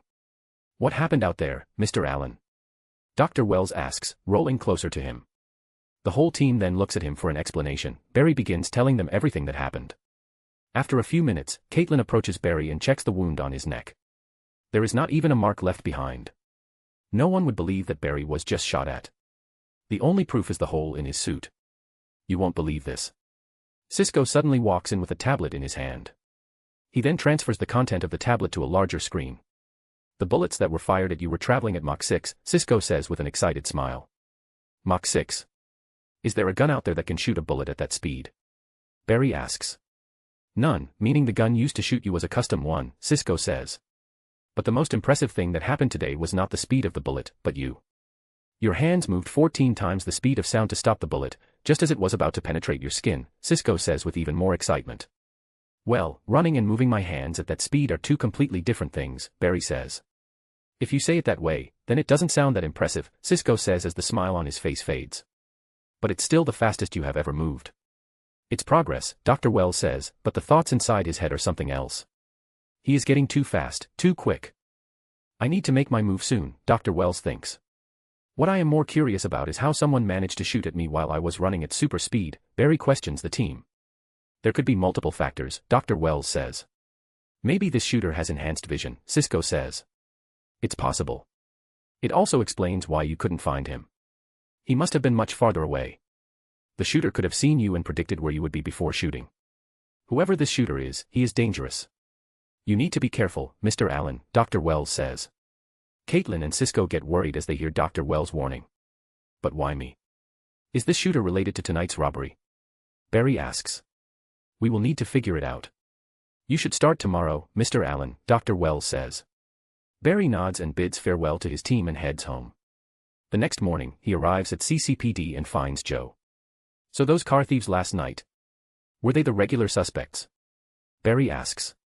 "Yes, they are quite a notorious group who have built a reputation for dodging the authorities until they met the Flash," Joe says, smiling at Barry. "Would you look at that? Looks like I have a fan in front of me," Barry teases Joe. Don't get over your head, Joe says, dismissing Barry's comment while still smiling. Is there anything else they are involved in or just Grand Theft Auto? Barry asks. Why, is there anything I don't know about? Joe asks. No. Just asking, Barry says. Come on, Barry, I know when you are trying to hide something from me. So out with it, Joe says, giving him that questioning look. Well, I suspect a meta was involved with the robbery last night. I just wanted to make sure, Barry says. A meta? What is it this time? Joe asks. I don't know. That is what we are trying to figure out, Barry says. He is not sure if this assassin of his is a meta or not, but it's better to tell Joe it's a meta so that he cooperates with him. Well, there was something weird about last night's robbery, Joe says as he recalls the scene of the robbery. What is it? Barry asks. Those cars belonged to some rich elite who had hired the best relocators in the business. The security was extremely tight. So it was quite surprising that the thieves from last night managed to get their hands on those cars. They are good, but they are just thieves. They had never killed people before. But last night, it was carnage. Every security personnel was killed. Shot right between their eyebrows. Someone took out the security personnel before the thieves got there, Joe says. Do you know the type of gun that was used? Barry asks. Some kind of high-powered sniper rifle. Every bullet went in and came out from the other end, Joe says. It's him, Barry thinks. Do you know who this shooter is? Barry asks. No idea. We believe the thieves hired this killer to take out the security for them. We need to investigate further. I will let you know when I find out more, Joe says. Thank you, Barry thanks him and heads to his lab. He can now only hope that Joe can find something for him. His super speed is not going to help him regarding integration. Chapter 42, Bomb Threat. Barry couldn't do anything regarding finding out the identity of his assassin, but wait as Joe finished his interrogation. The only thing he could do is help the people of this city, catch some criminals, and save people from peril. Other than Joe, Team Flash were also trying to figure out the identity of our assassin. Cisco hacked into the CCPD database to find anything that could relate the assassin to the car thieves other than the Grand Theft Auto attempt that night, but they are down on their luck, they couldn't find anything. Barry became hyper-vigilant about his surroundings as the threat of someone getting the jump on him cannot be ignored. Barry is not worried about his safety because he is immortal. He just wants to catch his almost killer and figure out who is after him. The day flies by, with Barry keeping himself busy between work and superhero work. Another day, and Barry is back in his lab working on some case files when Joe walks in. Noticing him, Barry stops his work and gets up from his chair. So, did you get anything? Barry asks. The thieves say that they were told to steal those cars by someone else, Joe says. By who? Barry asks. No idea. They say they were approached by a guy in a mask. He told them about the cars, instructed them to steal them and drive away after the security was dealt with, Joe explains. That's it. Barry asks. Well, they were told to deliver the stolen car to a warehouse at the outskirts of the city. I sent a few guys there, they found nothing. It's a dead end, Joe says, defeated. Barry is also not happy about this outcome. From what he has learned till now, it looks like someone hired these robbers to steal those cars just to get the Flash's attention. Looks like I really was the target from the very beginning, Barry thinks.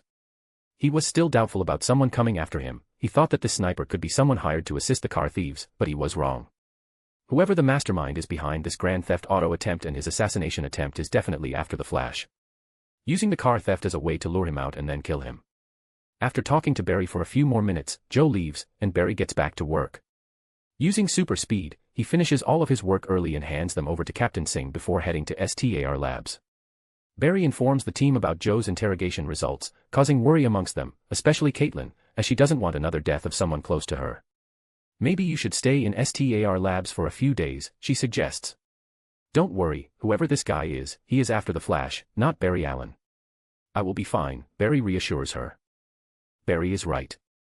Let him continue living his regular life while we try to figure out who our assassin is. Dr. Wells says, and gets to work with Cisco. Right now, the thing that matters most to him is Barry's safety because without Barry's help, he cannot return home. If anyone is going to kill Barry Allen, the Flash, it will be him.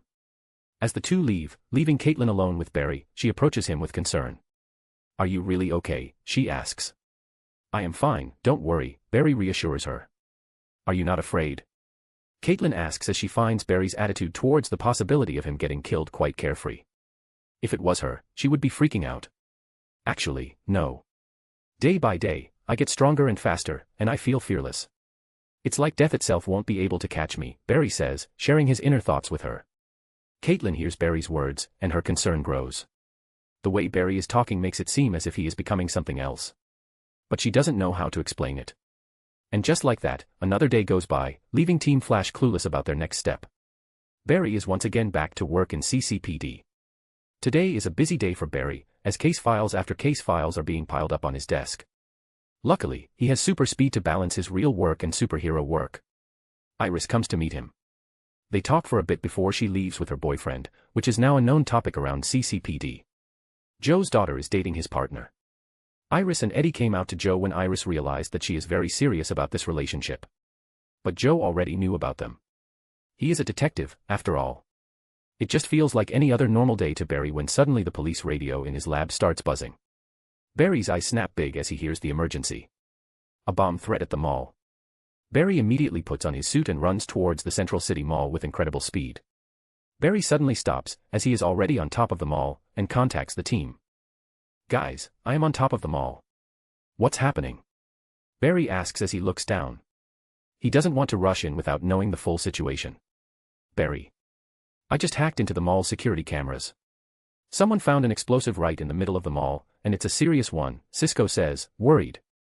How serious is it? Barry asks as he looks down to find the police and the bomb squad finally arriving at the scene. The energy coming of this thing, it's some serious shit. It will wipe out the entire mall and everyone inside it, Cisco says. Barry's frown deepens, as this is more serious than he thought. The Central City Mall is massive, covering 70,000 square meters of land. What about the people inside? What's happening? Barry asks. I hacked into the mall's cameras. The people are panicking and are not able to get out. All the doors and exits of the mall are shut. Whoever is doing this must have hacked into their entire system, locking them all in. This is bad, Barry. Cisco says. Can you hack into it? Barry asks as he continues to watch the police make their move. They have also realized that every entrance into the mall has been shut down, and they are trying to get in. Barry, he suddenly hears Caitlin's voice. What is it, he asks. Quick, find a TV. You need to listen to this, Caitlin says. Chapter 43, Run Through. Barry looks around, trying to find a TV, when suddenly, the large digital billboard that's installed across the mall turns on, showing the local news channel. On it is a man wearing a WoW mask that only has one red-colored lens as an eye hole, and a red and white full-body suit. I don't usually do this. Most of the time, I only need a single bullet to end my victims, and no one is wiser about my presence, but you managed to survive me twice. So, Flash, you have only one option. You stand in front of the mall and take my bullet, or everyone inside the mall dies, the masked man says. And instantly, the crowd inside the mall start to panic even more. They, too, heard the masked man's words, and it couldn't be much clearer. It was the cost of many lives for the price of one. If this Flash doesn't sacrifice himself, thousands will die. They want nothing more than this Flash to sacrifice himself, but how can they trust a stranger to sacrifice himself? Most people inside the mall believe this is their last moment. Barry saw the man on the big screen and began contemplating what he should do. And don't try to find me. I am far enough to see you coming. The moment you try to get close to me is the moment everyone dies, the man threatens, showing a remote in his hand with a bright red trigger on it. Guys, I plan to remove the bomb from the mall. I will run in and carry it out before throwing it up in the sky. Barry relays his plan to his team. How do you plan to get in? Cisco asks. I will just run in with enough speed. I should be able to shatter the glass, Barry says. That won't do. Glass shattering at such speed will turn into deadly projectiles. They could easily puncture or even kill the innocent civilians trapped inside, Caitlin says. Then how do I get in? Barry asks. He, for once, doesn't even consider the masked man's offer because there is no way he is going to die, he is immortal. So when the bullet is unable to kill him, the masked man might just trigger the bomb, killing thousands. He is not going to take such a risk. Barry, you need to phase through the walls. Suddenly, Dr. Wells speaks up. That's it, phasing. Barry realizes that he can run through the walls of the mall without breaking or shattering them, and he is more than fast enough to do it. He just doesn't know how to do it yet because he has never practiced it. Also, it would be suspicious of him to learn to phase before Dr. Wells teaches it to him. Phasing. Barry asks, as if he is completely clueless about it. If you vibrate fast enough, you should be able to slip your molecules through the space between two foreign molecules, allowing you to run through anyone without stopping or you breaking something in the process, Dr. Wells explains. Is that even possible? Cisco asks. It is, Barry. I believe in you. You can do this. Dr. Wells says. Okay, here goes nothing. Barry takes a deep breath out of habit and enters flash time. He doesn't need to connect to the Speed Force, he is the Speed Force.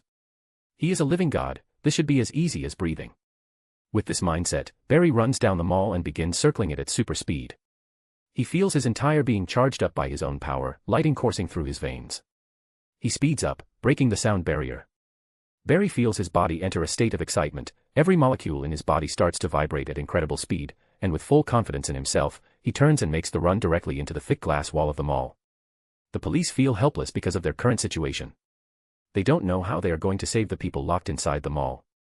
And after seeing the video play, they become more desperate. Some of them who still don't believe the Flash exists start praying for his arrival because, without the Flash, thousands of people who are trapped inside will die. Joe is in the front, standing with a worried look on his face. Unlike the other officers, he doesn't want Barry to come. Yes, it's selfish, but he doesn't want his adopted son to sacrifice himself. Suddenly, there is a loud boom that catches everyone's attention, and before their eyes, the police officers and everyone gathered in front of the mall see a long streak of white lightning suddenly surround the ball. Everyone present can't believe their eyes, they see the storm of lightning moving in circles around the mall. He is real. Eddie murmurs as he finally sees it with his own eyes. Even though he cannot see the Flash as he is moving too fast, the lightning trail is still present for them to witness.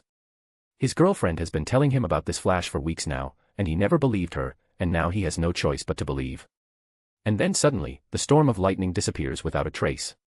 Chapter 44, Who is he? After gathering enough speed and vibrating every molecule in his body so fast that he could actually feel himself entering a state of nothingness, Barry took a sharp turn and ran directly toward the glass wall of the mall. In a nanosecond, he was already in front of the glass wall, and he could only hope for success. And then it happened. He saw himself running through the glass wall without shattering it. It was as if he didn't exist at all. His entire being felt like it's in an astral state. As soon as Barry got in, he saw the faces of the panicked crowd, hundreds of people trying to push each other out of the way so that they could make it to the exit, hoping that they might find a way to escape. If this continues, there will definitely be a stampede. Barry can see children among the crowd, and they will definitely be the very first victims of the stampede. He has to take action now. Barry, in flash time, rushes to the middle of the mall and finds the bomb. It's a miniature nuclear fusion bomb. This just shows that whoever Barry is dealing with is one twisted man and he needs to put a stop to him. Without giving a second thought, Barry runs up to the bomb and removes it from its stand when suddenly Barry sees the light coming off the bomb actively start to get brighter. He realizes that it's about to explode. But Barry is a lot faster than an explosion. Barry immediately runs away with the bomb, vibrating his body so fast that his molecules enter a state of excitement, but it is not just his body. He transfers his momentum to the bomb in his hand and makes it vibrate at the same frequency as his body. While vibrating along with the bomb, Barry runs directly through the wall and out of the mall in an instant. The bomb in his hand gets more volatile, and he has very little time to deal with it, even for a speedster, but Barry has a lot of speed to spare. He runs even faster, running at speeds his team has not seen him run at. Barry runs an incredible distance away from the mall with the bomb in his hand, and just as he feels the bomb is about to explode, he tightens his fingers around it, pulls it back, and then with incredible speed, throws the bomb up in the sky. The miniature nuclear fusion bomb cube cuts through the atmosphere at the speed of Mach 10. The bomb reaches high up in the sky and explodes right above Central City, grabbing everyone's attention. The people of Central City watch the explosion light up the morning sky even brighter. The fireball expands over 50,000 meters square in area. If this bomb had exploded inside the mall, it would have completely wiped out everyone inside and the mall itself, but Flash saved the day. Barry stops running and watches the explosion light up the sky. Barry, he hears his team call for him through the intercom in his suit. Yeah, I am fine, I did it, Barry replies back. Barry returns to STAR Labs and is immediately greeted by an excited team. Dude. Cisco says, approaching Barry, and they do their unique handshake. You killed it out there. Who would have thought you could run through walls, Cisco says, excitedly. Indeed, who could have thought? Barry says, looking at Dr. Wells while he looks back at Barry with a smile. Also another good news, Cisco says. Did you figure out who the masked man is? Barry asks, grabbing Cisco's shoulders with eagerness. Well, not that good of a news, but... You hit Mach 4, your highest speed ever. Cisco says with the biggest smile on his face. That's indeed great, Barry says, while trying to sound as excited as possible, though he knows that Mach 4 is nothing compared to what he can actually do. You don't sound so excited. Cisco says, and he notices that Barry is not that thrilled about his new speed achievement. Though I would love to celebrate getting faster, our main priority should be figuring out who this masked man is and why does he wants me dead, Barry says. Barry is right. If Dr. Wells didn't come up with the idea of phasing, Central City would be mourning the deaths of thousands right now, Caitlin says with great concern. Yeah, we need to catch our assassin, but how do we do that? We know nothing of him, Sisko says showing concern as well. His name is Deadshot. A deep, raspy, brooding-sounding voice suddenly grabs everyone's attention. Chapter 45, Who Really Is It? He goes by Deadshot. A deep, raspy, brooding-sounding voice suddenly grabs everyone's attention. Everyone immediately turns around to see who this voice belongs to. Caitlin suddenly yells out, frightened, and almost falls as she rolls her ankle, but Barry immediately grabs onto her arm and stops her fall. Sisko is speechless, his eyes wide and his mouth gaping open. His jaw has never dropped this low in his entire life, not even after being witness to superhuman activities all over the city. Holy shit, it's Batman. Sisko shouts, pointing his finger at the man clad from head to toe in black. Barry, tell me I am hallucinating. Sisko asks, as he can't take his eyes off Batman. No, you are not hallucinating, Sisko, Barry says with a sigh. He didn't expect Batman to give him a visit so soon. Holy shit, Batman's real, I can't believe it, Sisko begins murmuring to himself while he gets lost in his own thoughts. Just like Sisko, Caitlin is also shocked, but she is not as expressive as Sisko when it comes to displaying his feelings. As for Dr. Wells, he keeps his calm even in front of Batman because this is not the first time he has seen Batman. They are, after all, destined to be enemies as they are related to Barry. One is Barry's sworn enemy, and the other is a very close friend whom Barry can trust with his life. Just like how Team Flash is taking their time coming to terms with the existence of Batman and observing him, Batman, too, has his eyes on Team Flash. His sharp eyes quickly calculate the three people before him, other than Barry, and he quickly comes up with a surface-level reading of the three. Having already done the research on Dr. Wells, Sisko, and Caitlin before coming here, his assessment of Sisko and Caitlin stands. They pose a very low threat, but should not be underestimated as they are bright minds in their fields. But when it comes to Dr. Wells, the alarm inside Batman's head goes off. Before coming here, he had already found Dr. Wells' identity a little questionable, but to come to a complete conclusion, he needs much more than just some circumstantial evidence. Batman trusts his instincts more than anything, and what his instincts are telling him right now is to be wary of the man in the wheelchair. The reason Batman came to this conclusion is because of how calm Dr. Wells is before him. A normal human would at least be startled by his sudden appearance, but Dr. Wells didn't even twitch a muscle on his face when he saw Batman. This was the mistake. Dr. Wells forgot he was in front of a man who is always paranoid and extremely aware of his surroundings. Tell us about this Deadshot, Dr. Wells asks, but he probably already had an idea about who was trying to kill Barry.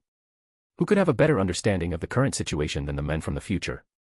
Deadshot is an extremely dangerous mercenary, usually hired for assassination. And now he is after the Flash, Batman says. Everyone in the room immediately tenses up as the identity of Barry's assassin is revealed. But who would want me dead? Barry asks. From what he can think of, he has still not crossed anyone who would want him dead. As for the criminals he has captured are all behind bars, so it cannot be them. It's related to you being in Gotham, saving me. Batman says.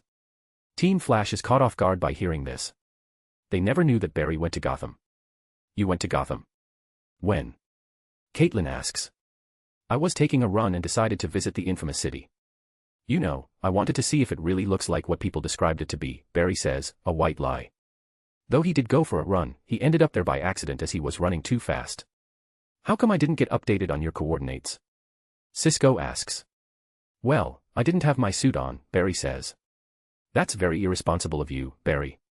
What if someone had seen you use your powers without your suit on? Caitlin says, trying to be strict on him again.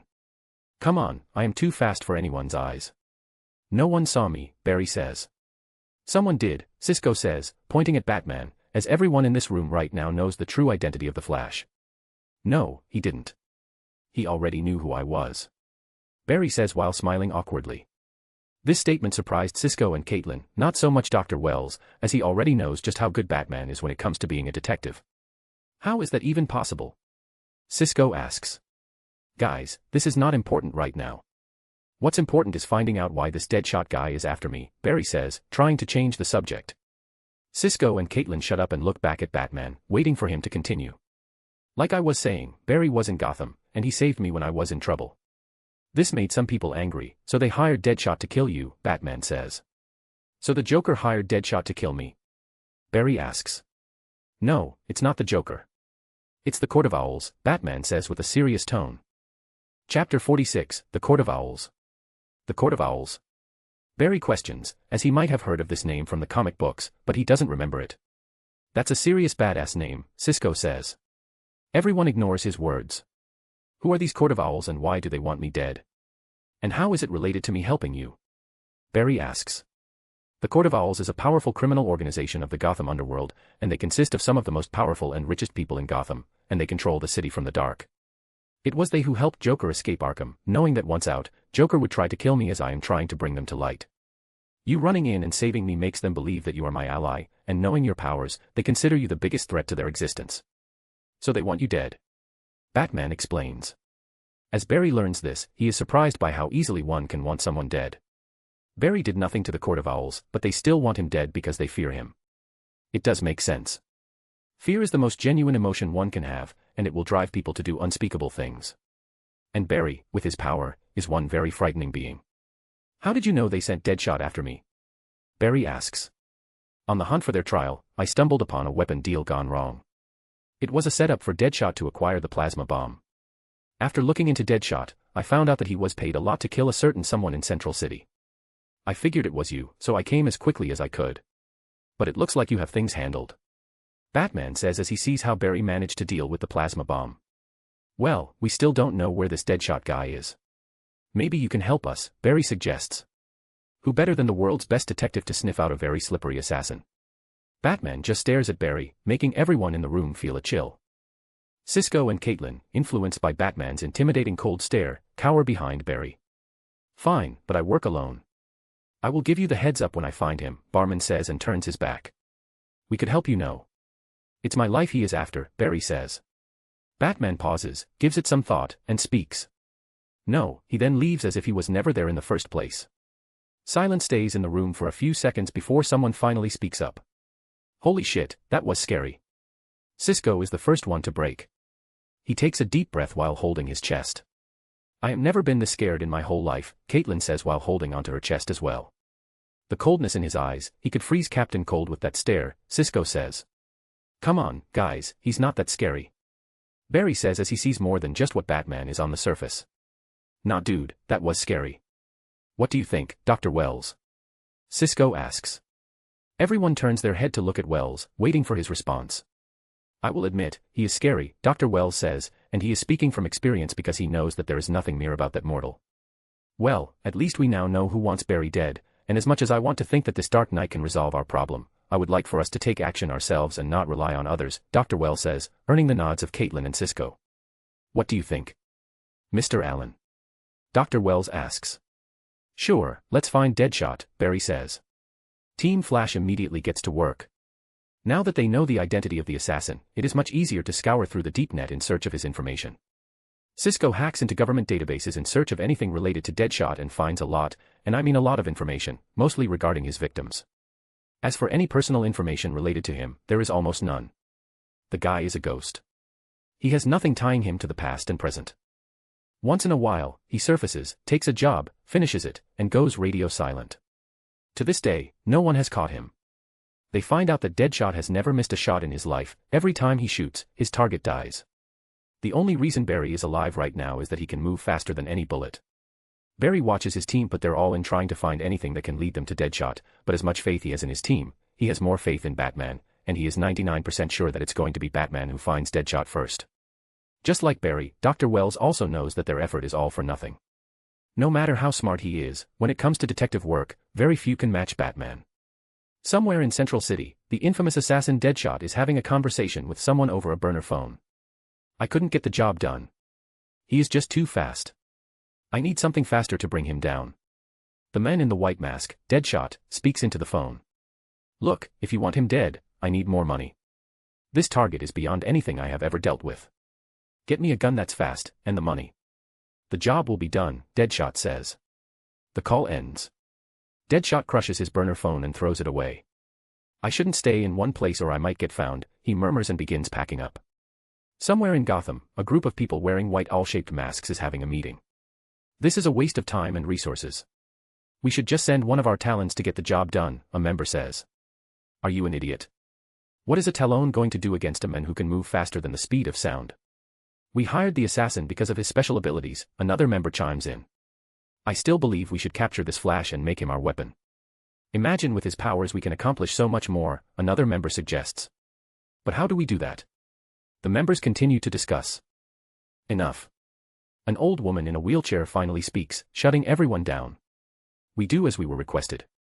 Find a weapon that's fast enough to take down this Flash and hand it over to Deadshot. We will then wait and see what happens. If the Flash dies, it's for the best. If he survives. I heard that there are more just like him out there. The old lady says, bringing a smile to everyone's face, but none can be seen as they are hidden behind their all masks. Chapter 47, Bat Emoji. It has been 2 days since Team Flash saw the infamous Batman.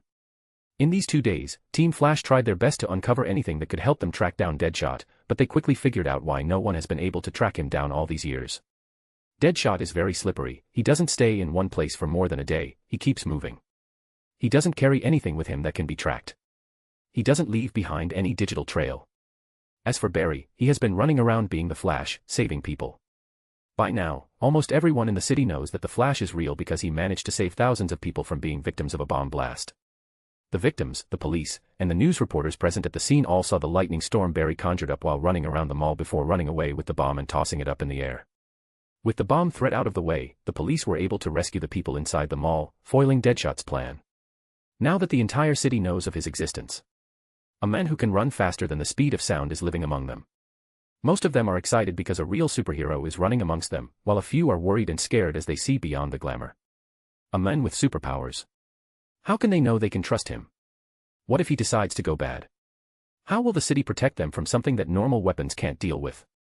And all these are genuine questions that have a lot of validity to them. While some might praise him for his heroic actions, others blame him, as it is his existence that put those people in danger in the first place. Barry is in jitters with his usual in hand sitting there while looking at his phone, reading the headline on the CCN site. Though it has been 2 days, he is still the talk of the town. Everywhere he goes, he hears people talking about him. Most are excited to know that he exists, but he has also come across some who have shown concern. The Flash. Friend or foe, the headline reads. I can't believe there are people who think the Flash is the problem, Iris says, frustrated while drinking her coffee. Well, people can have their own view regarding this matter, Barry says. He is not going to sit here and defend himself because he knows there is truth to what these people are saying. If Deadshot wasn't so adamant on killing him, he wouldn't have pulled this stunt. How is this the Flash's fault? He didn't know that this psycho would go as far as to threaten thousands of people just so he could kill the Flash. And even after that, Flash showed up to save those people, knowing he could die in the process. Who else but a hero puts his life before others? Iris questions, frustrated.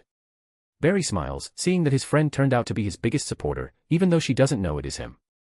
He doesn't say anything and lets Iris rant for a few more minutes on how the people who are blaming the Flash are a bunch of ungrateful assholes. By the way, I am thinking about putting my name on the blog, Iris suggests, which almost makes Barry spit his drink out. You can't be serious, Barry questions. He knew this day would come, but not right now. He didn't even goad her into it. She came up with the idea herself. Has this woman lost her mind? There is a dangerous assassin out there wanting to kill Flash, and she wants to put her name in the blog. Barry thinks to himself while staring at Iris in disbelief. I am going to put my name on my blog, Iris says with a big, proud smile on her face. You can't do that. Barry says. And why not? Iris asks, almost offended that Barry wants to stop her from doing something she wants. Why not? You ask why not? There is a literal psychopath out there wanting to kill the Flash, so tell me what will happen when you put your name on a blog related to the Flash. Barry questions her. As Iris gives it some thought, she realizes that she can be putting herself in danger, but being the stubborn woman she is not going to back down from doing what she wants. I don't care. This is my chance to take myself seriously. If I want to do this journalism thing for real, I need to take this risk, Iris says. Taking risks doesn't mean putting your life on the line, Barry says. Iris is pissed seeing how Barry is not supporting her choice, so she decides to not talk about this any further. She just gets up and storms off angrily. Seeing this, Barry sighs. Women. He thinks while sipping his coffee. Suddenly, his phone buzzes, and he has a message from an unknown number. Meet me at your place, Bat. He didn't seriously put a bat emoji, Barry thinks as he sees the emoji at the end of the message in disbelief. Well, let's see what he has for me, Barry says and walks out of jitters before turning into a blur and running back to his apartment. You know I could have figured out it was you without the bat emoji, Barry says as he runs into his room and shows the message sent to him by Batman, who is already waiting for him inside his room. Batman just grunts at Barry's statement. No one knows what's going on inside that bat brain of his. So what did you find? Barry asks, seeing that Batman is in no mood for jokes. He is going to make his move soon. I managed to intercept a message between the Court of Owls and an underground weapons dealer. They were trying to get their hands on a weapon that can kill you, Batman says. I don't know if a weapon like that exists. Barry says this because he is immortal. That's what I thought, but then I found something.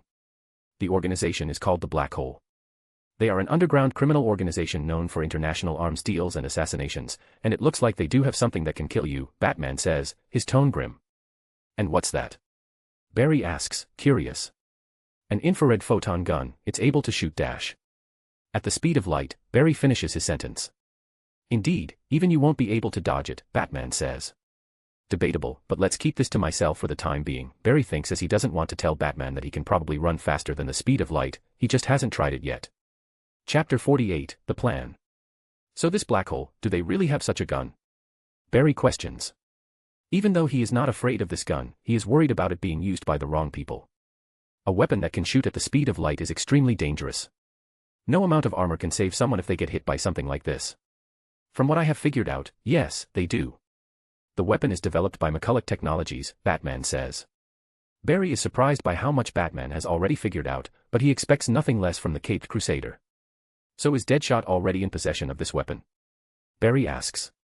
He is worried that Deadshot might use this on someone, and him not being able to save them. Saving someone from a speeding bullet. Sure, it can be done very easily, but saving someone from a light projectile that travels at the speed of light, it's hard. Plus, he still doesn't know what repercussions it will have for the world around him if he runs faster than the speed of light. Sure, he won't be affected as he has become the Speed Force itself, but what about others? He doesn't know. He needs a much deeper understanding of his own powers. I am afraid so. I tried to intercept this deal, but I was too late. Deadshot got there before I did and killed the person delivering the weapon to him. I couldn't get any information from there, Batman says. So, how do we deal with this? Barry asks.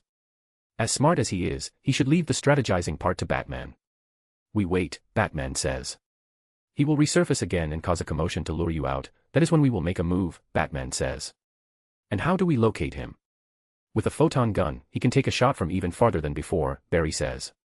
Leave that to me, Batman says and tries to take his leave. Come on, you can't hide information from me when I am the one whose life is in danger, Barry says. When Deadshot tries to lure you out, go. I will take care of the rest, he says and jumps out of the window before disappearing into the darkness. He could have just used the door, Barry thinks. I should relay the plan to the team, Barry says and runs to STAR Labs. So that's it. That's the plan. Cisco questions it as he finds the plan too simple. Yeah, that's what he told me to do, Barry says. I don't like this. You said Deadshot has an infrared photon gun. Even you are not fast enough to dodge that. It's too dangerous, Caitlin says, worried. I have to do it or he might pull the same stunt as last time. I can't allow this lunatic assassin to go around threatening the city just to get at me, Barry says. I am with Caitlin. I don't trust this Batman, Dr. Wells finally speaks up. And I believe you should keep your distance from him as well, Mr. Allen. From what I have heard, this man is dangerous and has quite a reputation back in his city. He shouldn't be here in the first place, Dr. Wells says. He has been on the edge of his wheelchair ever since Batman showed up because he knows just how notorious that man is. Even a slight mistake from him, and Batman will sniff it out and expose him. I know, but he also has a code that he lives by. I know I can trust him, and unless any of us can come up with a better plan, this is the only way, Barry says. Team Flash looks at each other, trying to come up with a better plan, but none can think of any, forcing them to trust the plan the Caped Crusader has provided. Barry knew that his team might not approve of this plan, but he knew better, and even though he is putting a little too much trust in Batman, he has a fail-safe. He is an immortal. Even if he gets shot by this gun, he will not die. So he is willing to take this risk so that innocent people don't get dragged into this once again. He can finally put this lunatic, Deadshot, behind bars. Chapter 49, Dealing with Deadshot. With no other option but to wait for Deadshot to make his move, Barry busied himself with work and running around, aiding people in need. Team Flash still tried to find Deadshot. But a man who has been evading the entirety of the world's government and its bureaus for years, how can just 3 people find him? Another day is about to come to an end.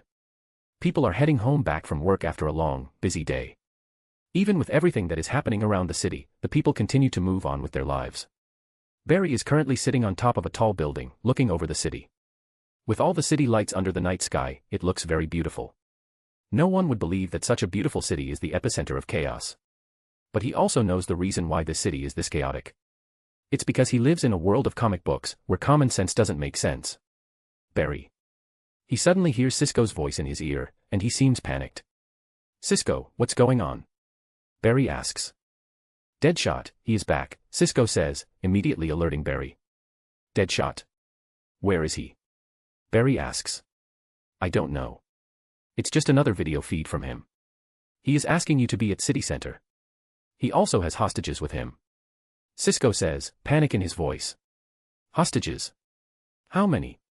Where are they? Barry asks. We don't know. He has a few hostages beside him in the video. He is saying that if you don't stand still at the City Center Plaza, he is going to execute the hostages one by one, Cisco says, worried. All right, I will go there, Barry says. No, don't go. You know it's a trap. You will die. Even you are not fast enough this time, please. This time, it's Caitlin who speaks, and Barry can hear the fear in her voice. Fear of losing another person in her life because of such sacrificial choices. Sorry, Caitlin, but I need to go, Barry says and runs. And at this speed, communication is useless, so no matter how much Caitlin is begging him not to go, he can't listen. With great speed, the Flash arrives before the City Center Plaza. A large crowd has already gathered, watching the video playing on the massive billboard. They watch as the crazed masked psychopath once again threatens the lives of innocent civilians in exchange for Flash's life. Seeing that there is no other way out of this, Barry knows he has to stop and become visible to everyone so that Deadshot can also see him. So stops right in the middle of the plaza, immediately garnering gasps and shock from the people around. This is the very first time the Flash is before the people. They can see him in his signature red suit, but they cannot see his face, as his face is just a blur of red. Camera flashes immediately go wild as people begin taking his photo, but his only concern is Deadshot and the hostages. Come on, Batman, now is your time. Don't fail me, Barry thinks as he waits for Batman to make the move as he watches Deadshot and his hostages in the video. This time, Deadshot is playing safe by keeping his hostages closer to him so that Flash can't save them like before, which is quite frustrating for Barry. Come on, I am running out of time.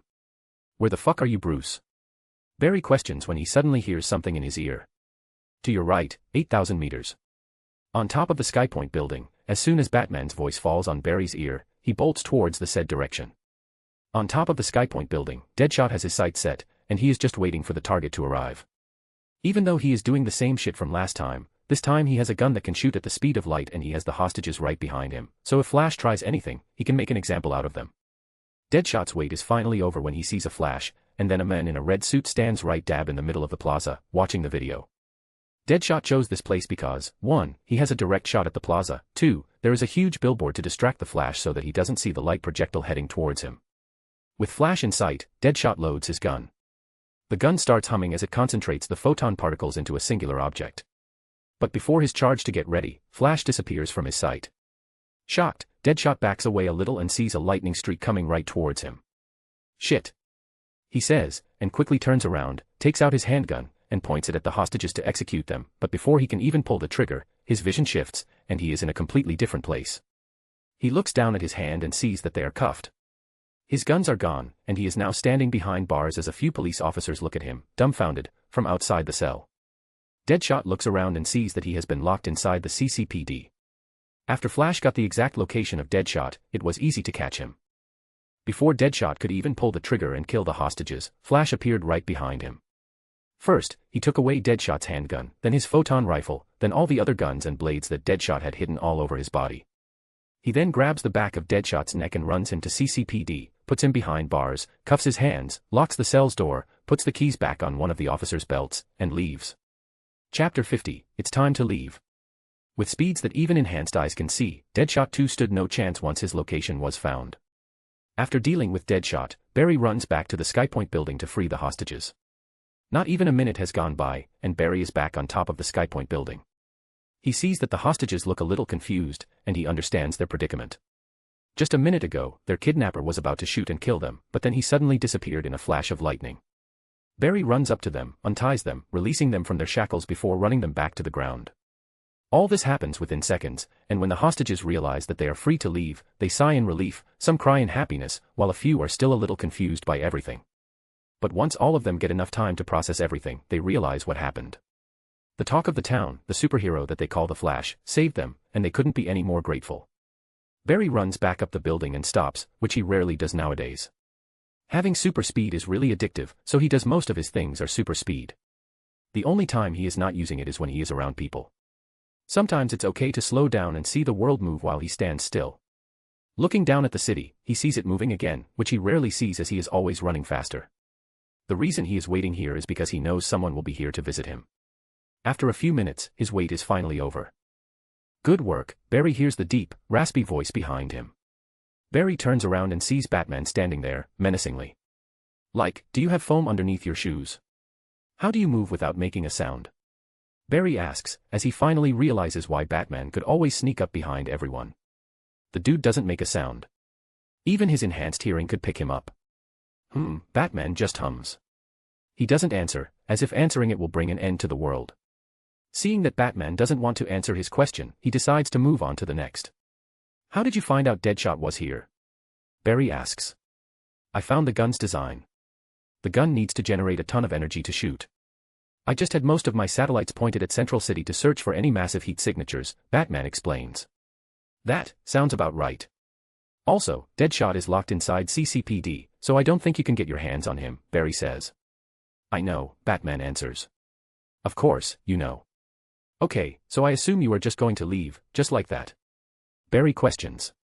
Just like your city needs you, Gotham needs me, Batman answers. Well, thanks for everything, Barry says. Batman just stares, doesn't speak, and turns away, ready to leave. Also, if you need help, just hit me up. You saw, even with all my speed, I still need help. Everybody can use a helping hand, so, you know the gist, Barry says. Batman stops for a second. That Dr. Wells, be careful around him, Batman says. Barry is surprised by this warning, but by now, he doesn't think it's out of the ordinary for Batman to pick up a few things. I know, Barry says. Batman turns around and meets Barry's eyes. He realizes that Barry already knows that something is fishy with Dr. Wells, but since Barry seems to be acting ignorant around him, Batman decides not to butt in. He then jumps off the building and disappears into the darkness. Well, that went well.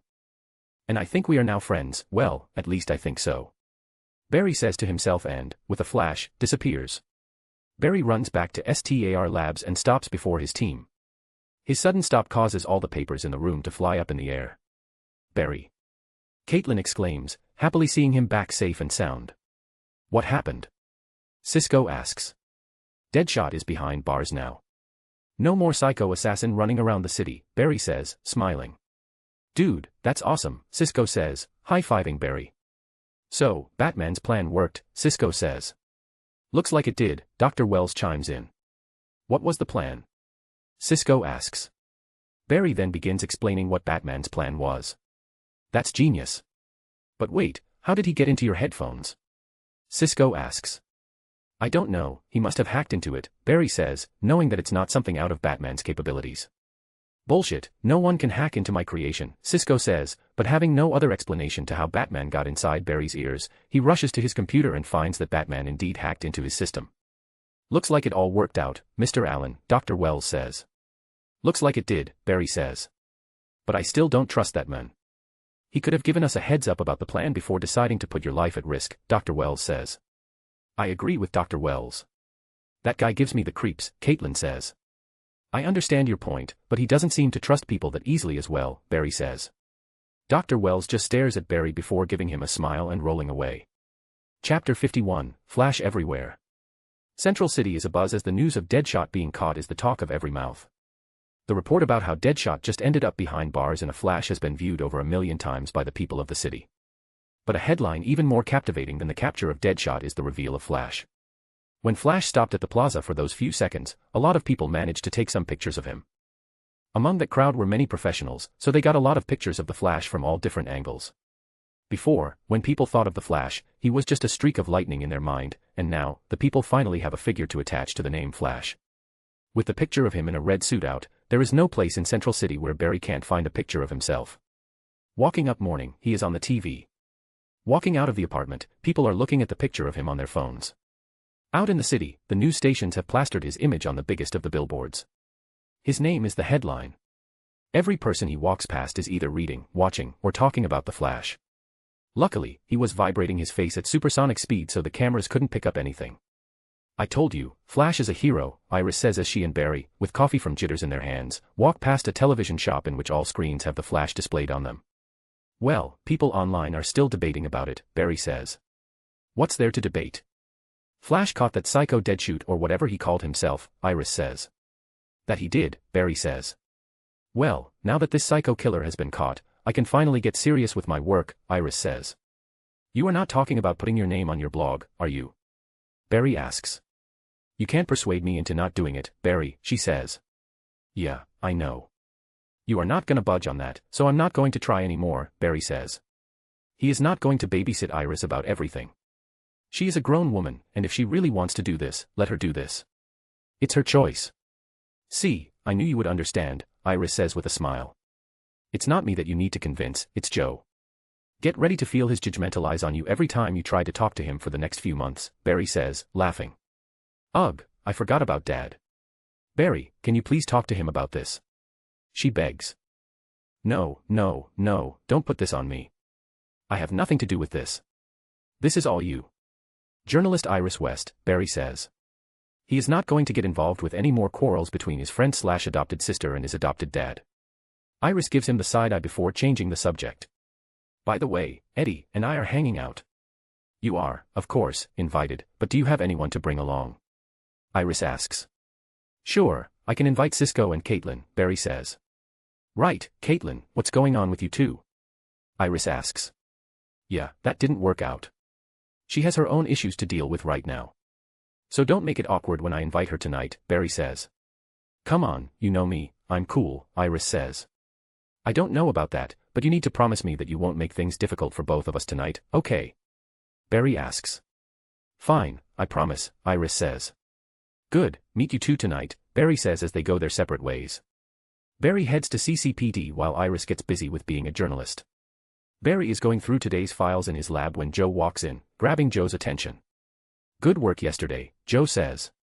Yeah, that was a close call yesterday, Barry says, smiling. Well, because of that close call, now you are everywhere. Everywhere I go, I see you. Soon you will begin haunting me in my dreams, Joe says, sighing, taking a seat. He can't keep count of how many times he has come across the Flash. Do you know, they already have fake merchandise of you being sold on the streets? Joe questions. So soon? It just happened last night. Even Barry was surprised by how fast people are when it comes to making a profit for themselves. Too bad I don't have a copyright for the Flash name and design, Barry says, laughing. Speaking of your close call yesterday, I was informed that you worked with a vigilante last night. He was the one who helped you locate Deadshot, Joe inquires. Dr. Wells told you? Barry questions. This Dr. Wells is getting really annoying. Barry understands that he is trying to take control of his life, but he is messing with the wrong Flash this time. Yes, and I don't want you teaming up with vigilantes, Joe says. Come, Joe, Batman's not that bad, Barry says. SSHHHH, quiet. I don't want people to talk about him here, Joe says, telling Barry to lower his voice. Come on, he's not some demon that will appear if you call his name, Barry laughs, seeing Joe's reaction. Well, anyway, I don't want you anywhere near that man, Joe says. Like I said, he is not that bad, sure he can get a little rough, but the dude has a code. He never kills anyone, no matter how bad they are. And he has been doing this for quite some time now, Barry says. And I heard, he actually works with the GPD as well, like partners, Barry says, whispering. Bullshit, Joe says. Trust me, maybe you can contact one of your GPD. They will tell you, Barry says. Joe gives him a questioning look, but he is going to do it, anyway. If what Barry is saying is true, this Batman can become an ally when in need. The dude managed to locate Deadshot all on his own while the entirety of the CCPD and Barry's team were struggling to do so. If one this Joe can take from this is that his Batman is one useful person to be around. Chapter 52, didn't turn out as expected. Barry, Caitlin, Cisco, Iris, and Eddie are all hanging out at a bar. While Iris and Eddie are off doing their own thing, Barry is with Caitlin and Cisco, chugging shots after shots without a single twitch on his face. See, nothing. My high metabolism has ruined my youth. I can't get drunk, no matter how much I drink, Barry says. Looks like we finally sound a disadvantage of having superpowers, Cisco says. Well, since you can't have any, let me have it for you, Caitlin says, chugging a shot, trying to tease him. Barry chuckles and takes another shot. Now that he can't get high anymore, he can only drink for taste. As Barry spends the night having fun with his friends, he suddenly remembers something. This scene that is happening, he remembers watching it on TV. The Flash complained to his friends about his inability to get drunk. Iris and Eddie are here as well. Wait, isn't this the scene when that explosion happens? Barry questions as he looks around. It's 9 p.m., and there is no call from the station, nothing is happening. Maybe it's later at night, Barry thinks, and waits for something to happen. While he keeps his friends entertained, he has his attention somewhere else. He is waiting for that call so that he can take action. But time starts to fly by, his friends get drunker, but that call never comes. Did I get it wrong? Was it not this scene? Barry questions as he sees the clock hit 11 p.m. Barry, he hears Iris call for him. He turns around and sees her in Eddie's arms. It's getting late, I am leaving, Iris says. Me too. Can't be late for work tomorrow, Eddie says. I should head back as well. I will leave with Caitlin and Cisco. You two should leave first, Barry says. Okay, see you tomorrow, Barry, Iris says, bidding farewell. Eddie waves with a smile and leaves with her. Barry then brings his attention to his other two friends, who seem to be having a great time. Looks like I was wrong, Barry thinks and smiles. He no longer has to deal with a walking human bomb. Maybe I will come across her someday in the future, he thinks, and approaches them. Guys, it's 11 p.m. Do you want to spend the entire night here? Barry asks as he sees Caitlin and Cisco play darts for drinks, and Caitlin is handing Cisco his ass at the game. Poor guy has been forced to take shot after shot, and with every shot, his game is getting weaker. Alright, that's it. Game over, Caitlin wins, Barry says and stops their game. Whoa, Caitlin woos with joy for being declared the winner, while Cisco wobbles trying to keep his balance. Whoa, you seem completely out of it, buddy. Let's get you back home, Barry says and sits Cisco down as he goes to pay the remaining tab. But it looks like Eddie seems to have already covered up everything. Barry quickly returns to Cisco and Caitlin's side, and they walk out of the bar. Barry hails a cab and puts Cisco in it. He can't run him home because his equilibrium is all messed up from all the drinking. Barry gives the driver Cisco's address, pays him up front, and sends them away. How are you feeling? Barry asks, turning to Caitlin. I'm a little drunk, but I can manage, Caitlin says, tipsy.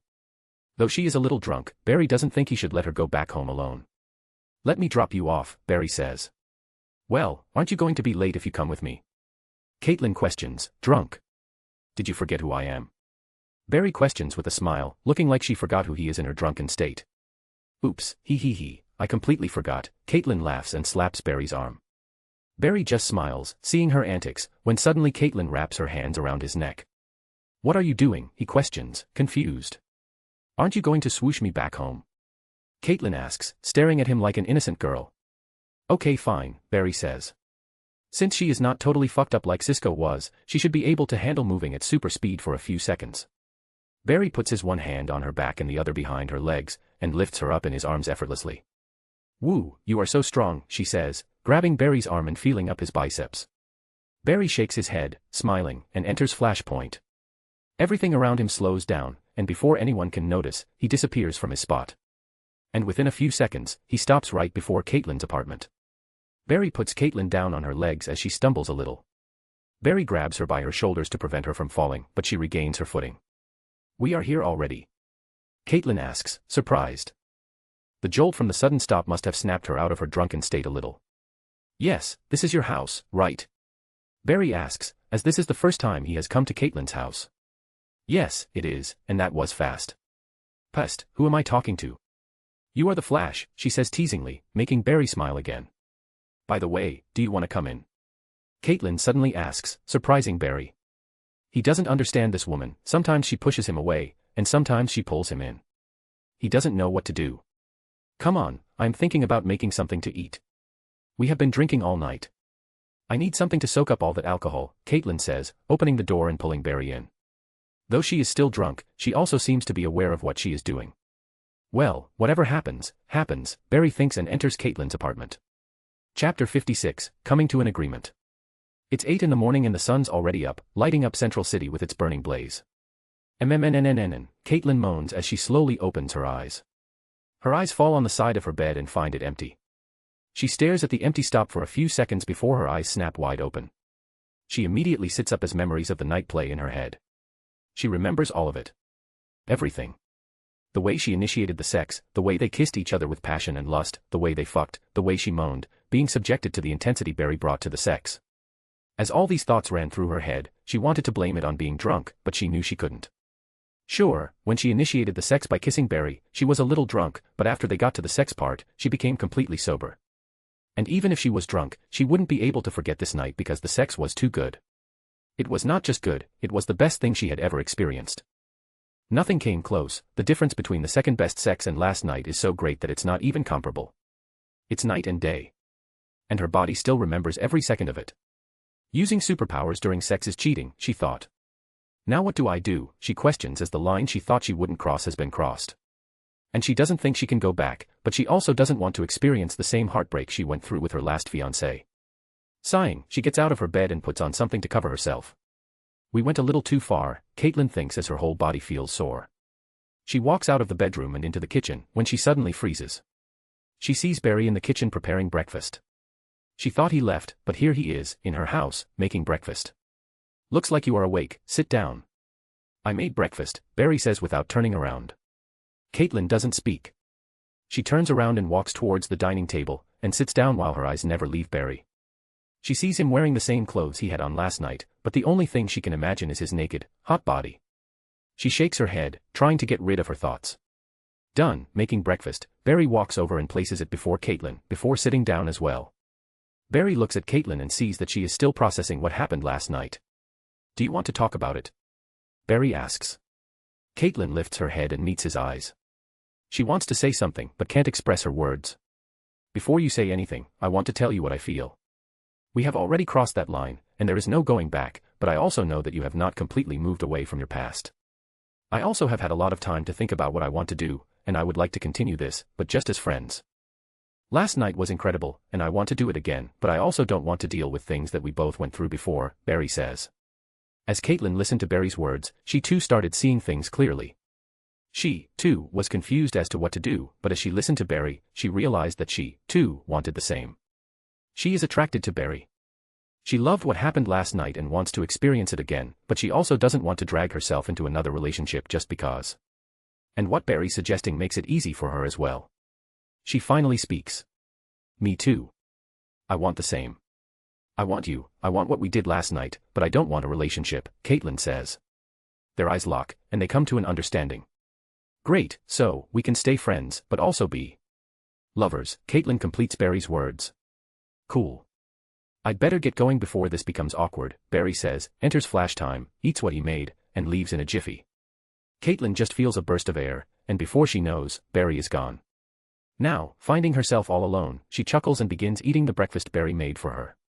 What happened last night didn't make things awkward between them, it just fixed their relationship. From day one, they craved each other more than they felt for each other. She is still not over her dead fiancé, and Barry is just too busy with his life, balancing a real job and a superhero job. After this discussion, they both finally at a place that is both comfortable and exciting. And as for a relationship, it's a discussion to be had far ahead in the future. Chapter 57, Men of Steel. Barry's day was not as eventful as the past few days. Even the local crimes were minimal, so Barry let the police handle most of them. This allowed Barry to finish up all his forensic work at the CCPD. And as the day comes to an end, Barry goes for one last run around the city when he suddenly hears sirens. Looks like I get to stop one more criminal, Barry says and runs toward the direction of the sirens. Covering multiple blocks within seconds, the Flash arrives at a crossroads. He sees multiple police cars forming a barricade. He also sees Joe and Eddie at the scene, as they have a worried look on their faces. Barry turns his head and sees a big yellow Humvee heading right towards the police barricade with no intention of stopping. He also sees a pedestrian, a kid lost in his own world with a phone in his hand and headphones over his ears, completely unaware that he is about to get squashed by a big yellow car like a lemon. Luckily for him, the Flash is here to save the day. He runs towards the kid at super speed and gets him off the street as the Humvee flies past by right towards the police car barricade.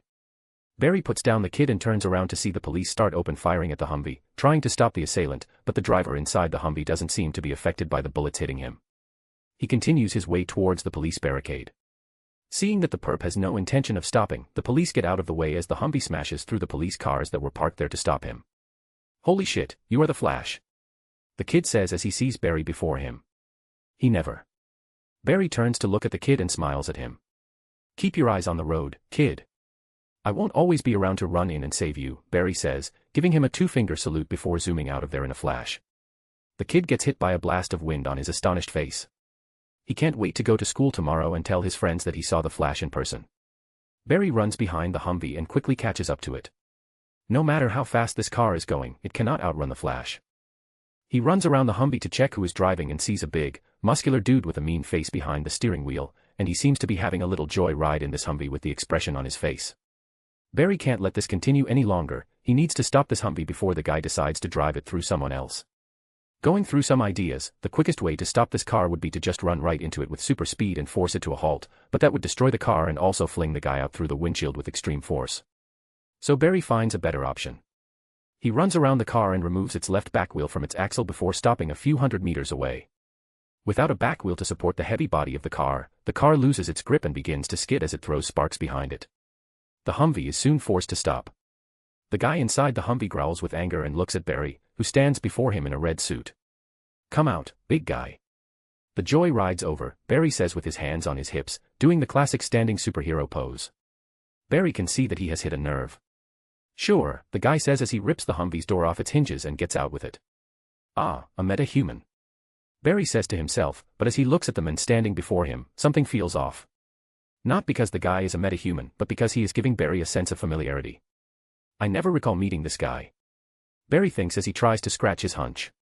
Having multiple memories is a bitch, especially if the two memories that matter is just a tiny fraction of what Barry has lived through. Combined, the memories that should matter only about 50 years, the rest of his very long life was spent trapped inside the Speed Force. The only way for him to jog a memory of his past is to enter the Speed Force and watch it happen. This has both its advantages and disadvantages.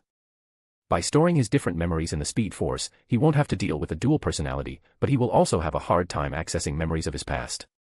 Let's deal with that later.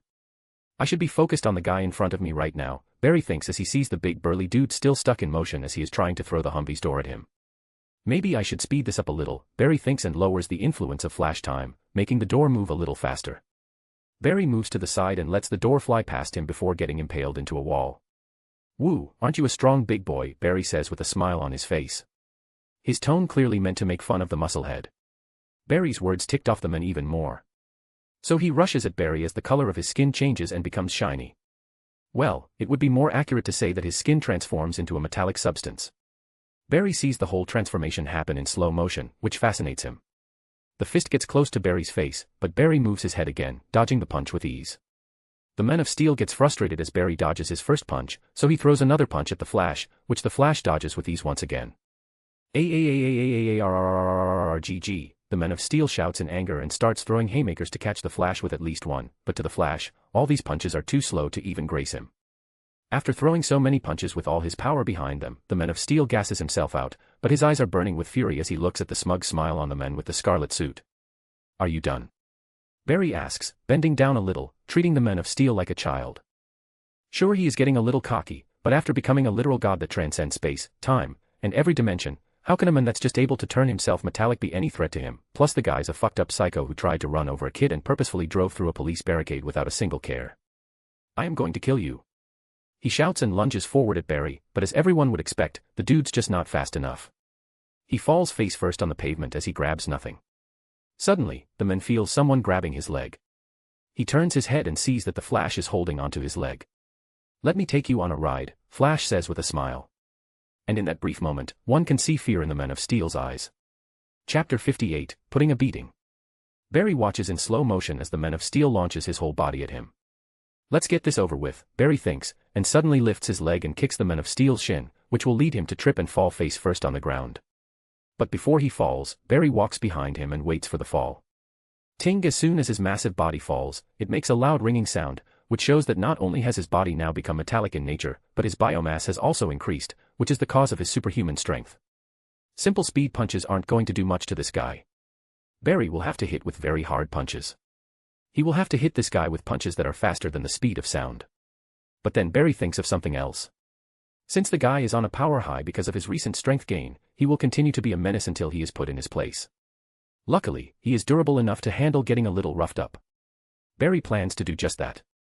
He grabs the Man of Steel's heavy leg and lifts it up.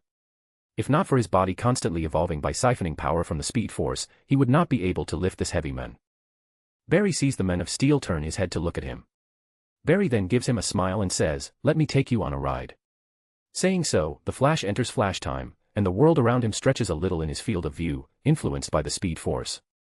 And then he begins running, dragging the hunk of metallic man against the ground. Barry covers massive distances in an instant, but he keeps his speed under the speed of sound as he doesn't want to brutalize this man. Just some hurting should do enough to instill fear into him.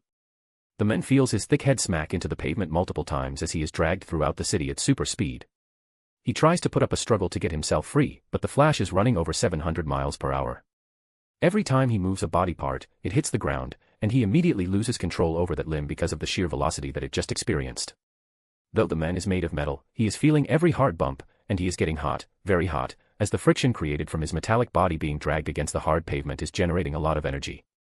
After dragging the poor man across miles worth of distance, Barry brings him into one of the less populated areas of the city, near a warehouse, and tosses him up in the air. As the Man of Steel starts to descend to the ground from the pull of gravity, Barry runs up to him and starts punching the ever-living hell out of him. Of course, Barry is not going all out, but every punch he is throwing is faster than the speed of sound. After getting repeatedly pummeled by fists that are traveling faster than the speed of sound multiple times, all across his body, the Man of Steel shoots into a wall, crashing and turning it into dust. The Flash stops, sticks out his tongue, and bites down on it as he realizes he caused some unnecessary property damage. That last punch was a little too powerful. "Ugh, hi, stop please," the Man of Steel moans in pain as he crawls out of the rubble. "I give up, please stop," he begs for mercy as the shiny coat that was all over him starts to fade, revealing his human self again. Even though the guy took a lot of damage, there is not a single scratch on him. This dude is very durable, but that doesn't mean the Flash can't hurt him. The Flash can definitely hurt him, and in so many brutal ways that Flash would get labeled as a war criminal if he did so. But of course, Flash is a hero, and he would never intentionally hurt anyone. Barry watches as the Man of Steel finally collapses from exhaustion and pain. "I really did a number on him, didn't I?" Barry questions to himself as he turns around and tries to contact the team. "Guys, anyone there?" he questions as he speaks into his earpiece. "Guys," he questions again before he is finally answered. "Ah, yes, Barry, I'm here, what's up?" Barry hears Cisco's voice. "Cisco. Great, I just caught a metahuman. Is the metahuman containment chamber ready?" Barry asks. "What? You caught a metahuman? What kind?" Cisco asks curiously. "He can turn his whole body into some kind of metallic substance," Barry says. "That's so fucking cool, dude. How did you stop him?" Cisco asks. "Multiple supersonic punches," Barry answers, smiling as he hears the fascination in Cisco's voice. "That's genius, of course. Every material has a natural limit. Supersonic punches could definitely compromise most metallic structures," Cisco says as Barry can hear him fidgeting with his computer. "Cisco, we are getting off topic. Is the containment chamber ready?" Barry asks again. "Of course, man, it's been ready for weeks, we just have not had a metahuman sighting," Cisco says, crunching down on something in his mouth. "Great, I will bring the metahuman." "Get the chamber ready," Barry says as he turns around, but his next words get stuck in his throat as he doesn't see any sign of the Man of Steel anywhere. "Where did he go?" Barry questions. "He lost focus on his target for a few seconds, and he disappeared." Nah, no one's getting away from me," Barry says, entering Flash Time and doing a very quick, thorough patrol of the entire area, but there is still no sign of the Man of Steel. "Don't tell me he has super speed as well?" Barry questions, scratching his head, when he finally notices something. An open manhole. "No fucking way," Barry says as he looks down the manhole, and he is immediately assaulted with the worst kind of smell possible. "Yeah, I'm not going down there. Let's catch him the next time he surfaces," Barry says and zooms away. Chapter 59, A Big Black Thing. Barry can't believe he lost a metahuman, whom he already had on his knees, completely defeated. "Looks like I am getting a little too carried away with my powers. I should start being more vigilant," Barry thinks before running away. After a few minutes, Barry returns to STAR Labs to find Cisco along with Caitlin and Dr. Wells. "You're back," Cisco says, but then looks around in confusion as he only sees Barry. "Nowhere is the metahuman," he said, he caught. "Where's the metahuman?" Cisco asks. "He escaped," Barry says, sighing with defeat. "Haha, nice joke. You said you defeated him," Cisco says. "I did, but when I turned my back to talk to you, the guy escaped by jumping into a manhole. Before I knew it, he was gone," Barry says. You're lying. How can someone get away from you? Sisko asks.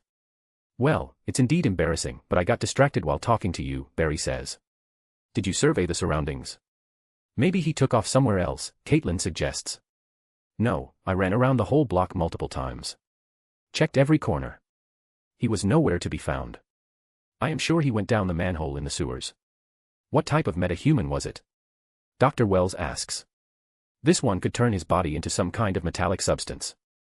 It was hard to hit him unless I was hitting him beyond supersonic speed. Every single punch hurt like hell, Barry says. Luckily, his super healing immediately kicked in every time he punched the Man of Steel, saving him from having a broken hand.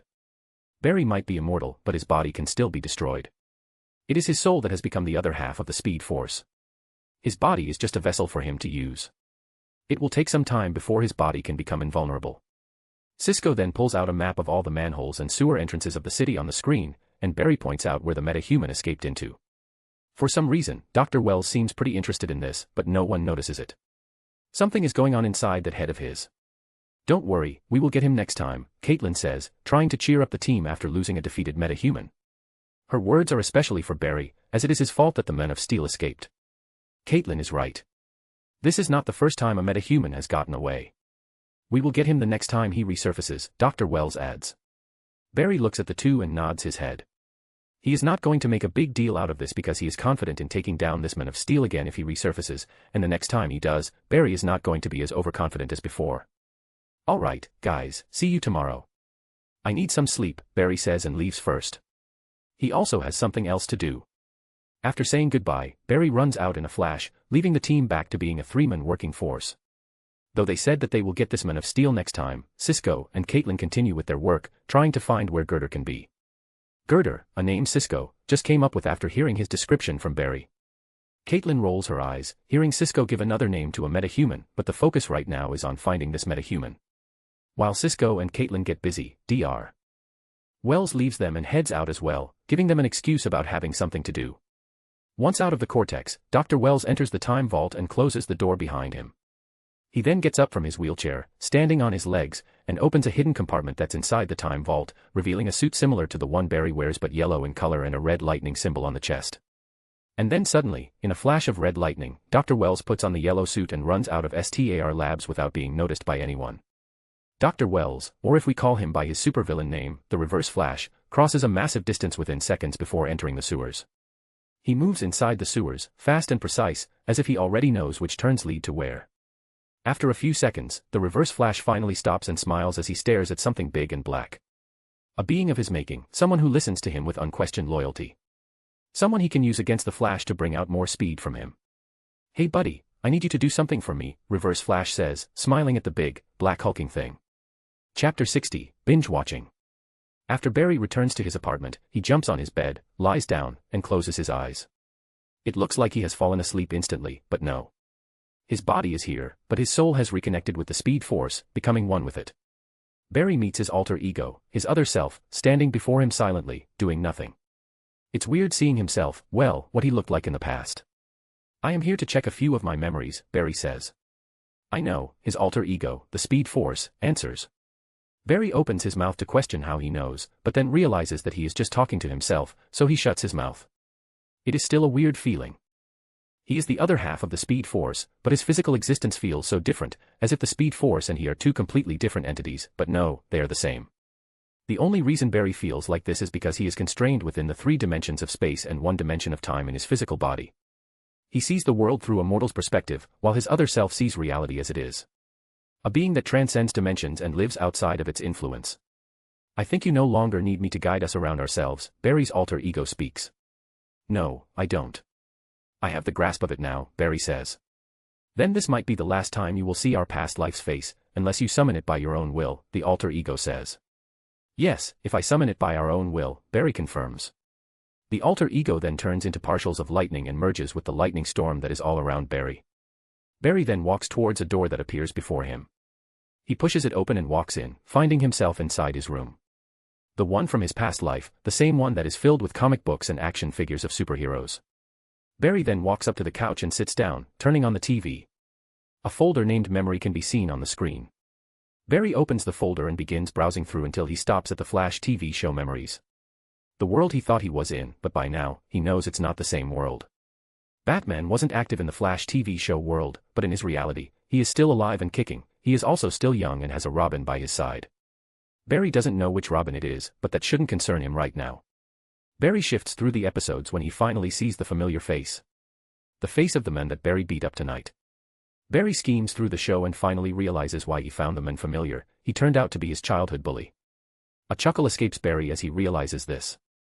His current past self must have really hated this guy for him to get the familiar feeling. Well, that part of him no longer exists, and the man Barry is now is no longer intimidated or afraid of anyone.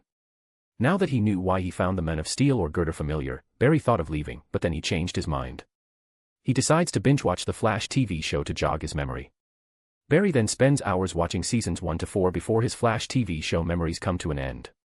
First confused by only seeing 4 seasons, but then he recalls how after season 4, the show went down the drain, and he stopped watching it. He, of course, doesn't have access to what he hasn't seen. Time to leave, Barry says and closes his eyes, and the next time he opens them in the real world. He looks up at his ceiling and then turns his head to look at the table clock. Only 2 hours have gone by. Barry closes his eyes again, trying to sleep, but he doesn't feel tired or sleepy. What should I do? He questions and takes out his phone. He then thinks of something and sends Caitlin a message. You busy? After a few seconds, he gets a reply back. No, just got home a few minutes ago, Caitlin replies. So, do you want some company? Barry sends a question. I would like that, Caitlin replies. As soon as he sees this message, he gets out of his house and super speed and within minutes appears before Caitlin's house. He rings the bell, and as soon as the door opens, the two fall into each other's arms and spend the rest of the night entangled in each other's naked bodies while Caitlin's loud moans sound throughout the night in an uncontrollable act of passion and lust. Chapter 61, A Meta-Human Prison. 2 days have passed since Barry fought with Girder, and he is still a no-show. This doesn't usually happen as these metahumans never stop committing crimes, especially if you are someone like Girder, someone who is full of himself and beyond arrogant. Barry doesn't think he scared off Grider that much for him to avoid Central City like the plague after. Where do you want me to drop you off? Barry asks Caitlin as she is in the middle of putting on her dress. Ever since they confirmed the type of relationship they want, they have not spent a night apart from each other. Indulging themselves in lust and desire as they find each other irresistible. Especially so for Caitlin, as Barry's superpower has made it impossible for her to resist him. She is getting addicted to how he makes her feel. Home. I need to change into something different. I can't be wearing the same dress I wore yesterday, Caitlin says. Okay, Barry says and immediately puts on a new set of clothes, runs up to Caitlin, grabs her, takes her up in his arms, and then runs her all the way back to her apartment. Placing her down, Barry exits Flashpoint. Caitlin stumbles a little and finds herself before her apartment. Even though she has experienced this many times, she is still not used to it. Okay, I should leave now. Barry says. Meet you at the lab, Caitlin replies. Barry nods and disappears right before her eyes. Barry walks into CCPD right on time. With super speed, he is never late. As soon as he steps foot inside his lab, Eddie walks in. Do you have anything for me, Barry? He asks. Barry looks at Eddie and shakes his head with a sigh. Ever since that night, Eddie has been on the edge, trying to catch Girder. Now that everyone in the city knows that people like Flash exist, Eddie believes that the man driving the Humvee that night is also someone like Flash, as even though Eddie riddled his bullets into the driver, all of his bullets just bounced off him. After that day, Eddie and Barry have been running around investigating the perpetrator, Tony Woodward. Nothing new. The guy's nowhere to be found. Forensic results prove nothing, Barry says. I don't believe he will be gone for long. The next time he appears, I am making sure he gets caught, Eddie says and walks away, frustrated. Barry thinks the same. Girder won't be gone for long, and the next time he appears, he is going to make sure not to let go of him like before. After Eddie leaves, he gets to work, finishing reports of other cases, when he gets another visit, this time from Iris. Hey, Iris calls as she enters his office. Barry lifts his head and looks at her. Do you have anything for me? She asks. About what?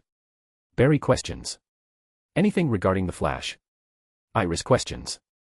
How would I know anything about the Flash? The dude runs faster than the eye can see, Barry says. Come on, give me something. Maybe the names of some criminals he caught, Iris questions. I got nothing. Why don't you ask Joe? Barry says. You know he is still giving me the cold shoulder, Iris says. I got nothing for you, Iris, Barry says when he gets another visitor. This time it's Joe. Seeing Joe enter, Iris makes her exit. Since Joe is giving her the cold shoulder, she is retaliating the same way. Joe waits for Iris to leave before speaking. Did you guys find anything on Woodward? Joe asks. After learning that the guy driving the Humvee that night was a metahuman, Joe became serious about it.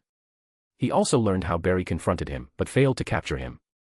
Nothing, the guy has disappeared from the face of the earth. Barry says. Okay, if you find anything, inform me, Joe says. I will, Barry says. Good, Joe says, and is about to leave, but Barry stops him. Joe, there is something else I wanted to discuss. Joe stops hearing Barry. He looks at Barry and sees that this is a serious matter as he reads Barry's expression. Pulling a chair closer, he sits down. What is it? Joe questions. I think you need to approach the captain and convince him to create a special prison for, metahumans, Barry says.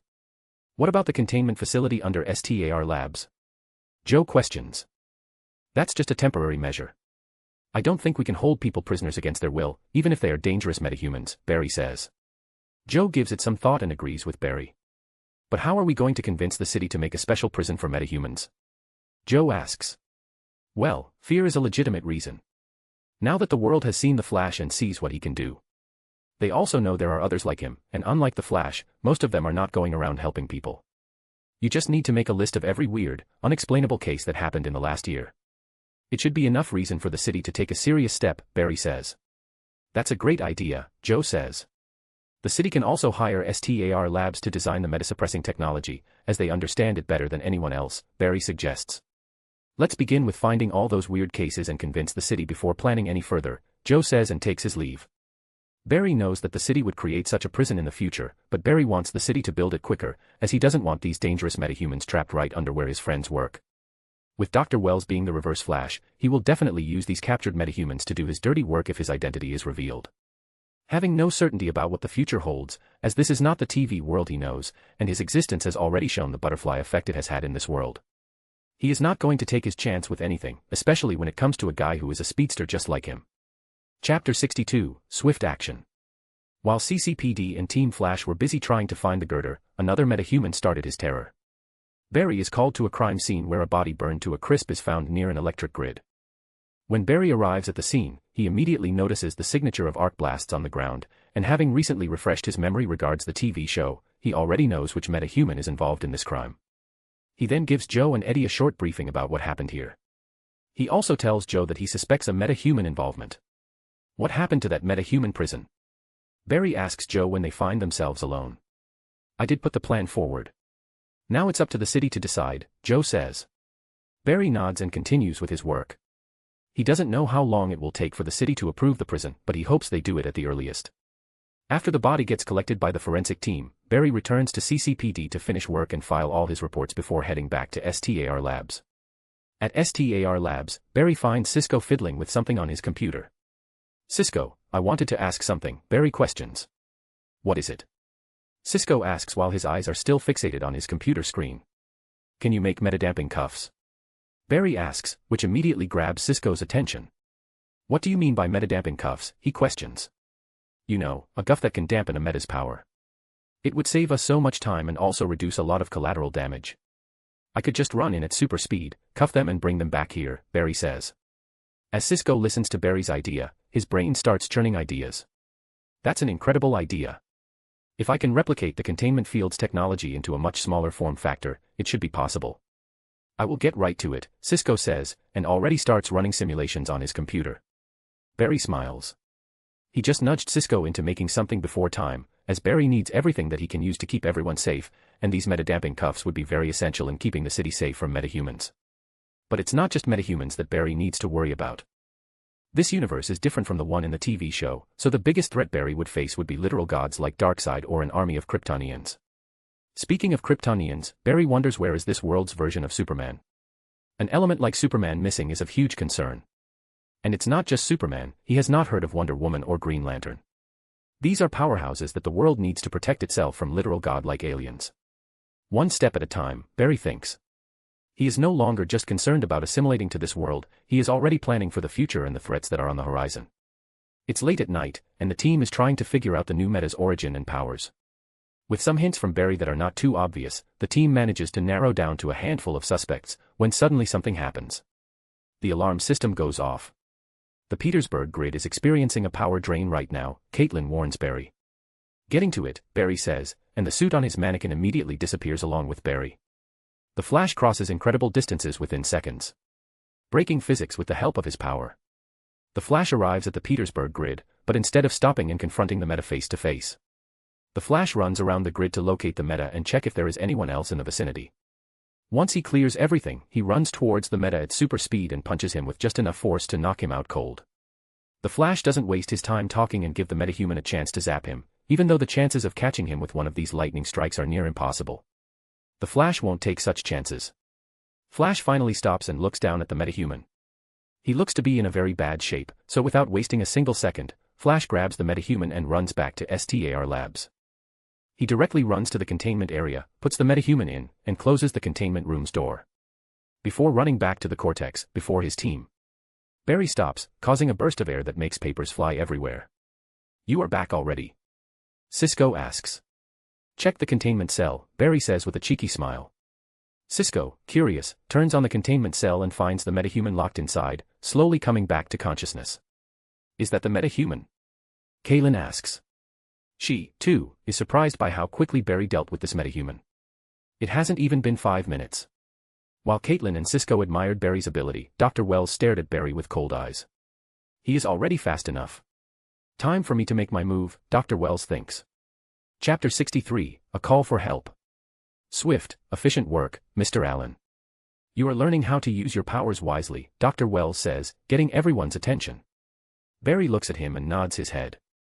"I can't keep letting these metahumans get away because of my sloppiness," Barry says. "It's a fair sentiment to have. I am happy that you are taking this seriously, but remember, it's not just about you being a hero. It's about the betterment of humanity. The faster you get, the more we will be able to help all of humanity," Dr. Wells says, still sounding like a profound saint. Barry nods, but he knows that all this concern about the betterment of humanity is just a facade. This man, before him, is evil incarnate. Now, Barry just needs to figure out which type of Reverse Flash this one is. Is this guy similar to the TV show, or is his personality more similar to the one in comic books? Because if it is from comic books, Barry feels chills run down his spine. Not because he is scared, but because the guy creeps him out. "Guys, look after this one. I feel like he is in a lot of pain, suffering. Maybe we can help him," Barry says as he brings the attention back to the metahuman he just locked up. Hearing Barry, Cisco and Caitlin recalls why they are doing this. Not only to protect Central City from metahumans, but to help these metahumans as well. "I am done for the day. It's time for me to leave," Barry says and bids his farewell. Barry returns to his apartment and lies down on his bed when suddenly his phone buzzes. Who is it this time? Barry questions as he looks at the message. "Need your help, it's urgent Bat." As soon as Barry sees the bat emoji, he realizes that Batman needs his help. "What's going on?" Barry questions. "I will send you a list of names. Their lives are under threat. I need you to save them. My team can't be everywhere." Batman replies. Barry realizes that this is a very serious matter, as Batman wouldn't have contacted him if he weren't the very last resort. "I am on my way," Barry answers and then begins running. He doesn't wear his suit as he doesn't want the team to know where he is going. He doesn't want the team to see how fast he can really run. So he only takes his Flash boots, as they have none of Cisco's tech in them. Barry enters Flash time, and he begins running. The world around him stretches into an infinite line as he hits speeds he has never hit. Mach 50, Mach 100, Mach 1000. Barry leaves Central City in seconds. He passes through multiple cities at a record time. Barry runs across the entire country within minutes. This is the fastest he has ever run, but he knows he can run faster. Barry stops right where he stopped before in Gotham City. He then takes out his phone and looks through the list that Batman sent, and where they will be found. "Let's get to work," Barry says and enters Flash time again. He arrives at an expensive mansion and runs right in. He runs around surveying the surroundings and finds many people in tight black ninja suits with all-shaped masks. As soon as Barry sees this, he realizes what's happening here. The Court of Owls, the organization Batman was talking about, has made its move. So Barry gets to work. Though all these people are lethal assassins, they are all human.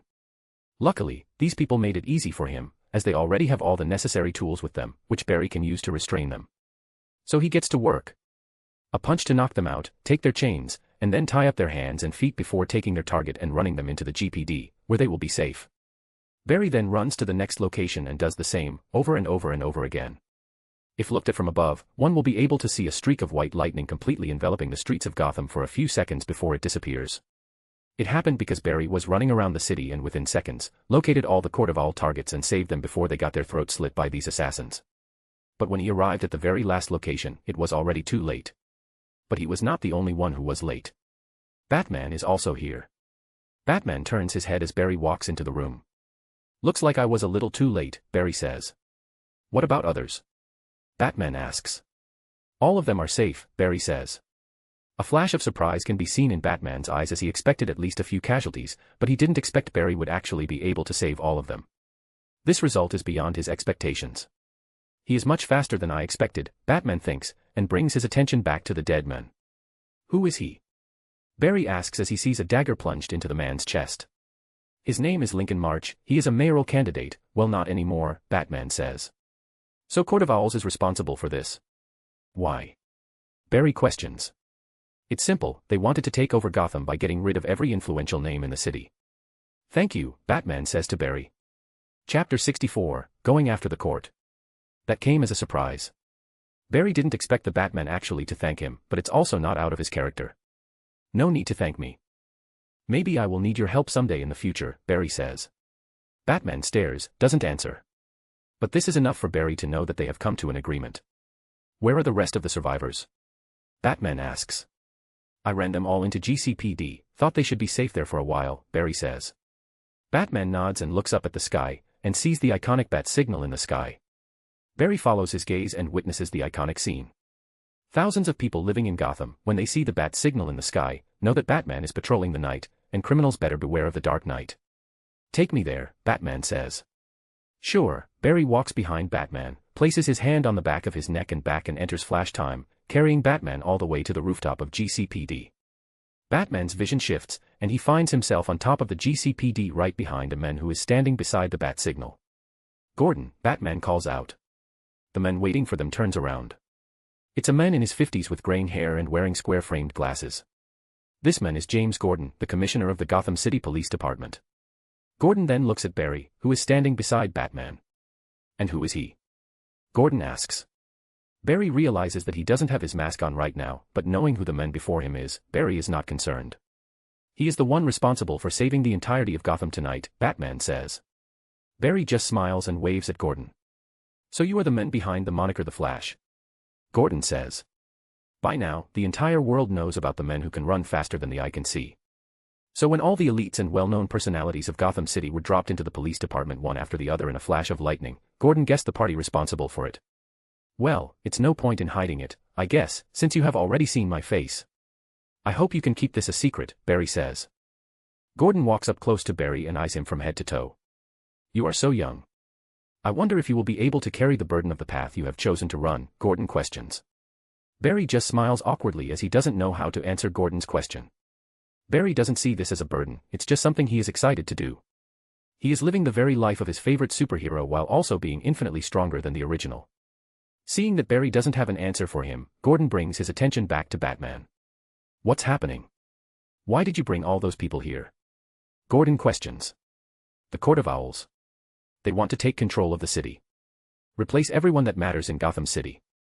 I couldn't be in all places at once, so I called him, Batman says looking at Barry. Hearing that the Court of Owls is trying to kill everyone influential, a deep frown appears on his face. This is way more serious than I thought, Gordon thinks and looks back at Batman.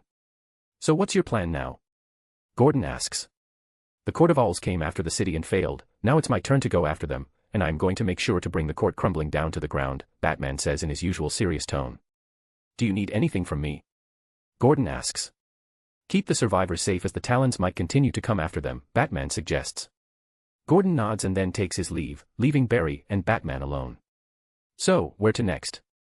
Barry asks. Powers Hotel, top floor, Batman says. Okay then, hold on tight, Barry says, grabbing Batman and running him all the way to the top floor of the Powers Hotel, the most elite residential area in Gotham City, belonging to Joseph Powers and his wife Maria Powers. So what are we doing here? Barry asks as he stops right inside a very luxurious room. Looking for something, Batman says and starts rummaging through the whole house, no floor is left unchecked by Batman. What are you looking for? Barry asks. An address, something that will help me track down the court's real hideout, Batman says. And you are sure you can find something here? Barry asks. The Powers have been a part of the court for generations, controlling Gotham and its people from the dark. Batman explains why they are here. Found it, Batman says as he finally gets his hand on the thing he was looking for. Barry approaches Batman and sees the location of the court's real hideout. Are you sure this is it? It looks like an abandoned building, Barry says. It's the best place to hide from prying eyes. Take me there, he says, staring right into Barry's eyes from behind his mask. You know I am not some taxi that is here to take you around places, Barry says, but he just gets a cold stare from Batman. Okay, fine. Stop staring at me like that, it's creepy, Barry says, grabs Batman, and takes him to the location where the main members of the court are currently hiding. Chapter 65, Dead Before Arrival. Barry arrives before an abandoned old building, which still has the aura of nobility around it, even though it has been abandoned for hundreds of years. Barry stops and lets go of Batman as he tries to pretend that moving at super speed doesn't affect him. Batman looks at the abandoned building and feels nostalgic. The Harbor House, he thinks. He came here once before in search of the court when he was little because he thought that the court was responsible for the murder of his parents, but no, they were not related in any way. He found nothing, no court, no evidence related to the murder of his parents, and now he is here again. Batman enters the house, and Barry follows closely behind. Wait, let me go and scout the place first before we do anything, Barry whispers. Batman looks at Barry and nods his head. Barry enters Flash Time and begins walking around the house, looking through every room before he finally walks into the dining room. He sees a bunch of people in white owl masks sitting at the table, motionless. But something feels off. Not because they are motionless, but because they are all sitting in the same position. Usually, everything is motionless when Barry is in Flash Time, but that doesn't mean everyone would be stuck in a similar position. Barry exits Flash Time, and there is still no reaction from any of these people.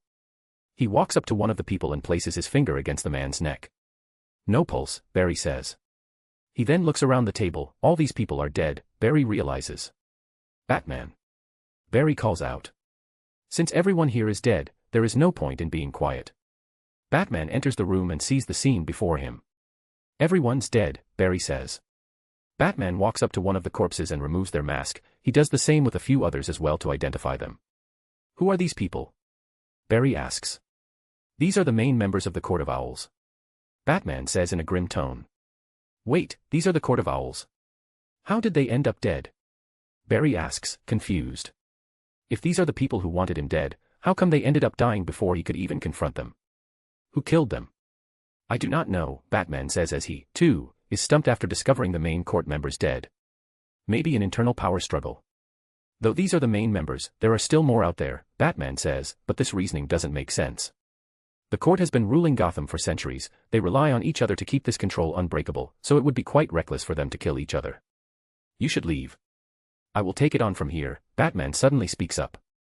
Barry looks at him. Are you sure, he asks. Yes, we have hit a dead end. I need to investigate this and figure out what really happened. It will take time. I can't keep you here when your city needs you the most, Batman says. Though Batman would greatly benefit from having Barry around, Central City needs Barry as he is its protector. Barry can see that Batman is serious, so he gives him a nod and runs out of there. He gets out of Gotham within seconds, crosses the entire country before returning to Central City, and runs back to his apartment, all within a few minutes. What a night view, Barry says, exhaling a breath of relief before going to sleep. Tonight was the first time he pushed his body beyond anything he had ever tried before.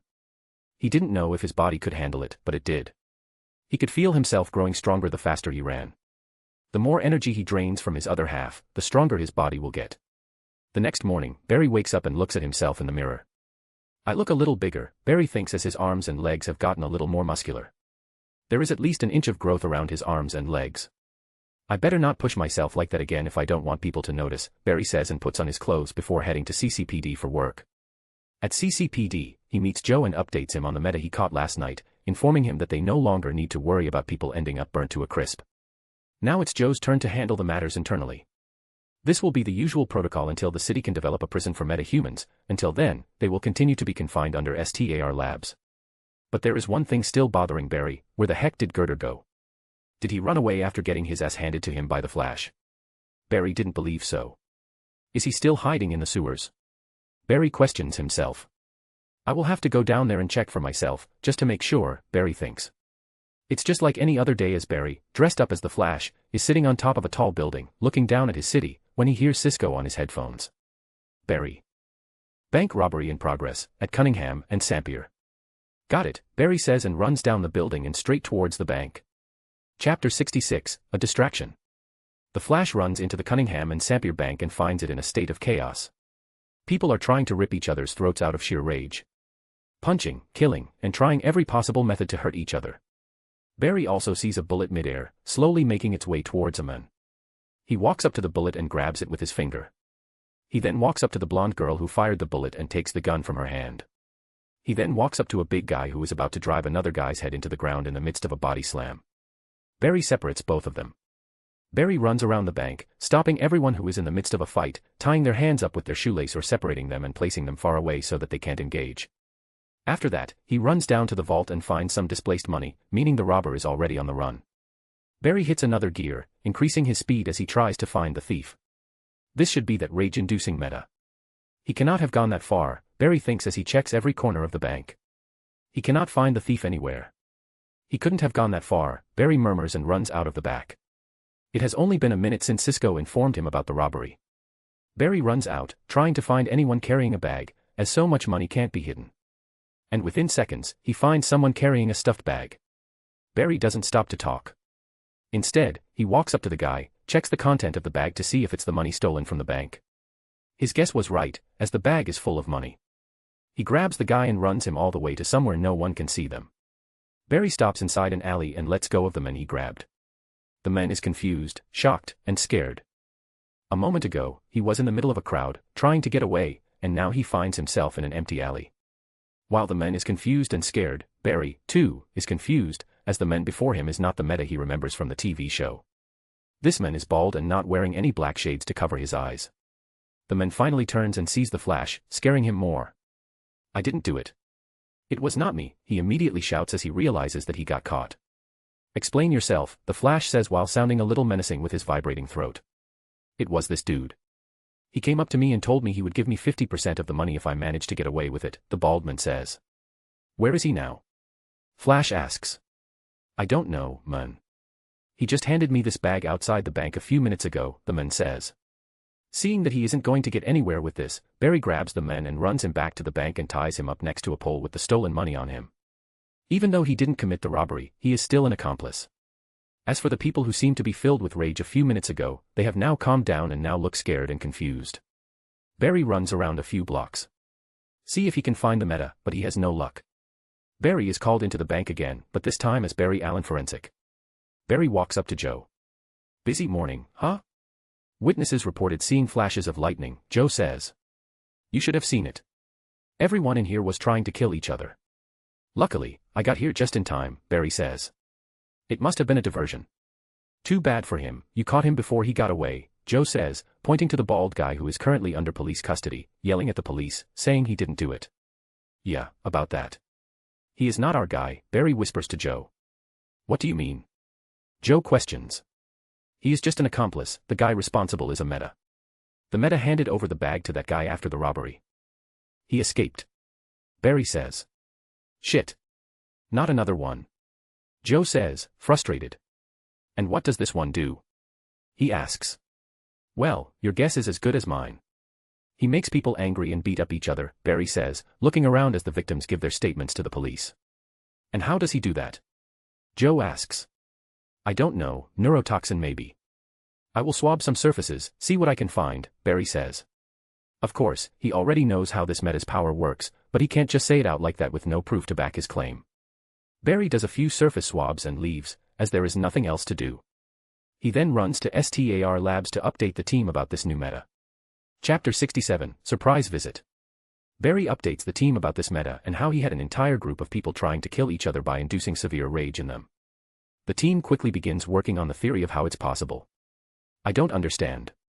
Why did the meta offer 50% of the cash to some no-named goon, when he could have gotten away with all of it? Cisco asks, as he is confused by this meta's methods. Because of me, Barry says, getting everyone's attention. Now the whole world knows that the Flash exists, someone who can run at super speed, even criminals, other metahumans. They know I am fast, so they will prepare for me. This time, it was no different.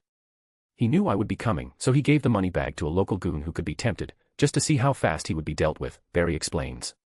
He has had some time to think this through, placing himself in the Meta's position, and came up with this theory. Now that the world knows about the Flash, the bad ones out there will try to find measures to counter him if they want something in Central City. Barry is right. Metas out there will find ways to counter Barry, so the only way to counter them would be for Barry to get faster, Dr. Wells says. That I am working on, Barry says, but he is already way faster than Dr. Wells' calculation. When the eventual face-off happens, he is going to have one hell of a breakdown. Barry returns to CCPD as he needs to finish his report on the bank robbery and hand it over to Captain Singh, or he is going to be yelled at again. As Barry works in his lab, he gets an unexpected visitor. "Hi," Felicity says with a smile as she steps into his lab.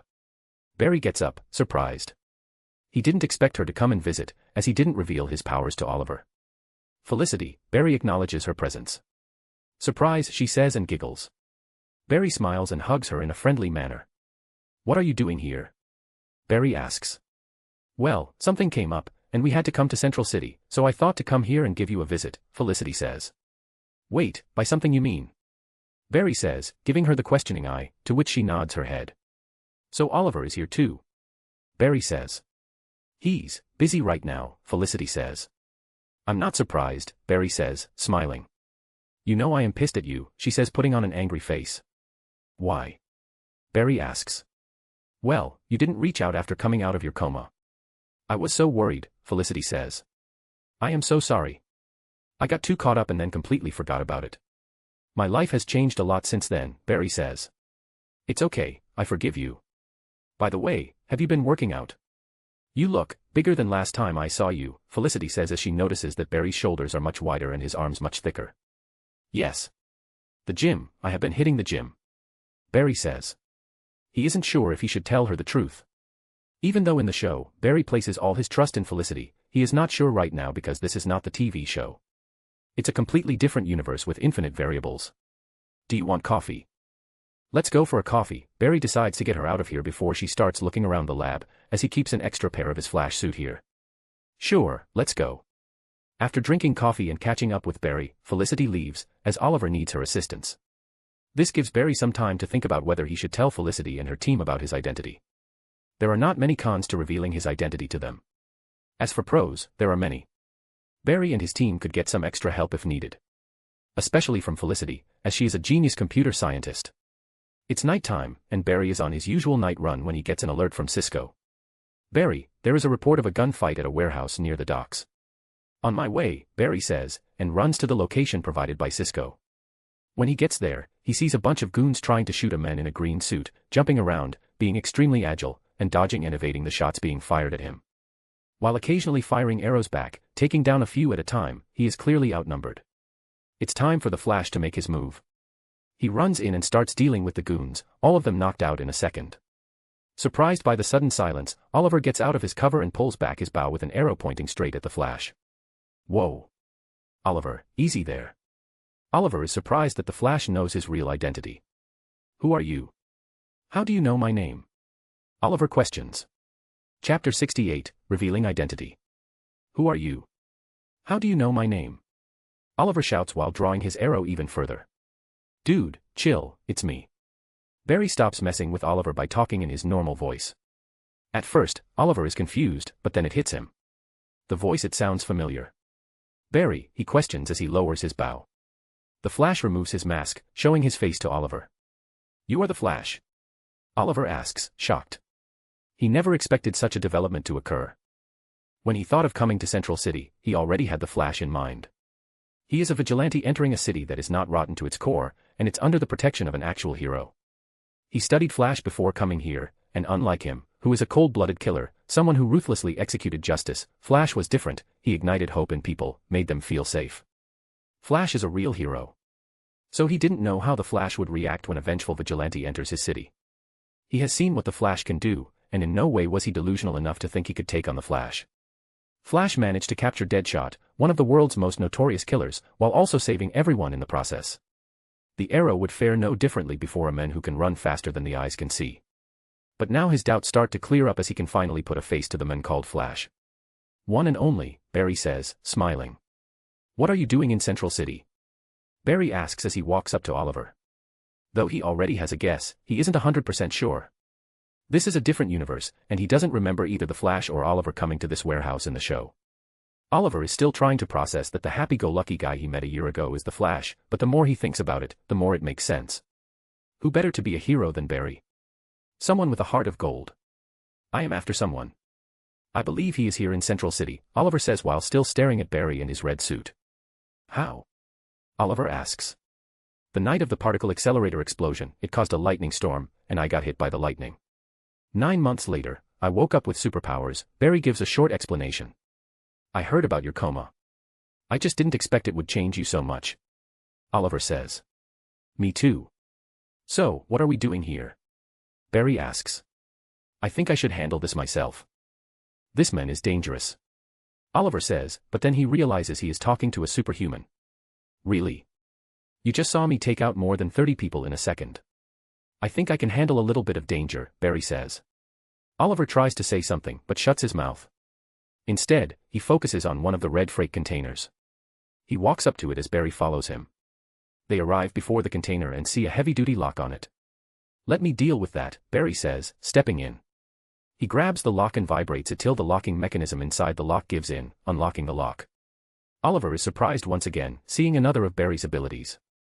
Oliver opens the container door, and it's filled with bags and bags of small beads. What is this? Barry asks as he takes a bag in his hand. Looks like some kind of dense plastic material. Did you come here for this? Barry asks. Hearing Barry's words triggers a memory in Oliver's head. Felicity did say the same thing about the weapon the guy he is after used. Not this, but my hunch was close, Oliver says when both he and Oliver hear police sirens. We need to leave, Oliver says. Where's your hideout? Barry asks.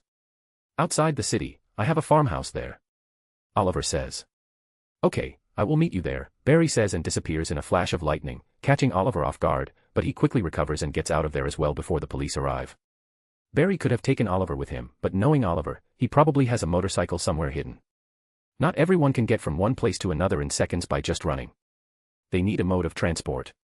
Barry runs out of Central City and soon finds the farmhouse mentioned by Oliver. He sees Felicity and John standing motionless from his perspective, waiting for Oliver to come back. Barry then stops, creating a powerful burst of wind which scares the hell out of both Felicity and John. Sup, guys, Barry says. Oh, my God. It's the Flash. Felicity yells while continuously striking John, who too is in a state of shock as he stares at the men in the red suit before him with wide eyes and a dropped jaw. Oops, Barry realizes that his cowl is still on, so he removes it, revealing his face to both Felicity and John. Since he already decided to reveal his identity to them, what better time than now? Chapter 69, Let's Team Up. Barry. Felicity calls out his name as she looks at his face without the cowl on. The confusion on her face slowly starts shifting to disbelief as she begins putting the picture together. Holy shit. Of course. Why didn't I think of this before? Of course, you are the Flash. The Flash appeared right after you got out of your coma. Oh my God, I am so fucking dumb. Sorry for my language, but, holy shit. Felicity was having a mental breakdown while John continued to stare at Barry with wide eyes. Yes, I am the Flash, Barry says with a smile as he sees Felicity have a breakdown. Why didn't you say anything about it before? Felicity asks, but before Barry could even answer, she points at his cowl. Of course, you had to protect your secret identity, she says. This woman clearly understands why someone like Barry would try to hide his Flash identity. Barry didn't expect Felicity to move on so easily, but he is glad. He doesn't have to worry about trying to make her understand. Barry just hopes that if Iris ever figures out his identity, she makes light of it just like Felicity, which he doubts, but a man can hope. What are you doing here? How do you know we were here? Felicity asks. Well, I was on one of my usual runs when I was informed about some gunshots at a warehouse, where I met with Oliver. Just as Barry says this, they hear the sound of a motorcycle's engine getting closer. And there he is, Barry says. Oliver drives up to the cabin and approaches the group. So why exactly are you guys here in Central City? Barry asks. Working a case, suspicious homicide in the styling where the murder weapon is a boomerang, Felicity says as she takes out a plastic bag containing a boomerang. Cool. Barry says, taking out the boomerang, and begins examining it. This is made of the same high-density plastic we found at the warehouse. Whoever you are looking for must be here to get some raw materials to make some more of these boomerangs, Barry says. You guys found something? Felicity asks. Here, Barry says, handing over a bag full of plastic beads to Felicity, earning a look from Oliver. What? I thought since you went through all that trouble fighting those guys for it, you might want a sample, Barry says. He won't say it, but I will in his stead, thank you, Felicity says, grabbing the plastic bag from Barry's hands. So what next? Barry asks. What's next is we go our own ways. I am going to catch this killer, and you go back to looking after your city, Oliver says. Ah, and I thought since you are here, maybe we could have helped each other. My team is trying to catch a metahuman that can make people angry, Barry says.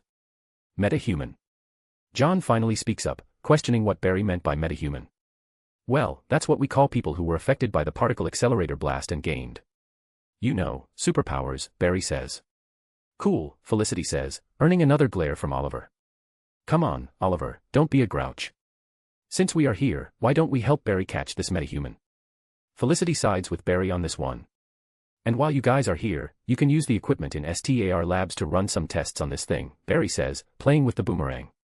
Oliver looks at Barry, and then at Felicity, before taking a sigh. Fine. Yes, both Barry and Felicity cheer with a high five. Having Oliver help him find this metahuman is his best option right now. Though not as skillful as Batman, Oliver is great at tracking down and hunting people. This is what he used to do. Take Felicity with you to STAR Labs while I try to find something about this rage-inducing guy of yours, Oliver says. Metahuman, Felicity corrects him. I am not going to call them that. Diggs. With me, Oliver says, and leaves with John. Hold tight, Barry says, and carries Felicity in his arms. But before Felicity could even yelp in surprise, Barry is already in flash time as he carries Felicity all the way back to STAR Labs. After a few seconds, he stops running as they arrive before STAR Labs. A. Felicity finally stops her yelp. Barry puts her down. Felicity stumbles and looks around, confused. We are already here, she asks as she sees the STAR Labs building before her. Holy shit. How fast can you really run? Felicity questions. I don't know. Forget about that. Let's go in. Let me introduce you to my team, Barry says, and guides Felicity into the lab. Barry's main reason for bringing Felicity here was to make her upgrade their technology. No matter how smart Cisco is, he is nowhere near the level of Felicity when it comes to matters regarding computers. Chapter 70, Catching Up with a Friend. Barry escorts Felicity into STAR Labs and starts showing her around. She looks around, fascinated by everything in the lab, when Caitlin and Cisco approach them. Felicity, this is my team. Caitlin, Cisco, Barry says, pointing towards them. And guys, this is Felicity, a friend I made when I was in Star City, Barry says. Nice to meet you, Felicity, but before that, how much do you know about what we do here? Caitlin asks, still wary about this strange woman that Barry just brought. Oh, she knows. She is used to this type of stuff as she works for the Arrow, Barry says, out with the truth. What happened to keeping secrets? Felicity asks, giving Barry an annoyed look. Cool. Cisco is immediately hooked as he hears about Felicity working with Arrow. Ever since Cisco saw Batman, he has been obsessing over vigilantes, and the Arrow is definitely on his top list, right below Batman. Felicity is here because she wants to run some tests on something, Barry says, so that Cisco doesn't get carried away with asking personal questions. Ever since learning that Barry is now one of Batman's personal contacts, he can't stop asking Barry about Batman things. So he doesn't want the same fate to fall upon Felicity. What is it? Caitlin asks, too, and Felicity pulls out the boomerang and shows it to the team. Immediately, Cisco is hooked, seeing the boomerang as he is the toys guy. If anyone can figure this thing out, it's Cisco. Cisco and Felicity walk away as they immediately start bouncing off ideas with each other, leaving Barry and Caitlin alone. They look at each other and smile. The sexual spark between them has not faded even after doing it for multiple days, in fact, it has gotten stronger. So, are you free tonight? It is Caitlin who asks him, getting bolder as she misses the feeling Barry can give her whenever she finds herself alone. I will come by tonight, Barry says, smiling, making Caitlin smile as well. Well, before we get carried away, have you figured out how this new meta manages to make people so angry? Barry asks. Ah, yes. I got some statements from all those bank witnesses and victims, and they all said they saw a flash of red before completely drawing a blank. I am assuming this meta induces rage via the ocular nerve, Caitlin says. Then I will make sure not to stare into his eyes, Barry says when the alarm in the lab starts going off. Also, I have been meaning to ask. How is it going with Blackout? Barry asks. Ever since Barry locked Blackout inside the meta-containment cell, the team has been monitoring him, trying to help him in any way possible. We don't have an answer yet. Everything we tried has failed. The only way to keep him alive is to feed him some electricity and continue monitoring his readings. Not every metahuman is fortunate to be blessed with abilities that enhance their life, Caitlin says. Barry sighs with understanding. Not everyone can be as lucky as the Flash. Speaking of Blackout, Barry wonders if he will ever come across some of the other less fortunate metahumans he hasn't met yet, including Plastique, the meta that never appeared. Suddenly, Barry hears Felicity scream, and a boomerang comes flying straight towards Caitlin. Barry sees the boomerang moving in slow motion while Caitlin looks like a deer stuck in a headlight. Luckily, Barry has super speed. He grabs the boomerang before its sharp edges plunge into Caitlin's face. Cisco and Felicity run out and see that Barry has caught the boomerang and sigh in relief. Dude, what the fuck? Barry says to Cisco. If he were not here, Caitlin would be dead. My bad. Cisco says. Barry is pissed but he calms himself down, but before he could say anything, it's Caitlin who starts going ham on him, calling him out for his irresponsible action which Cisco has no defense against. Seeing that Caitlin can deal with this herself, Barry stays out of it. Felicity approaches Barry and stands next to him as they watch Caitlin yell at Cisco, treating it as a form of entertainment. So it's Caitlin, huh? Felicity asks. Huh? Barry sounds confused. The girl you talked about, back in Star City, Felicity says. Ah, that. No. It's not Caitlin. It's someone else, whom I am already over with, Barry says. I see, well, you and Caitlin make a cute couple, Felicity says. Well, not exactly, we are not dating, Barry says. Ah, my bad, looks like your love life is still rocky, huh? Felicity says, chuckling. Well, I have come to terms with it. Being the Flash has given me a new purpose, so I am not stressing about it. I like the life I have right now, Barry says. Seeing the smile on his face, Felicity realizes that he is telling the truth, and she is happy for him. What about you and Oliver? Barry asks. Same as you, no luck there, Felicity says, chuckling. So is there anyone else? Barry asks. Well, I do know this guy, but it's complicated. Barry finishes her word before both burst into laughter. Barry suddenly disappears and reappears with beer bottles in his hand. Handing over one to Felicity, he cheers with her. Cheers to our complicated love lives, he says. Cheers, Felicity says, clanking the bottles and laughing as they watch the fiasco before them, as Caitlin and Cisco fight like brothers and sisters. Chapter 71, Work's Done. The next day, Barry wakes up in Caitlin's bed. After how pissed she was at Cisco last night, she needed to blow off a lot of steam. Luckily, Barry can go all day without stopping. He eats his breakfast with her and leaves for work. When he walks into the CCPD, he meets Joe. Good morning, Joe, what's up? Barry asks. I think I should be the one asking the questions. What happened at that warehouse last night? Joe asks. Nothing unusual, just a bunch of smugglers who got into a gunfight, Barry says. He doesn't want to tell Joe that the Star City vigilante, the Arrow, is here, looking for someone. Don't lie to me, Joe says, giving Barry his signature questionable glare. Why would I even lie about that? Barry asks. Because my men found arrows at the crime scene, Joe says. Arrows? What were arrows doing at the crime scene? I don't know anything about that. I just ran in and knocked out a bunch of guys who were blasting bullets everywhere, Barry says. And who were they shooting at? They were definitely not shooting at each other since they all belonged to the same gang. Joe continues to question Barry. Why is he always so persistent? Barry thinks. Maybe there was an infighting, Barry says. Joe gives him the glare, but seeing Barry stick to his lie, he decides to pursue this some other time. Whatever you are hiding, I am going to find it, and you will hear from me then, Joe says. His men only found arrows and nothing else, so there is no reason to associate them with the Green Arrow, and Oliver has maintained his allure and kept himself away from the public eye. If things go well, Oliver will catch his guy and return to his city before anyone even notices him. But knowing that fate likes to fuck with people like him, Barry is ready for the worse. CCPD seems more chaotic than ever. As the existence of metahumans has come forth, many unexplained cases have been reopened and assigned for reinvestigation. Police officers are revisiting their cases, looking at them from new angles and finding new clues that were overlooked this past year. Barry's work also increased as newfound potential evidence kept coming through his lab's door, forcing him to use his powers to solve them at a much faster rate. It's lunchtime, but Barry continues doing his work, trying to finish everything so that he will have enough time to run around later. But his workflow gets disturbed as two people walk into his lab. Felicity and Oliver. Felicity, Oliver, what are you doing here? Barry asks. Well, we were in the area and thought we would ask you to join us for lunch, Felicity says, to which Oliver nods his head. Barry looks at the pile of work still remaining, but he has super speed, so he can complete them at home if he takes them back with him. Sure, let's go, Barry says, closing the case file he was working on. At Jitters, Iris serves Barry, Felicity, and Oliver their order while being completely mesmerized by Oliver. Barry, a word, she says, dragging Barry along with her. She slaps Barry's arm, offended as if he did something wrong, only to hurt herself in the process. Your arm is getting really hard, Iris says, rubbing her hand. Why did you slap me? Barry asks. How come you didn't tell me you knew Oliver Queen? Iris says while looking at Oliver like some obsessed, lovesick girl.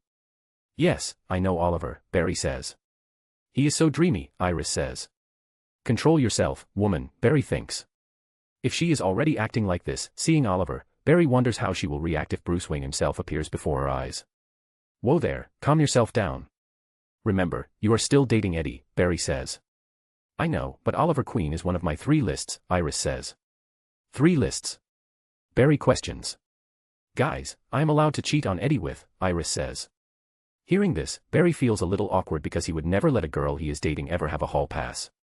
Well, it's not like he is the one dating Iris, so he has no say in what she does. Too bad, you aren't lucky enough. He has someone he likes, Barry says. Who? Is it Felicity?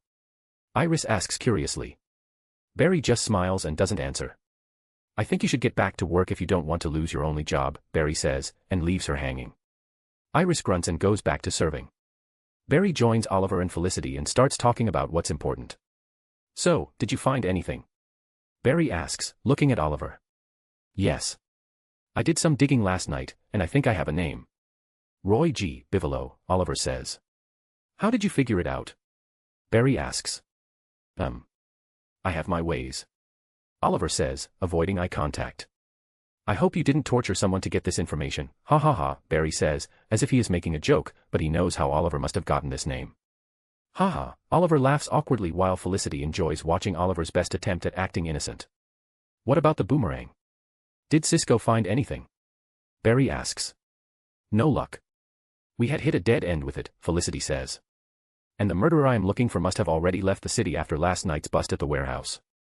I don't think he will stick around, knowing what he is looking for has been confiscated, Oliver says. So it sounds like your job in Central City is done, Barry says. It seems so. Thanks for the help, Barry, but it's time for us to leave, Oliver says. Well, it was great having you guys over. If you need my help, just call, and I will be there in a few seconds, maybe a minute tops, Barry says, bragging with a smile. Chapter 72, A Grand Plan. Barry was fine with Oliver leaving early. With the name of this metahuman now in possession, Barry doesn't think it will be hard for his team to track down this metahuman. It's not like he can disappear or run fast enough to avoid them, nor is this meta skilled enough, like Deadshot, to avoid being tracked down. Plus, having Oliver in the city means asking for more trouble. As the Flash, he is already a huge supervillain magnet. He suddenly doesn't want the League of Assassins or other villains that the Arrow deals with coming to Central City as well. Plus, his leaving would also get Joe off his back. Barry would have loved for them to stay and catch up as friends, but as people with secret identities fighting against world-ending villains, they can't afford that luxury. Barry has his own things to focus on, like catching this Roy G. Bigelow, and stopping him before he does something again. Barry goes to STAR Labs and gives the name of the metahuman to his team, who used the new technology Felicity helped them implement to locate where the guy could be hiding. With the guy's name, they quickly found the guy's photo and ran it through facial recognition software. Hey, we just got a ping from the facial recognition software on Bigelow, aka Prism, Cisco says, ready with a name for this metahuman. Where is he? Barry asks. The traffic camera just caught him entering a residence at 168 Jarvis, Cisco says. Alright, I am on it, Barry says. Be careful, don't look him in his EY dash. Before Caitlin could even finish her words, Barry had already hit the streets, running at super speed, leaving a trail of lightning behind him. Some pedestrians managed to see a flash of lightning and realize that the Flash might have just run past them, making them excited. The Flash isn't going to waste his time, stopping and talking to a guy who can induce rage by just looking into someone's eyes. He runs into the apartment and in an instant cases the entire building before entering a crappy dark basement where his victim is standing motionless, looking down at the map of Central City. He is planning to steal from the biggest bank in Central City while also trying to figure out how to keep the Flash distracted. His early attempt to learn about Flash's response time almost got him caught because Flash dealt with the whole thing in a matter of minutes. If he were just a few seconds slow, it would have been him who would have been caught and not the bum he promised to pay. Knowing he needs a much bigger distraction, something that even the Flash would get occupied with. He came up with an incredible plan. Taking inspiration from Deadshot, he is going to whammy the entire city by displaying his eyes throughout the whole city using the billboards and screens that are everywhere. He knows this will work because he tested his powers by recording himself with a phone and then showing the recording to a homeless man, who immediately fell into a state of uncontrollable rage. He plans to hire a team of people, consisting of hackers and thieves. While the entire city will be trying to kill each other and the Flash will be struggling to keep them from doing so, he and his goons will break into the bank and take everything they can. It is indeed a great plan. But he would have never thought that the Flash would be on his ass before he could even implement it. 1 second, he is looking at the map of the city. He then experiences some sort of vision shift, and the next second, he finds himself locked inside a glass cage. First, it's confusing. He looks around, trying to figure out what is happening, but then he sees a man in a red suit looking at him from the other side of the glass cage, and he realizes what has just happened. Flash. Let me out. You think this will stop me? I will make you kill everyone you hold dear, and then I will personally kill you, he shouts as the rage from the realization of being caught catches up to him. The Flash just smiles as the metal door closes, trapping Prism in his temporary jail cell, until the city builds its own. Nice work, guys, Barry says as he appears in the Cortex with the Flash. Did you catch the meta? Caitlin asks. Check the cell, Barry says. Cisco checks the cell and finds a few faces amongst the ones that were caught before. Dude, awesome.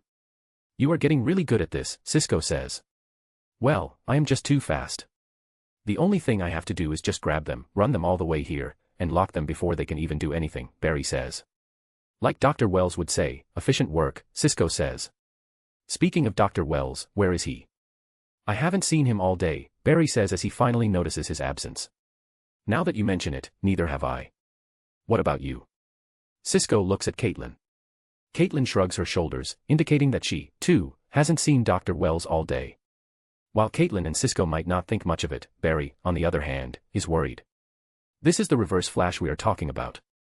His being absent all day is not a good sign, he is definitely up to something. Chapter 73, Breaking the Space-Time Barrier. Speed. There is no being in the universe that can match me in it. No other speedster can keep up with me. Not even the god of speed, Hermes.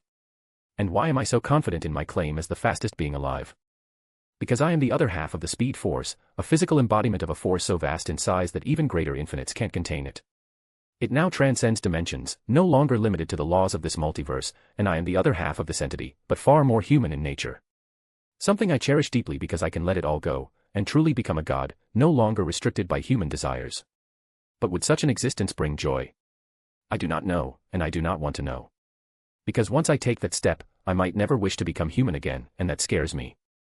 So I will continue to live like this. As Barry Allen. The fastest being in all of existence, and continues to be human. An anchor for good against the forces of evil. Because without taking a stance for good, this multiverse might not survive, as almost all cosmic entities similar to me are too neutral in nature, and the ones who only seek destruction. There has to be someone to stand up to these beings, and only a being such as I can do so. Today is just another day for me. Running around, keeping the city safe. But I know that a greater danger always looms over the head of every being on this planet, and there will be days I won't just run for Central City, but for the entire multiverse itself. The year is coming to an end, and Christmas is right around the corner. People of Central City are in a festive mood. The streets have been adorned with lights, and you can find Christmas trees inside every household. Barry is in his usual clothes, walking around the city, watching people have smiles on their faces. It has become one of his favorite pastimes. After he became the Flash, the crime rate has dropped significantly, making the people of this city much happier, or at least what he likes to believe. Barry has the freedom to run as fast as he can. Test more of his powers, and so he begins running again. To see what more he can do, to see what more he can achieve. Barry knows he can run as fast as he wants, but what else? How can he break the time barrier? How can he break the space barrier? Because in the TV show, Barry never reached light speed. Even when running at a speed just a little faster than the speed of sound, Barry managed to break the barrier of speed and time. But the Barry now can run faster than anyone. If anyone should be able to master space, time, and dimensions, it would be him, as he is the speed force. So he runs, breaking the sound barrier, leaving behind a trail of lightning. Tapping into his origin, his true power. He feels the space, time, and dimensions that surround him. Use his powers, feel them, touch them, and pass through them. And before he knows it, he sees space and time before him distort, twist, tear and then form a wormhole. Fucking did it. Barry says with a smile and runs right into it. Barry finds himself inside the space-time vortex, running through it with no effort, no backlash. It is as if he belongs here. He is connected to it through his origin. He has access to it whenever he wishes it to be. He is its master, something he can command as he pleases. But Barry doesn't let this feeling of unlimited power consume him. At his core, he needs to be human. He cannot forsake it because the moment he does, he will become like every other cosmic entity out there. Boom, with the loud bang, Barry exits the space-time vortex and finds himself in the middle of a small old town that is in ruins. Where the fuck am I? Barry questions as he looks around. Chapter 74, Dman. Where the fuck am I? Barry questions as he looks around, standing between broken buildings. The air smells like gunpowder, and a sense of dread is lingering around. I got distracted, Barry thinks as he recalls running through the space-time vortex. Since it was his very first time experiencing it, the overwhelming feeling of power that just washed over him made him lose his focus. So now he has ended up somewhere he has no idea about. But Barry isn't too worried about it. He can always find his way back. He just needs to tap into his origin and run back. His powers give him limitless potential and options. Barry can leave everything behind and become a dimensional traveler if he wishes to. But let's first figure out where I am, Barry murmurs when he notices 4 people walk out of an alley holding guns, and as soon as they see Barry, they aim their guns at Barry, shout, and then started shooting without even bothering to question him. Barry is surprised by the sudden aggression. The world around him slows down as he sees the bullets slowly making their way towards him. He can literally see the bullets breaking the sound barrier as they approach him. But Barry isn't concerned. He instead focuses on the 4 men who just shot at him. They look like common soldiers as they are wearing field gray color uniforms. One of them is wearing a steel helmet, while the other 3 are wearing field caps. You gotta be kidding me. Barry thinks as he realizes who these soldiers really are. The bullets finally reach Barry, so he begins grabbing them out of the air one by one. Since they are using submachine guns, Barry had to deal with a lot of bullets, but with his speed, it's child's play. The German soldiers continued shooting at the men in the weird red suit, but the more they shot at him, the more horrified they became as they realized that none of their bullets were touching the men. The soldiers ran out of ammo as they unloaded everyone at the men in the weird red suit. And now their guns are hot and smoking. Barry has one of his hands straight before him as the soldiers watch him, dumbfounded. He then opens his palm, and the bullets that he snatched off midair start hitting the floor like pearls of a ripped necklace. This scares the shit out of the German soldiers. They immediately try to reload their guns while keeping their eyes on the man in the weird red suit, who they think is the devil, when he suddenly disappears right before their eyes. The soldier in the steel helmet suddenly sees 3 of his comrades immediately hit the floor, and the men in the weird red suit standing right before him. His eyes widen with horror as his iris contracts. "Come on," he shouts in fear while trying to retreat. "Yeah, not exactly. And sorry, but this is going to hurt a little," Barry says, grabbing the gun, pointing its muzzle to the side with his superior strength, and then punching the soldier as lightly as possible to knock him out. Barry looks at the 4 unconscious German soldiers and wonders what he should do with them. Should he have directly killed them, as these soldiers could be as cruel as they were described in history books, but who can trust history books? These soldiers could be perfectly innocent men who were forced into this war, like most people. But of course, they did open fire on him without bothering to question him, but he can also give them the benefit of the doubt, as he is wearing a red full-body suit that would make him look like the devil to these people. Let's tie them up for now and come back later, Barry thinks, and gets it done in a flash. Suddenly, he hears more shots being fired and people screaming from afar. Well, since I am already involved, there is no point going back now, Barry thinks and runs towards the chaos. He is going to save as many lives as he possibly can. Barry's surroundings instantly change as he moves from one place to another in an instant and finds himself in the middle of a fight. Bullets are flying everywhere, men are shouting, while local civilians are trying to run back to the shelter of their homes. In the midst of all this chaos, Barry's eyes fell on a woman who was the center of attention right now. Long wavy black hair, beautiful blue eyes, a tall, lean, muscular physique, she has a tiara made of special metal around her forehead, long bracelets made out of the same metal around her forearms, a strong red bustier consisting of the same metal acting as breastplate armor around her breasts, and a loose blue leather skirt with the same unique metal that goes around her waist and on the sides to provide her a mix of mobility and defense. She also has armored knee pads and metal-reinforced boots to protect the rest of her legs. With an armor in one hand and the sword in the other, she is plowing through the horde of men that are rushing towards her. Barry immediately recognizes this woman, seeing her in her iconic outfit. Why do I feel like I always end up before a new character whenever I try to let loose? Barry says with a sigh. Seeing Wonder Woman in action, Barry now knows where he is. The current timeline is of World War II, and Barry has run himself right in the middle of a historic combat zone. Chapter 75, Wonder Woman. Wonder Woman, named Diana of Themyscira, is showing her skill in the field of combat. As a demigoddess, how can regular men with just guns ever harm her? Trained for combat since a very young age, and that too for hundreds of years, she is showing her finesse on the battlefield, taking down one man after the other.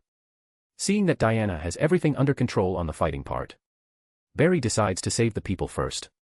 He moves faster than anyone on the battlefield, running up to people who are closest to danger. He runs up to these people and gets them as far away as possible, safe from the battle. As Diana continues with her rampage, she sees a piece of rock hurtling towards a little girl. Panic flashes in her eyes as she sees this. She tries to run towards the girl, but a bullet comes flying right towards her, forcing her to defend herself, slowing her down a little. She realizes that she cannot make it towards the little girl who is standing there helplessly. She feels powerless when suddenly she sees a flash of lightning as a man in a red suit runs past her. The man turns his head to look at her, and she looks at him. She looks into the man's eyes and sees lightning flash in them, as if they belong to Zeus himself. She sees this man move faster than anyone she has ever seen before. As if the god of speed, Hermes himself, is right before her eyes.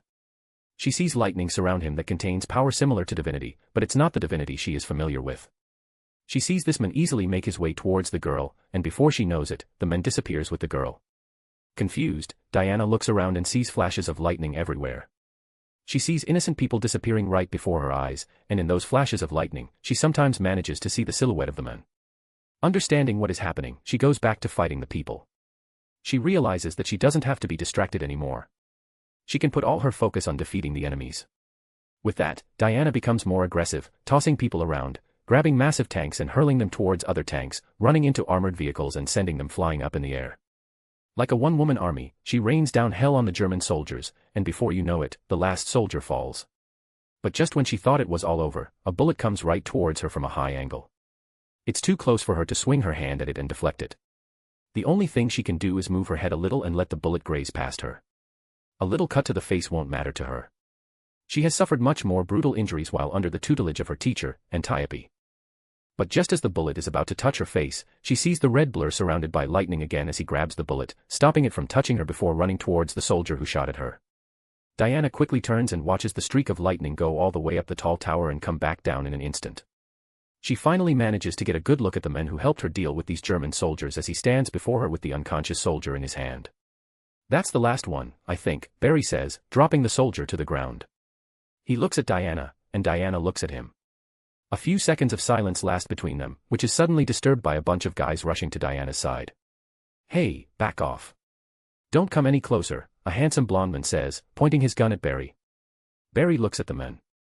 He doesn't recognize him, but if he follows the story of Wonder Woman, the man beside her should be Steve Trevor. The very first man Diana met in her life and also her very first love. Of course, this is just Barry's guess. "Whoa there, buddy, no need to be aggressive. I just helped you guys deal with this bunch. I mean no harm," Barry says, lifting his hand. He really has nothing to be concerned about, as this is not the first time someone has pointed a gun at him. "Stand down, Steve. This is an ally. He helped these people more than any of us," Diana says, sounding regal. And her words hold true. As soon as Barry stepped in, not a single life was put in jeopardy. He managed to save everyone without putting a scratch on them. And Diana, as an honorable warrior, saw him do it with her own eyes. Even though she just saw glimpses in time, she knows for certain that without this man, there might have been some casualties. Even though she doesn't know who this man is, she admires him for his decision to save people first. "My name is Diana of Themyscira, Princess of the Amazons." "Who are you, hero?" Diana asks. Barry takes off his cowl, revealing his face, and introduces himself. "I am the Flash and I am the fastest man alive," Barry introduces himself with a smile. Chapter 76, You Are from the Future. "Flash. Is that your name?" Diana asks as she looks at the handsome man who has just unmasked himself. "No, it's Barry Allen." "You can call me that, if you like," Barry says. "It's an honor to meet you, Barry Allen, the Flash.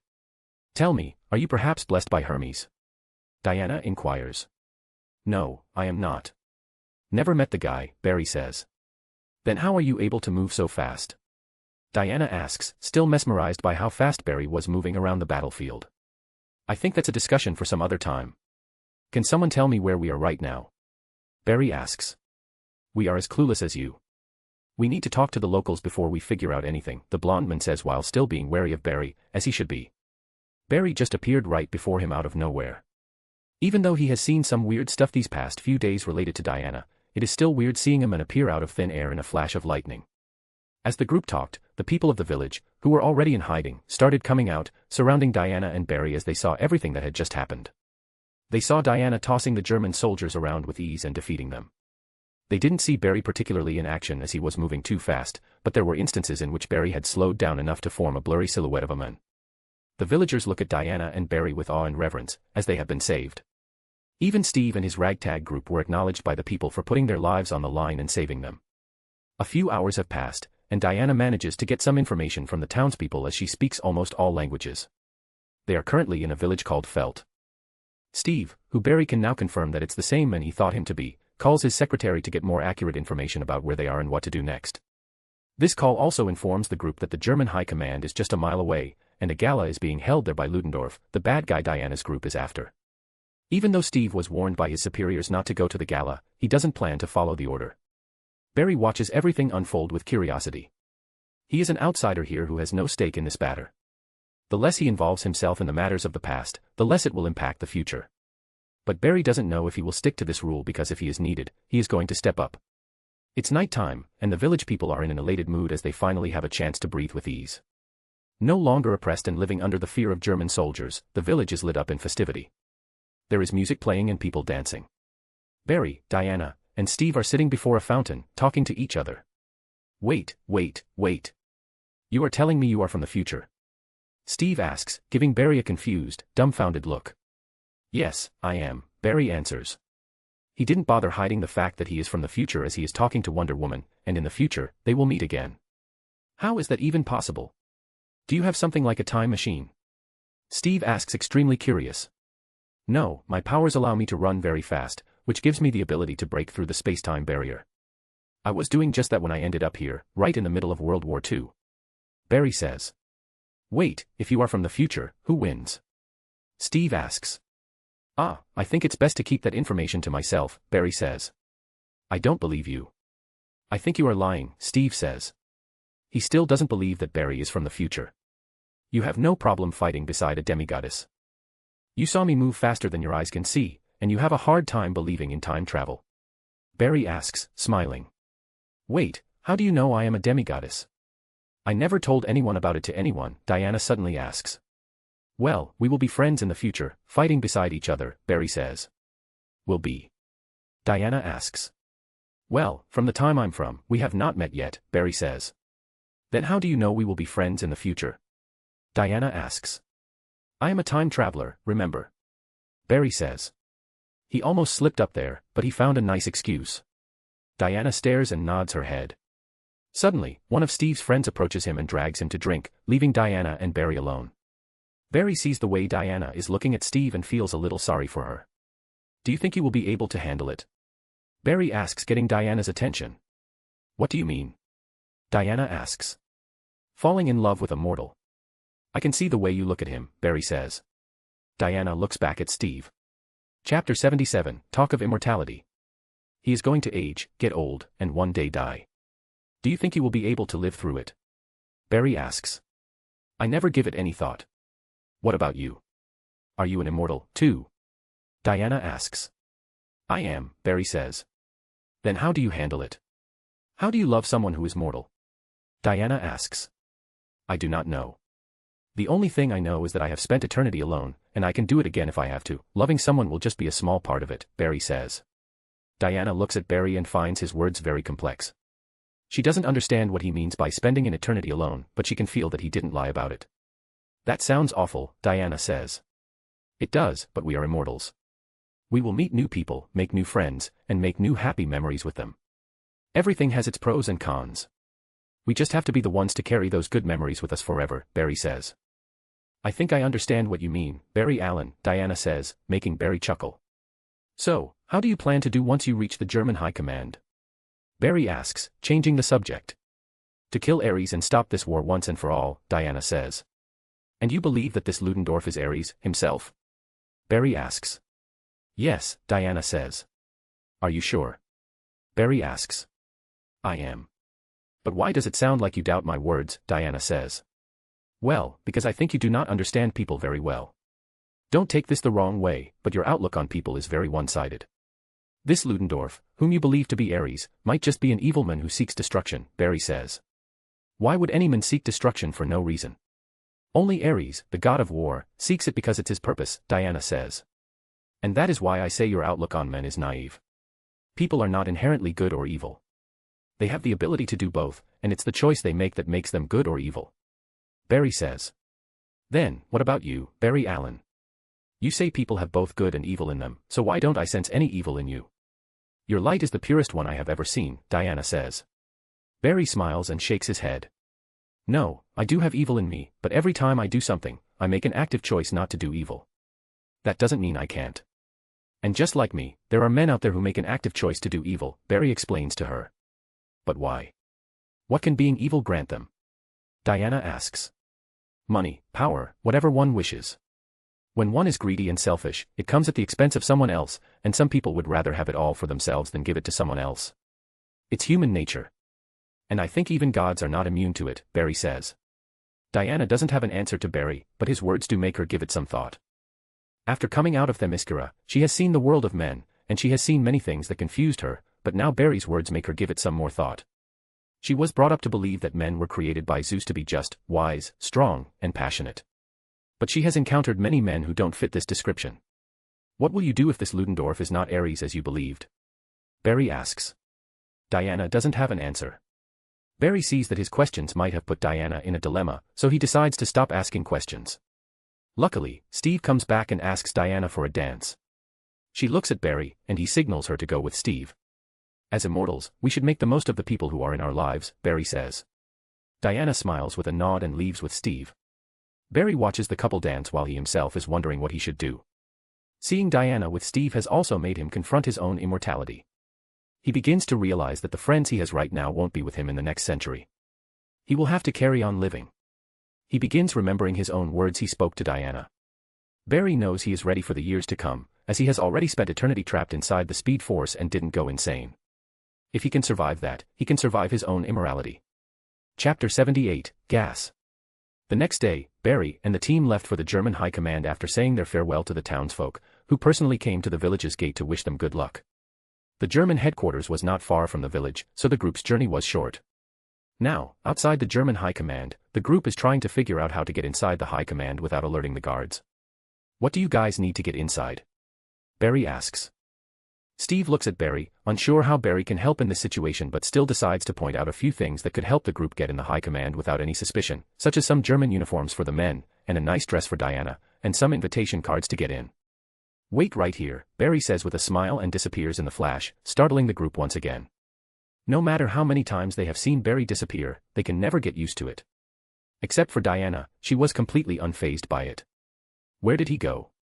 Samir, the short brown man of the group, asks, but before the others could answer, Barry is back with a handful of things. His arrival scares the living hell out of the group once again while Diana still remains calm. As a warrior princess, it should be second nature for her to keep calm in any situation. German uniforms for him, Steve, and Charlie, and normal servant uniforms for Samir and the chief. He could have also gotten them German uniforms, but the strong racial prejudice of this era would easily blow up their cover if the Germans saw a brown man and a Native American man wearing high-ranking German officer uniforms. As for Diana, Barry found a nice, elegant dress inside the High Command. There were a lot of female guests with spare clothing, so it was not hard to find one that would suit Diana. He also snatched invitation cards from unsuspecting guests who were still waiting for their turn. Sir Alan, you are amazing, Samir says as he picks up the servant uniform. I will stay here and keep watch. Someone has to stay here, the chief says. He has no interest in playing spy and risking his life. Me too. I will stay here and keep the chief company, also provide you guys cover from outside if things go wrong. Charlie says. The 2 uniforms that Barry brought from them go to waste, but it doesn't matter right now. Barry dons the German uniform and looks incredible in it. Well, he looks incredible in almost anything he wears. Seeing Barry change into the uniform in an instant surprises the group once again, but they are quickly getting used to this magical man. In their eyes, Barry seems more magical than the demigoddesses beside them. Steve, Diana, and Samir changed into their respective dress as well before stealing a vehicle from one of the passers-by. Diana, Steve, and Samir go as one group, Samir acting as their designated driver. As for Barry, he really doesn't need anyone to escort him inside. He can just run in without being noticed by anyone. Now inside the German High Command, Barry, dressed up as a high-ranking German officer, gets a lot of attention from the ladies. Some of them approach him and ask him for a dance, which he happily obliges. These women were all beautiful, and Barry couldn't help but enjoy his time here. Yes, he is in the middle of a war-torn country, enjoying a dance with one of the noble ladies, but you can't fault the guy. What can he do other than be an active observer? If things go really bad, he will step in, but if things remain calm as it is now, his best course of action would be the very thing he is doing. Don't do anything that would completely change the course of history. So Barry dances, staring into the beautiful lady's eyes, who can help but fall for Barry's handsome charm. The poor girl will live the rest of her life searching for him, and never succeed. "Thank you for the dance, my lady," Barry says and takes his leave. The lady tries to call him to ask his name, but he uses the crowd and disappears right before her eyes. Barry walks around and sees Steve chatting up some woman wearing a prosthetic mask while Diana is heading directly towards Ludendorff to finish him off. Barry decides to let Diana take the reins and do whatever she wants because he is an outsider and it's not his place to lecture Diana about the rights and wrongs. Wanting to explore more, Barry starts looking around the high command to case the whole surrounding, a habit he built after becoming the Flash. Barry arrives at the lowest level of the high command and finds a large underground storage facility, guarded by German soldiers. Barry doesn't bother with them and just phases through the wall and super speed without being noticed. Now inside the storage, Barry sees multiple gray-colored gas cylinders marked with a yellow cross stacked on top of each other. Mustard gas. Barry murmurs, seeing them. He recalls Germans using mustard gas as a way of chemical warfare. Barry then recalls seeing multiple cannons on top of the high command with similar gas canisters. Realizing what the Germans could be planning, Barry immediately runs towards the towers of the high command and sees multiple active cannons, pointed towards multiple villages that are all around the high command. He sees some German soldiers loading the cannons. I can't allow this. It was time for Barry to step in. Chapter 79, Stopping the Cannons. As much as Barry doesn't want to mess with the timeline, he isn't going to let these people gas hundreds of innocent people. If this has some impact to the future, then fuck it, fuck the future. And if things turn out way worse than it was before, he can always come back to this moment and stop himself. Barry runs up to the soldiers and knocks them out one after the other before they even know what hit them. They are already lying on the ground unconscious. Barry then puts his hands on the cannons and begins vibrating them at such high intensity that he immediately destroys the molecular structure of the cannons and turns them into powdered metal dust. He does the same to all the other cannons. No cannons, no firing mustard gas, no innocent lives taken. I should get back to Diana, Barry says and disappears before appearing inside the hall once again, only to see Diana storming out in frustration as Steve chases after her. Barry runs out of the high command building and appears right before Diana, stopping her in her tracks. Diana, Steve, wait. I found the gas, Barry says. Hearing this, Steve rushes to Barry and grabs him by his shoulders. You found it. Where is it? Steve asks. Under the high command, a large storage facility, containers of gas waiting to be deployed, Barry says. We have to destroy it, Steve says. Then we will have to wait till for nightfall till everyone leaves, Barry suggests. No, we don't have time. We had to destroy it now, Steve says. Are you out of your mind? There are people inside the high command right now. We can't do that, Barry says. They are Germans, Steve says. So what if they are? What about the ones who are innocent? The ones who never wanted to be part of this? Should they deserve to die as well? Barry asks. If I kill Ares, this will all stop. I need to find Ares, Diana suddenly says, grabbing both Barry and Steve's attention. Barry looks at Diana and believes her, but he doubts if this Ludendorff is really Ares. It can't all be that simple. Diana, stop it. There is no Ares. This is all humanity's doing. No one is being manipulated, no one is being corrupted, everyone's at fault here. It's all our doing. And if we really want to stop this war, we need to destroy the gas before the Germans use it and escalate this war even further, Steve says. You don't trust me? This is all Ares is doing. He is putting doubt in your mind, Diana says, sticking to her belief. Barry. You believe me, right? Diana asks, looking at Barry, when suddenly they all hear shouting and then a loud boom. All three turn their head and see some soldiers firing a cannon from one of the towers, and the target is the same village they just saved yesterday.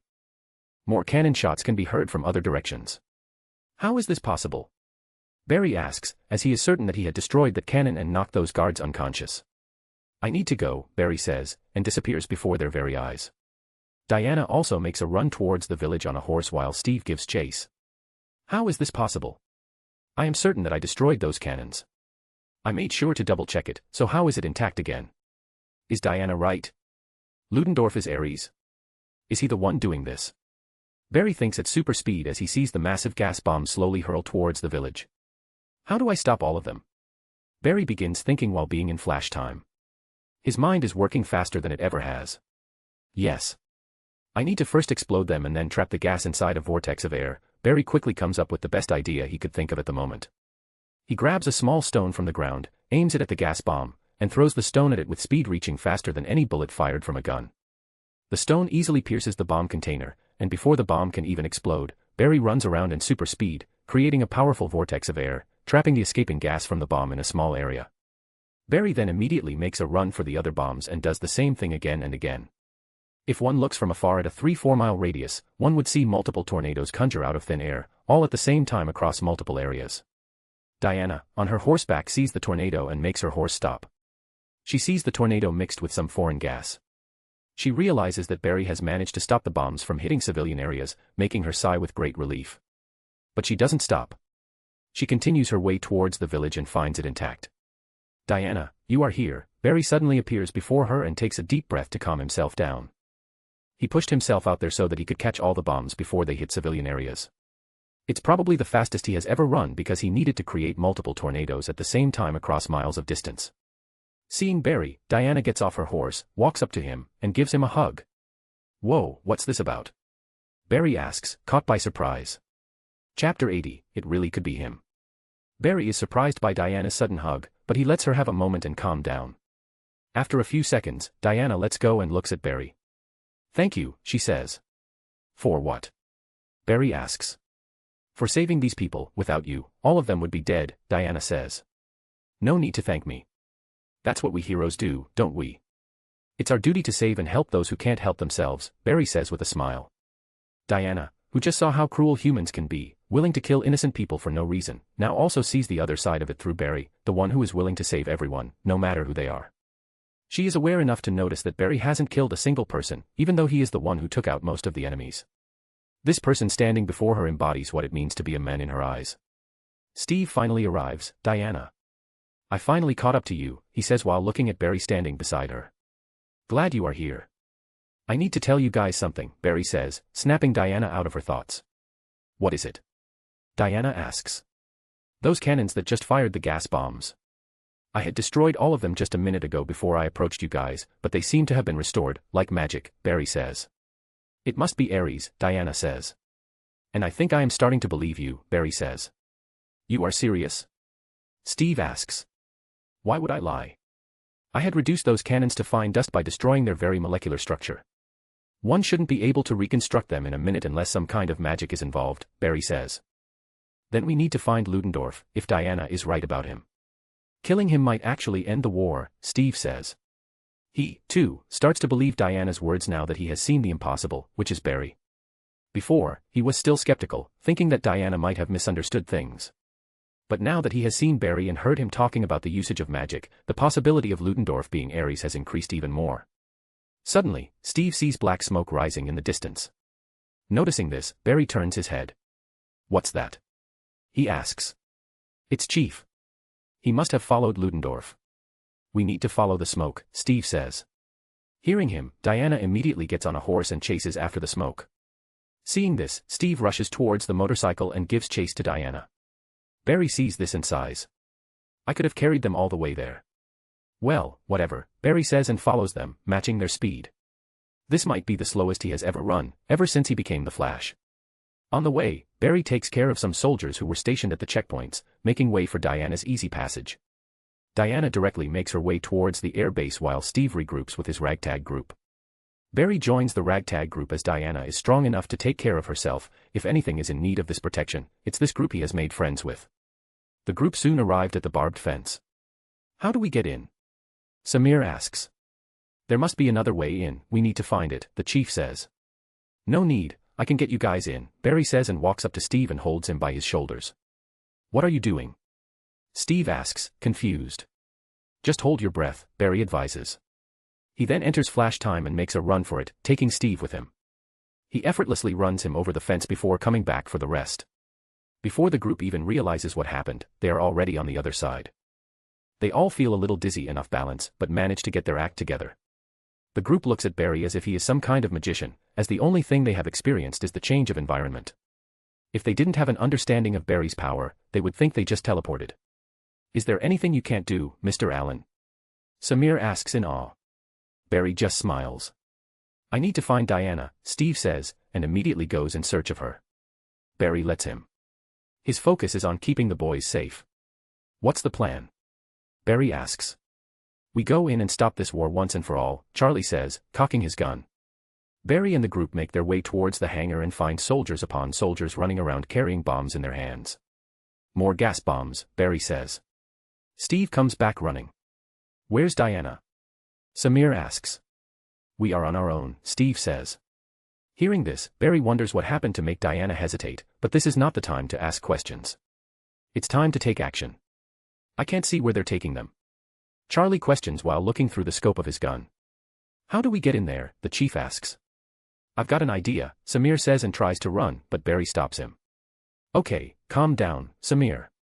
I think you guys should stay out of this. Let me handle the rest, Barry says. What are you saying? We can't just sit back and watch them do whatever they are planning, Steve says. Who said I am going to let them? The hangar is full of soldiers. You guys are unnecessarily risking your lives. I will take care of it, don't worry. I just need to get rid of the gas bombs. That's the plan, right? Barry asks. As basic as it can get, Charlie says. Then, just stand here and let me do my thing, Barry says and disappears before their very eyes in a flash of lightning. Chapter 81, Dealing with the Bombs. Entering flash time, Barry starts running around the hangar, trying to find a place to put all the gas bombs together so he can get rid of them all at once. He cannot just run away with all these gas bombs and drop them in some ocean, because it would take multiple trips, and there are a lot of them here.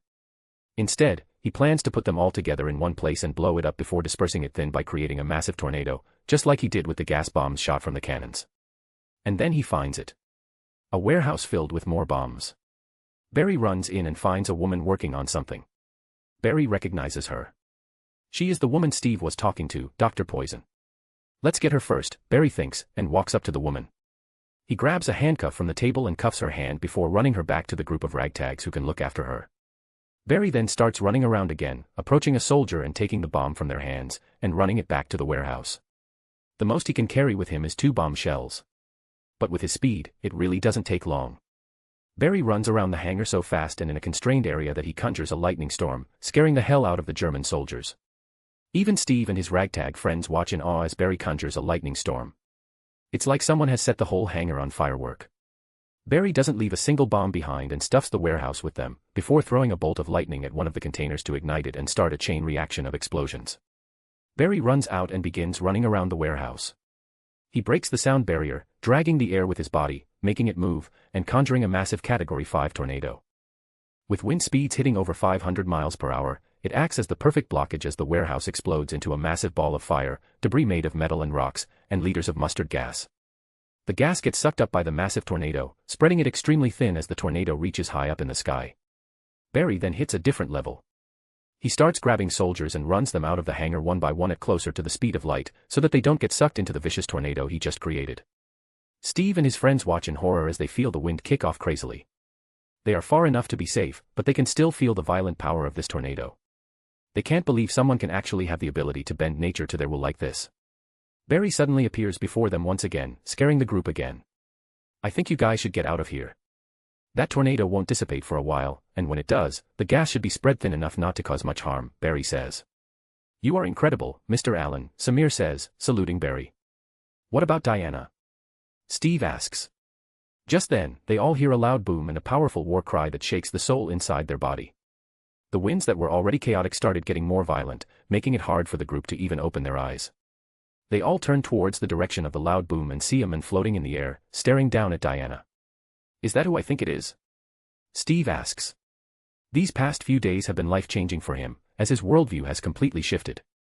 Gods, demigods, an island full of women, and people with superpowers. What else does the future hold for him? I believe so. You guys should leave now.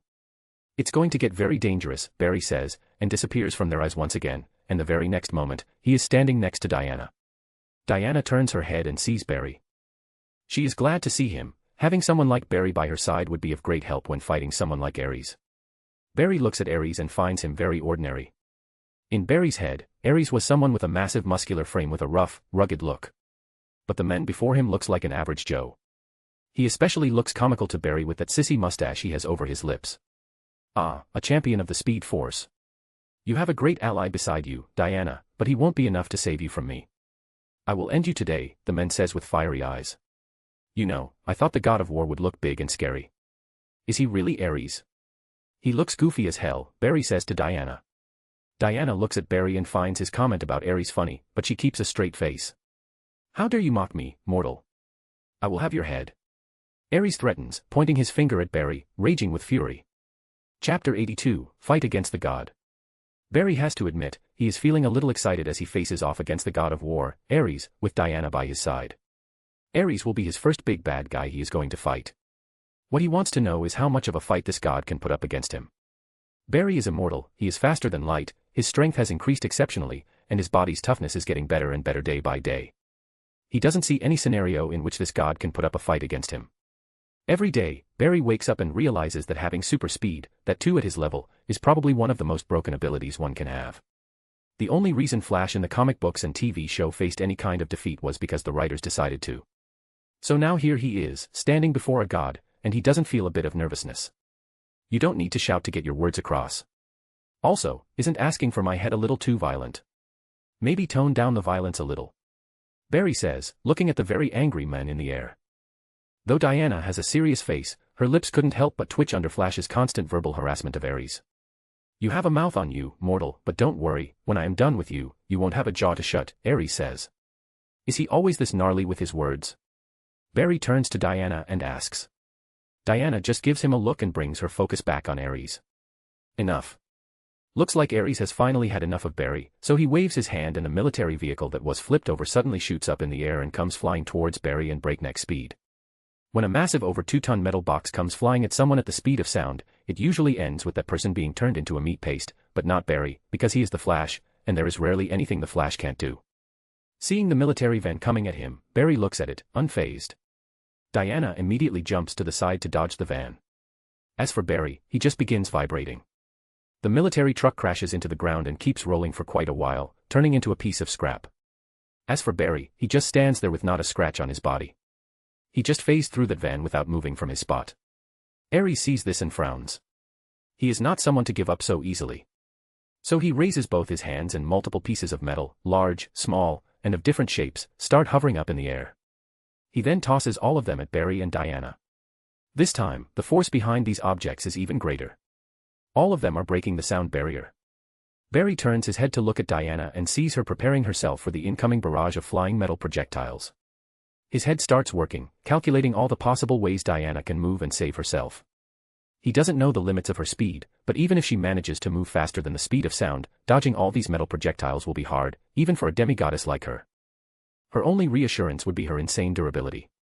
Barry moved to the side as the first metal was right up his face. He keeps his eyes on Diana as she moves slowly before his eyes, but to an average person, it would look like she's just a blur. Barry looks at Ares and sees fury in the god's eyes. His eyes look directly at Barry. Seeing that Diana can take care of herself for now, he decides to confront the god of war directly. Since the god decided to use projectiles to attack him and Diana, he left a nice path for him to get close to the god, even though he is hovering in the air. Barry runs as lightning crackles around him. His powerful legs propel him up in the air, and he steps on top of one of the metal debris, using it to propel himself forward. Using the flying metal debris that was thrown at him, Barry runs towards Ares. As he closes the distance between himself and the god, Barry notices something. The look in Ares' eyes. He is able to see Barry coming even though Barry is moving at an astonishing speed.